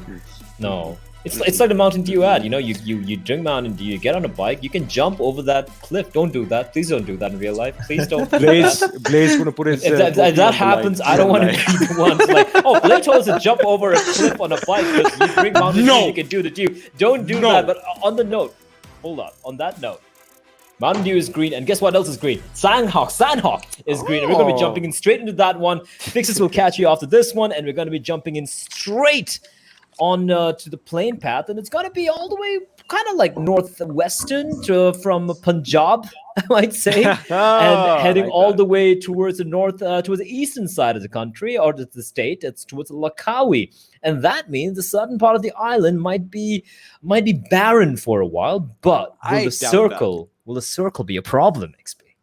I mean, you gotta remember this is Sanhok, so pretty much everything is going to be in jumping distance for all these lads. And talking about the circle, we are going to have to wait and watch. I mean, what do you predict? I think it's going to be a bit to the I was going to say that, but all right, fine. Let's call it a tie. Let's call it a tie. All right. But the fact that the Camp Charlie Island is pretty much the biggest piece of land inside of the circle, we're going to be seeing a lot of players gravitating towards that. We already have Team Elementrix. Synergy is going to be heading there as well. Team Hype too. On the eastern side, eastern front, we have INES, Mortals, a team that is Soul, Celts, VSG Crawlers, a number of teams over there, and I'm just looking for some of the main guys who might present a thorn. TSM Entity have landed smack in the center of the island, not the center of the circle, though that is taken right now by Umumba. And I think Godlike are already opening up, and maybe a member of Synergy, is it? Has he gone down, or is it just something that I saw on the map right now? I do believe someone has been knocked out. We're going to have to wait and see who it is. But I kind of wish the circle goes down south. I haven't seen a Sami or a Nakham fight in, well, forever, to be honest with you. So that is going to be something exciting, making sure that everybody has to migrate down south. Again, the terrain, the topography is going to be a new challenge. But, we kind of joke about the fact that, okay, people don't know the lay of the land, but these are professional gamers. I'm pretty sure they can read the map at the back of their hands, and we do have a casualty, and it is a kill that is going to go Godlike's way. I think we already lost a member of Synergy, so right off the bat, Godlike and Synergy fighting for that third position. Godlike's like, That was Strider. I think he glitched out there. That is so very unfortunate. That's a broken phone right there.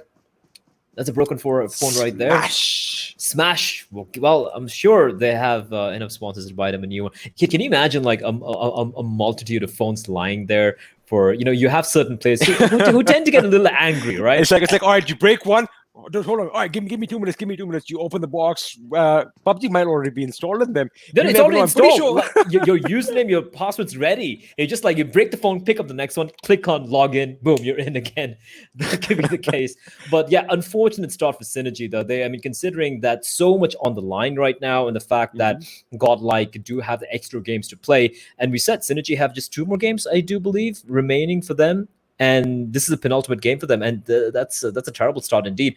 I do believe for Synergy, this game and the first game of tomorrow are going to be the last games, and then they're going to have to sit on the sidelines and have to watch Godlike and probably, try and do some pentagram painting on the ground with blood and like sacrifice a goat and a couple of chickens. And in the meantime, Jonathan, long range, he doesn't care. He's going to get the knock, and he's going to reorient himself to try, and he's looking for Destro as well. He knows another player nearby, and Destro trying to smoke off just to cross on over that particular road and try and res his teammate. Now, there's a little bit of a gap. He's waiting for the smoke to spread a little bit more. Destro returning a little bit of fire as well. He hasn't crossed yet.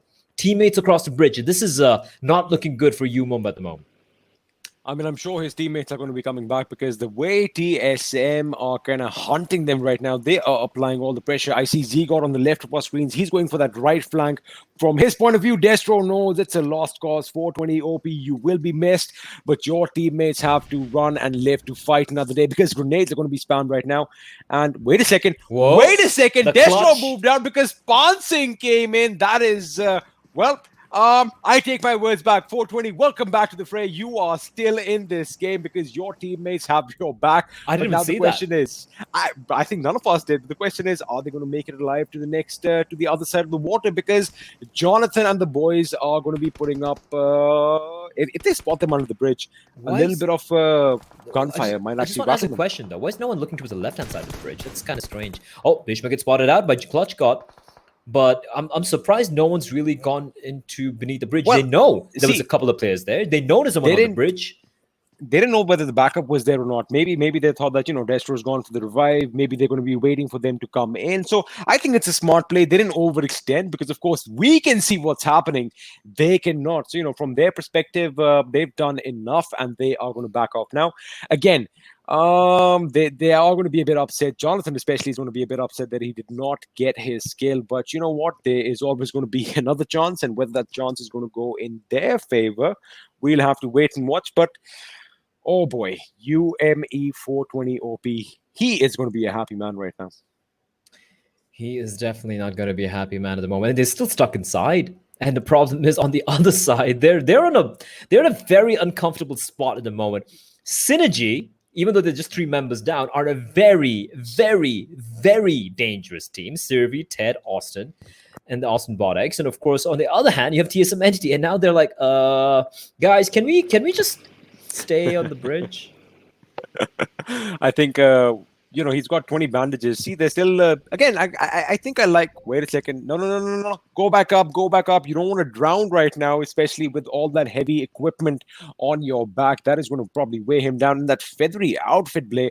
I do believe it's going to soak up a lot of water, but he's still staying there. I think they're just making sure that the coast is clear. Literally, they want to make sure that no one is going to peek before the man who is low on HP comes back. 20 bandages, it's going to take a little bit of time for him to, get his health back up. But Servi I'm pretty sure they heard that commotion down there, right? So now they are going to be looking from up top over here, just trying to grasp the opportunity of any kills. And as we know, these boys, they never shy away from a fight. They never shy away from a fight. I think that's something that we can I like that. We can head over to. Yeah, I love it. I love the fact they make things so interesting. But Servi, I think he smelled something. I think he smelled a few bodies, potential victims here. Now, Orange, or Orangey, as his name might be pronounced. I don't know. I could be wrong here. Oh. He's far away from the rest of his team, but on top, he's right on top of. Is he gonna get it? Wait, what are you doing on top? Like, make up your mind. Make up your mind. Don't be standing there. He's got a nade cooked and ready. He's gonna be tossing it in. He has no one nearby. Where are the rest of his teammates? Why is he alone? Why is he all by his lonesome? Surya's gonna find him.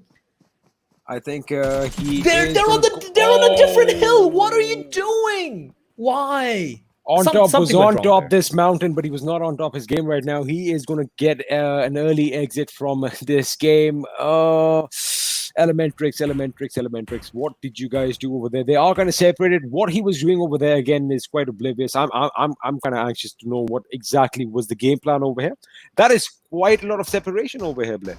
That is. I mean. They had enough time. It's not just like post. Look, he has a vehicle too. He came by a vehicle. Wait. Okay, listen. That's so. What? That's so no. I mean, that's meant for water, not the land. It doesn't have wheels. Can they turn it around is the question right now. Someone does get a knock on Celtas Gamer, so there is a little bit of redemption. Nuh-uh. Soul getting eliminated, the first team to get eliminated, and you cannot ride a boat onto land, such a massive target, expecting that no one is going to be occupying that. I'm at a loss for words right now. It doesn't have wheels. Soul. It can't drive on land, and you come up like that to a zone, to an area where you have no information about. That was a free team wipe. Celts didn't even have to do anything. That was literally handed them. Soul's like, here you go, 4 free kills. Enjoy, Celts. Eat your appetite, fill your appetite. That was. All right. Like, if I say something right now, do it. Soul made a major blunder, but I hope I'm going to be a nice guy right now. We all make mistakes. We are human after all, and that is one mistake they are never going to make in future. They tried something different. I got to give them props for that. They tried something different. They failed. Maybe next time they'll not do the same. They'll stick to, like I said, vehicles. And Soul is a love story that is not in the making.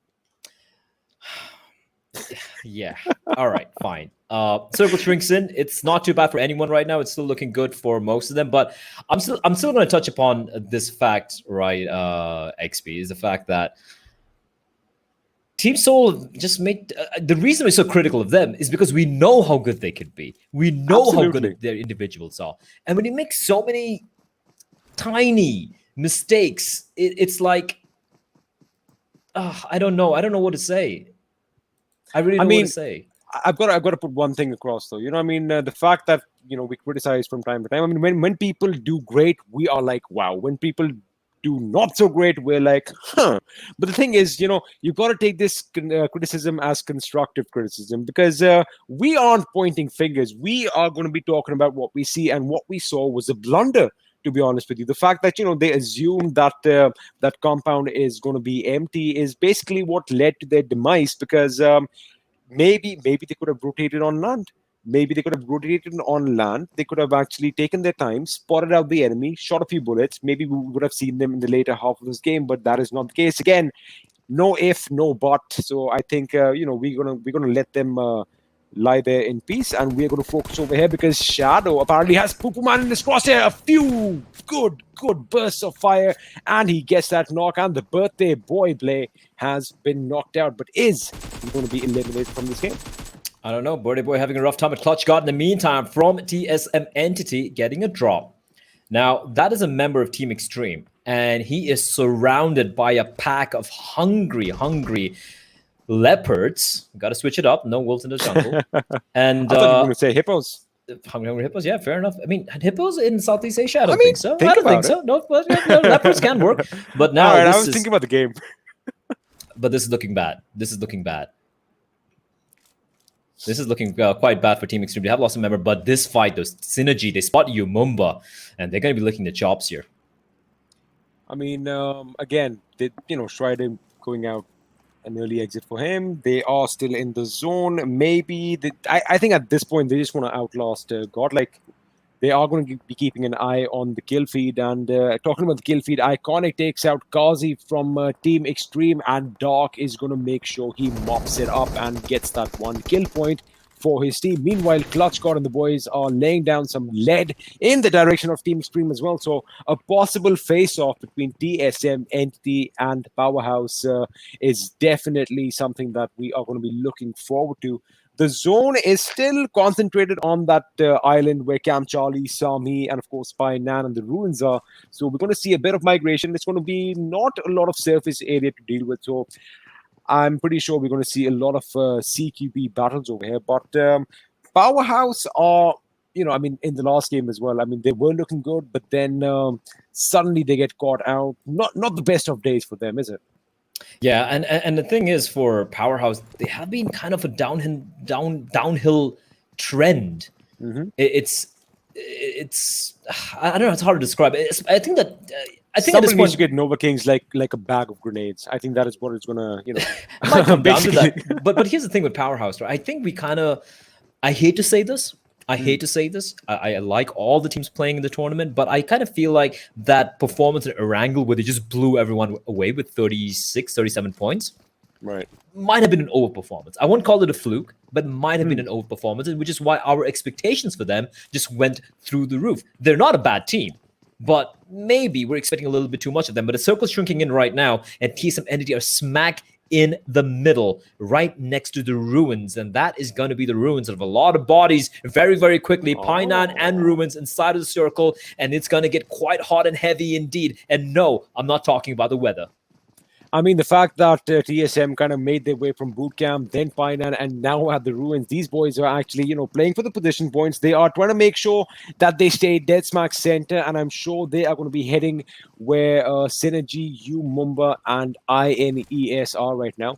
Well, of course, they'll take a little detour through the ruins. Of course, you want to cast the sights when you are in Sanhok, but I think they're not going to have a lot of time for sightseeing, because right in front of them we have Elementrix, Mr. Hyozu, and Orange. I do believe, they are going to be the last remaining members. Servi, on the other hand, is lighting up. UME, Destro goes down, Bhishma goes down.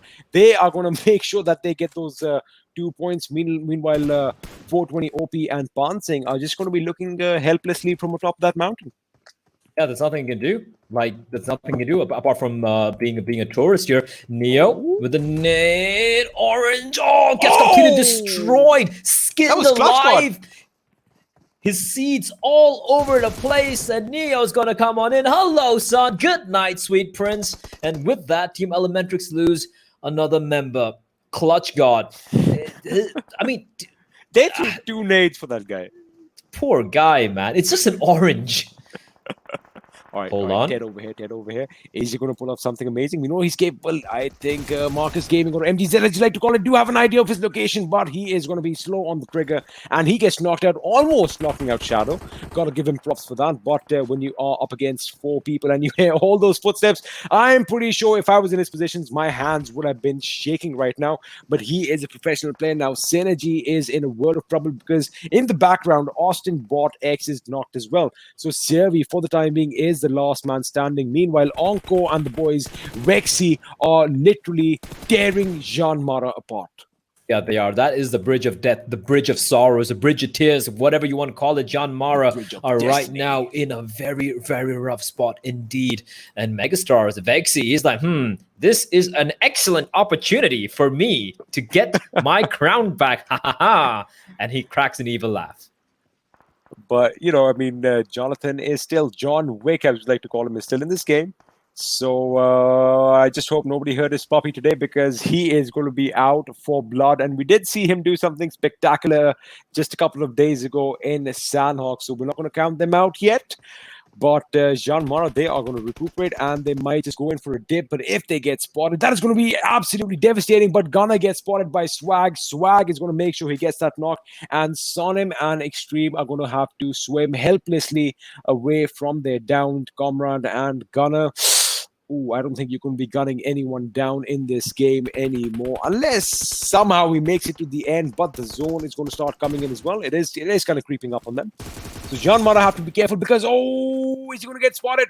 He does get spotted. Niku gets spotted. And with that, Team Extreme are out of this game. They are. And look at how fast the zone moves on Sanhok. It is insane how suddenly it catches up to you, and you're like, oh, that's really good. Now, John Mara, like you pointed out, they are in the water, and considering how fast the zone is moving, that's going to be... Might see a couple of them escaping this, but I don't see all of them making their way into the safety of the zone unscathed at the moment. The dude running around, Marcus Gaming, just looking to scope out the close by vicinity. And right now, we're with Marcus Gaming, but if you look at the circle, Godlike, quietly, have a very good, comfortable position. Yes. And even INES, but they are going to have some opposition in the form of Marcus Gaming. Or shall we just call them MGZ right now? Because I kind of like that name.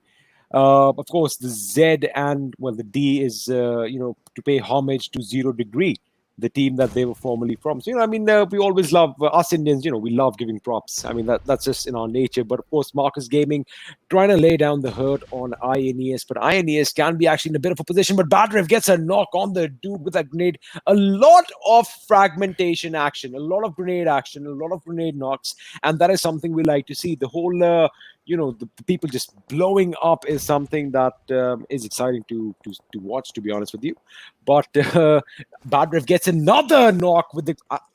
play. Badrev, 2 knocks, quick succession, 1 on the dude, 1 on Max Kosh, and now he is going to go up against Surya. He whips out that... Both of them have the AKs in their hands. Which is going to come out on top? Badrev running around the circle. He gets Surya. 3 knocks to his name. He is on an ace of sorts as far as... He's going to get it. He's going to get the ace. He is going to go up against Shadow. He aims. He shoots. He gets it. Oh!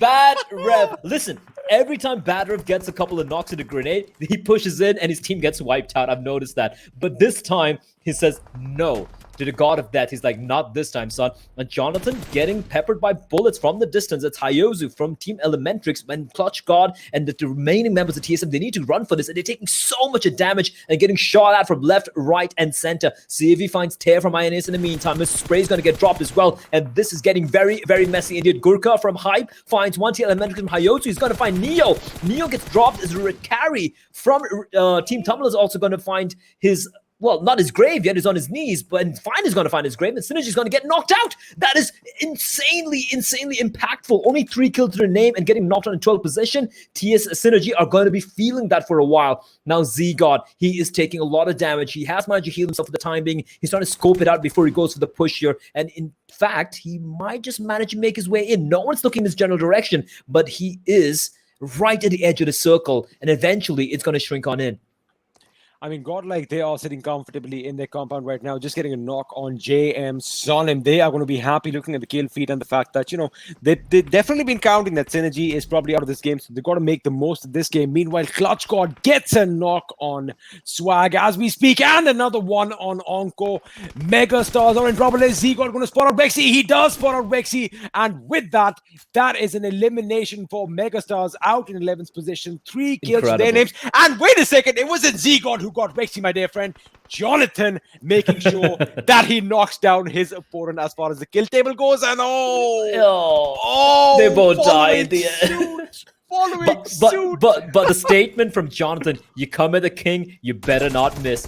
Evil Eye pops up, he finds one. Dark now, he knows that Iron is nearby and has battled 2 players down for Powerhouse, and Evil Eye making sure they don't have a chance to recuperate. But they're completely unaware of the fact that Celts are on the left-hand side and they're exposed to Team Celts. Celts not showing themselves yet though. Zebra right beyond the rock. He is alive for now, but he will finally get taken down. And I said Celts and Ultron's going to strike. He's going to find one. Now Evil Eyes, he is very much aware that his position has been compromised and the circle is going to shrink in further, and Celts, they have to run for this, and they will indeed. But now the hunters have become the hunted. Evil Eye, giving them a taste of their own medicine. They get on their bikes. They're trying to make an escape here. An Evil Guy, he's going to find one. Actually, it's going to be captured. He finds Iconic. In the meantime, the player from Celts still sticking around. Ultron, the circle is on him, is taking so much damage, but he's trapped behind that rock. He can't do much, and he just might be calling it a night. Rocks will fall, and I do believe that could be the end of Team Celts.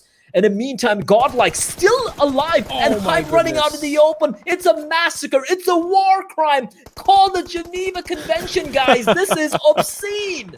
And Gil is going to come in. I think that is going to be a squad wipe on Team Hype as well. They are going to be eliminated. They have one last member, Venom. We did see him with that amazing clutch in Vikendi, but can he pull off a major upset over here? Because Godlike are ripping them to shreds. Finishing in 8th position, we have INES with 5 kills to their name. We are already down to the last 6 teams in quick succession. I've said this before, toppling like dominoes, one after the other. And we have a few teams, VSG Crawlers and Godlike, out in full force. Godlike, of course, already have 6 kills to their names, and VSG's Avi is trying to add the first one to him, but he does have a smoke grenade. I think he's just going to try and block off the vision. He has an idea that Pan Singh is nearby, but they have to first wipe out UME because they do have control of Pioneer. If you have a look at the zone, people are going to have to come towards them. So if they can actually eliminate UME from this equation, they are going to be in a very strong position. And Celts, what a game by them play. 8 kills to their names, getting eliminated in 6th position. Indeed, what a game by them. And Powerhouse, guess who's still alive with them? Dark. I don't know if it's on a rock there. Pan Singh, Nate getting tossed in his direction. Now he needs to spit out that Pan, take up that rifle and start shooting some people. But that's not going to happen. He's going to be caught out with the Nate, perfectly placed. And now you see VSG Crawlers pushing up here. Venom's going to find Godlike's Kings. In the meantime, Hassan replies back, finding Venom. And that's going to be Team Hype hitting the ground. They're going to be out of the server. Yumoma's 420 is going to get knocked out as well. And with that, Yumoma get knocked out in 4th place just with no kills. Dark's going to get found out. And one by one they fall. Wait, it's a 4v4. It's a 4v4. Godlike left against VSG Crawlers. And it is a battle of the hill over here, of course, on Sanhok.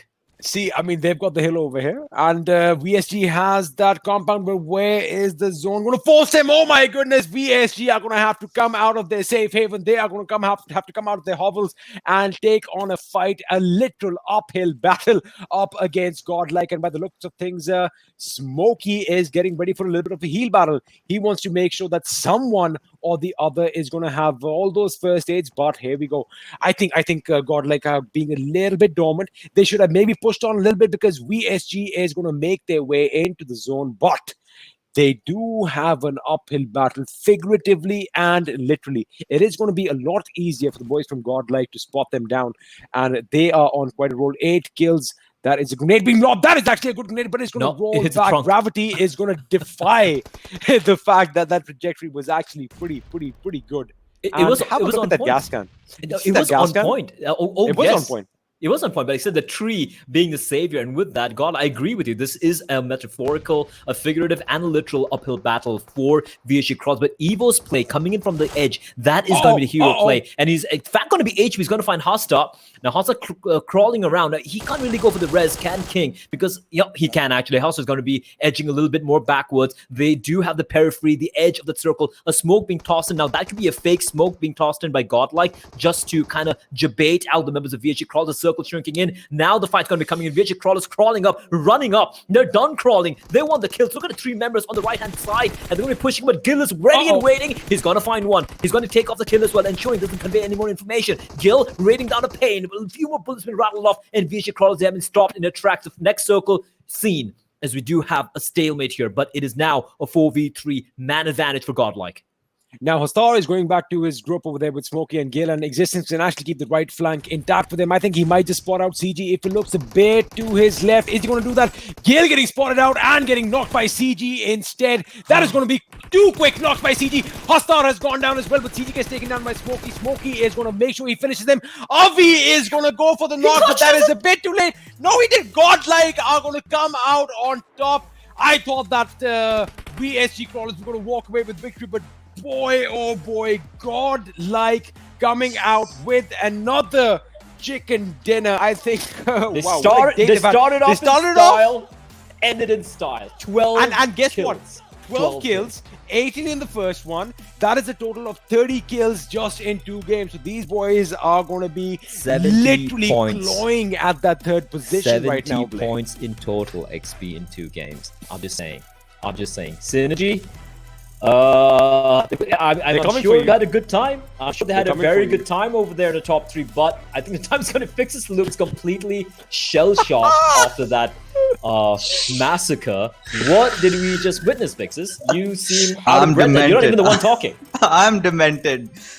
What was that? Synergy Godlike. This is a story in making.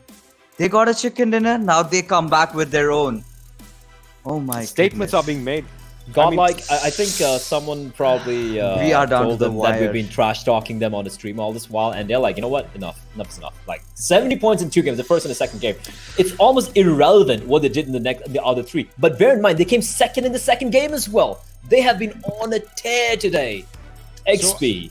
I'm pretty sure they've crossed 100 points today, right? I mean, easily they should have crossed 100. So that's an average of more than 20 points per game. So today, like I said, they came with a tank full of gas, and once that truck started rolling downhill, remember, somebody clipped the brakes, because that is exactly what we saw. We saw Godlike running away. They had one game that was kind of disappointing for them, but the other 4 have just been amazing. And starting it off with a win, ending with a win. 5 games remaining. Synergy. They are coming. Yeah, they're coming. They're coming for Godlike, where they took a nap for a few days. They were like, I sleep, I wake. Now this is a real deal. We're here to take it away from you. And if I'm Synergy, now they have. Wait, hold on. Synergy have one more game. Okay. They have one more game. Right now, they're leading by 40 points before the game. It's gone. Before the game happened. Points now. Before this game, they had 40-point lead. Godlike just got 32 right now. And Synergy would have got a few more points right there, so they have maybe a 10-12 point lead, and now they have one more game remaining to be played. And Godlike, they just played a 43rd game. They have 5 games to bridge a 10-point gap. I mean, I'm sorry. I love Synergy. I love the way they play. But I think with this game, I think we kind of have a top 3 team. Unless Godlike get bottom for 5 games in a row. Something along the way of midway through week 2, the starting of week 3. Again, all right. If they continue the way they have been doing right now, we are going to see Godlike in the top 3. But now, if they kind of buckle under that pressure, that's it. I'm just gonna throw it up over there. I'm just gonna edit that. If they buckle under the pressure, listen. dot. Okay, all right. Assuming Synergy gets, they need to do good in the last game. Let's say Synergy get 30 points in the final game, right? 30 points. Now that it's a 40-point lead, Godlike still have 4 more games to get 40 points. Godlike. If you can't get 40 points in 4 games, I mean, come on.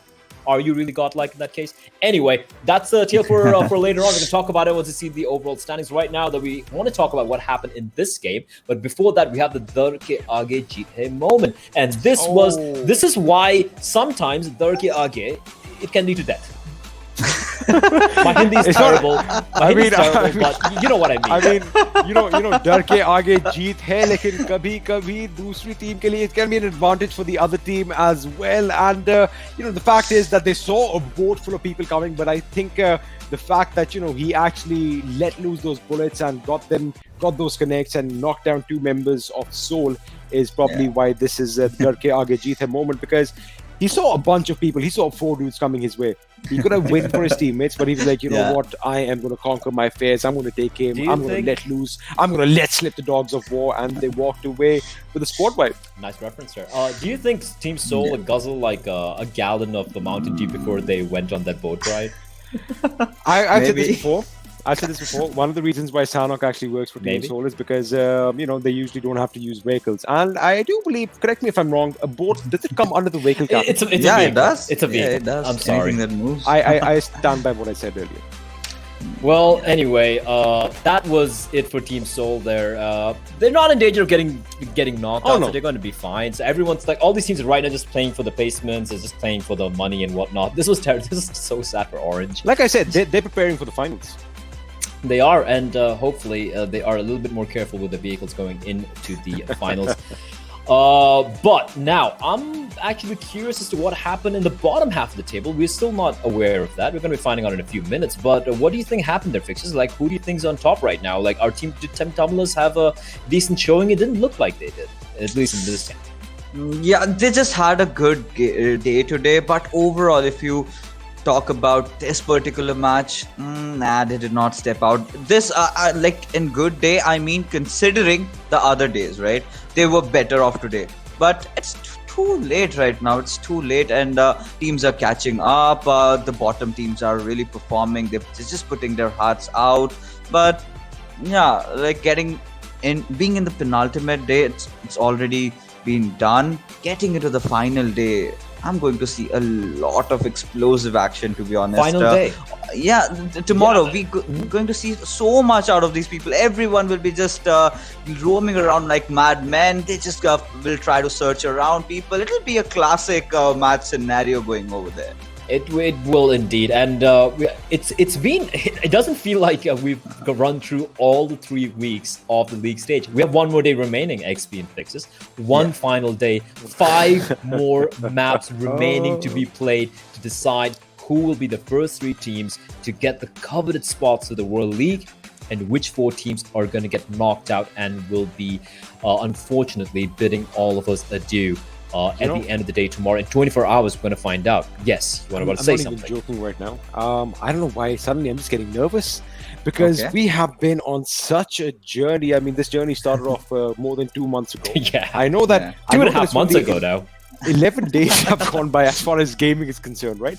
But we've seen these, we've been watching them ever since they did the pro scrim. So, we are so accustomed to see them. And the fact that 4 teams are going to have to exit after tomorrow it's kind of heartbreaking. But I don't know why I'm nervous just casting for them. I wonder what the boys are going to be like. Guys, listen, pressure. If you watch the English stream, which you should, every once in a while, take it easy. Just take a breather tonight. Just be with your family, be with your friends, be with each other, talk it out, just take a breather and give it your best tomorrow. And remember, you have made a name for yourselves. You already have done that, and we are going to see you in future. I mean, just to add a few numbers to that, firstly, King's XZ, I still don't know how to pronounce his name. It's King Z? His existence. Well, that makes sense. King's existence. King Z. King's Listen, he's a king. That's all I'm going to say, all right? It's not, he gets 5 kills, 590 points of damage, MVP of the game. But I just want to point out something. How many people play PUBG Mobile in South Asia? I think that's a number that's going to blow a lot of people's minds, right? Yeah. How many teams play PUBG Mobile in South Asia? A lot of them do. Like, all of us do. Like, so many people play this game. And you are one amongst the top 100 players in South Asia. That is not something to scoff at. Yeah, sometimes we crack a few jokes here and there. Sometimes we might be like, hey, they messed up over here. They could have done this better, yada, yada, yada. But at the end of the day, you're here, you're battling it out. I think you can walk even with the heads held high. Take it easy. At least at the end of the day, have fun. Ultron wasn't just having fun. He was having a blast. He was just destroying everyone.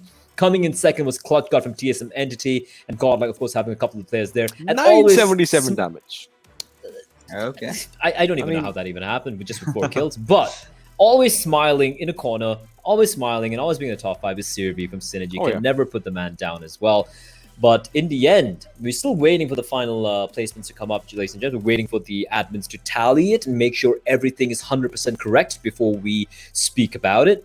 But I just want to finish my thought there.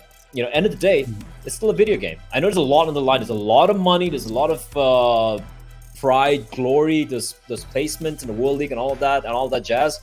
End of the day, it's still a video game. Have fun. You know, you have to have fun. But we do have the standings of the day. Godlike 32 points. They just slapped away. They just kicked away most of the lead that Synergy had. And now VHC Crawl is coming in second. Commendable performance from them. Powerhouse as well. What an outing from these guys today. 15 points. Celts, phenomenal game. And I do believe that one player from Celts had all the kills. 8 kills in total. Team Hype coming in 5th, and that is very impressive considering they've had a very good showing today, at least in a couple of other games. TSM Entity, middling performance today. Nothing too bad, nothing too great either. INES, 9 points to the name, coming in 7th. U Mumba, 8 placement points, no kills, however. And we're going to be going over to the second half of the table there. And any big surprises? It feels like today has been the day of the desperation coming through. Like a lot of these teams who have Team Tumblers, mind you, didn't get a single kill, but they still get 5 placement points. It feels like all the teams are now battling it out, trying to ensure that they don't get in that bottom 4 position. And you can see the desperation in some of their plays. But the one name that sticks out there for me, Fixes, Synergy, 12th place with only 4 points. Ouch! Yikes! That's gotta hurt. That's actually gotta hurt them a lot, and this game will be haunting them for days to come. Because let's just be honest, right? Tomorrow we're going to see the top 3 teams going in for the World League. Then again, things will get refreshed. Again, there are still 2 slots remaining. But there you have 16 teams competing again, and then there will be more try-hard gameplays from them. What are the chances that you will make yourself there in that first top 2? Look at that, look at that. 567, 555 for Godlike. They are now 12 points away, and they have 5 more games to play. Synergy, and they can't do anything about it. Synergy can't do anything about it. They have only 1 more game remaining. And even if they get a chicken dinner with like 20 kills, even with 40 points, it just might not be enough, because Godlike, they are on their way. They have their eyes set on reclaiming the throne. Indeed, 100% agree with you. And to be honest, by the way, XP, TSM Entity, they can still battle up an Orange Rock. They are trailing by 1 game, mind you, and just barely 15 points. So we still have the battle going on top over there. Also, just sorry to cut you off, but also, if Godlike continue with the form they've shown today, TSM Entity's position 592, 555. Depends on how TSM plays tomorrow. We're going to find out. Again, a lot on the line for the last five games. I mean, just everybody just take a moment, take a breather, just absorb the information on your screens right now. Wow. I want to see the second half of the table as well, because of course, 1 and 2 are definitely going through. Synergy, it kind of looks like they are going to have to battle it out in the grand finale. And now, what is going to happen over here? Okay, all right. Let's paint the picture here. Celts, 13. Now, if you look at it, ignore the points. You're like, 13th place. They're safe. 1 day remaining. No, 312. No. John Mara, 309. Elementrix, 302. Team Extreme, 301. Difference of 11 points. And then team number 17, Team Tumblers, on 294. And they have shown today they are not going to go down without a fight. They are not going to go quietly into the night. They are here to get into the finals, and they're going to battle it out. And on the precipice of defeat, they will cling on with the battered, bloodied fingernails. They're not going to give up here. Damn. And all they need are 18 points separate Team Tumblers and Team Celts. And more importantly, all of them are tied on number of games played. In fact, if I was one team who was really, really scared right now, is John Mara. Oh, yeah. Okay. I mean, 1 game in hand, and 309. It looks a bit dicey for them. It looks a bit dicey for them. Even if they get that chicken dinner, remember they have 4 games on hand, and that is going to be a big, big, big number. Even if they average out, I don't know, 5-10 points a game, I think they're going to be left in the dust. Absolutely. This is too tight to call, man. I like how there's so many like different storylines. I'm getting emotional about this. I don't know why. Yeah, don't cry. It's like we are part of this. Guys, please, like. We've been hashtag don't cry XP. Look at it. I can see tears welling up in his eyes. I'm not even faking. He's an emotional man. He's a big lad. He's a Chandigarh lad. You know, he can handle his things, but he does tend to get very emotional about his game. But I do believe on that note, we are kind of done with the day. But before we do that, of course, a final shout out, hashtag PMPL fan moments. If you have a message to be dropped to your favorite team, your favorite player, your favorite casters, could be any one of us as well, just feel free to drop a mail to Nodwin at, video at nodwin.com. And you can potentially get that feature. I know we should usually have a graphics coming up right now, but it feels like producer's asleep on his job. Producer, bad job. Well, I mean, something is up on your screen. Something's right? up. The Pro League South Asia email, PUBG Mobile. Just have a look at those beautiful characters. Of course, a lot of blood on her skirt, isn't it? Yeah. But our producer's back. So yeah, I'm just going to bring up the graphics for you guys. The email is video@nodwin.com. That's the email you send your videos to. And if you send it to us, we'll definitely get it featured 100% because, we have a little say with our producers. And then after that, of course, again, a reminder for all of you tomorrow, open your phone, open the game, log into the game, go to the matches section, select a stream, preferably an English stream, and if you watch the streams through the game, you have a high chance of receiving these fabulous freebies and drops. And on that note, we're going to be showing the kill leaders overall right now, and that is Jonathan leading by 1 kill, but a substantial amount of damage there. He just needs 550 more damage points, which is very, very doable for the man because he's going to be playing the remainder of the games tomorrow. Vexy on 76, just shy by 1 kill. We have Ted, Sirvi, and Austin, the 3 boys, the 3 musketeers from Synergy in the top 5 fixes.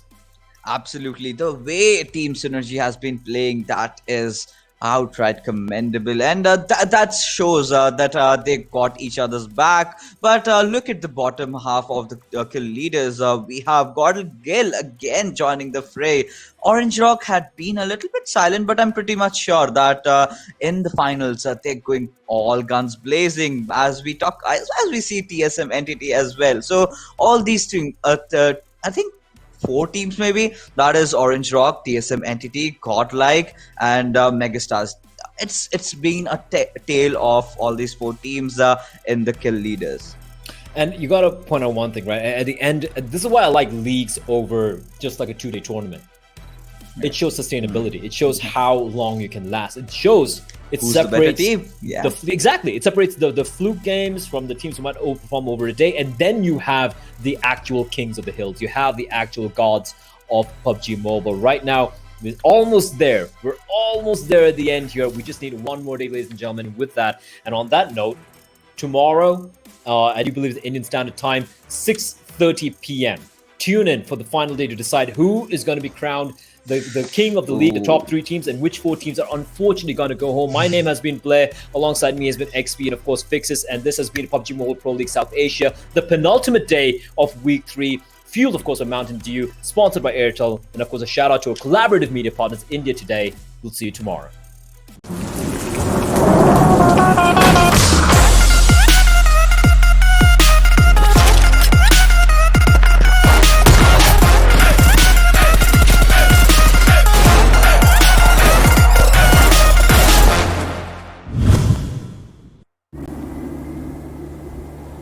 ये तो बहुत खतरनाक stunt है। पता नहीं आपको डर कैसे नहीं लगता? डर सबको लगता है, गला सबका सूखता है, पर डर से डरोगे तो कुछ बड़ा कैसे करोगे? तो ड्यू उठाओ और डर को पी जाओ।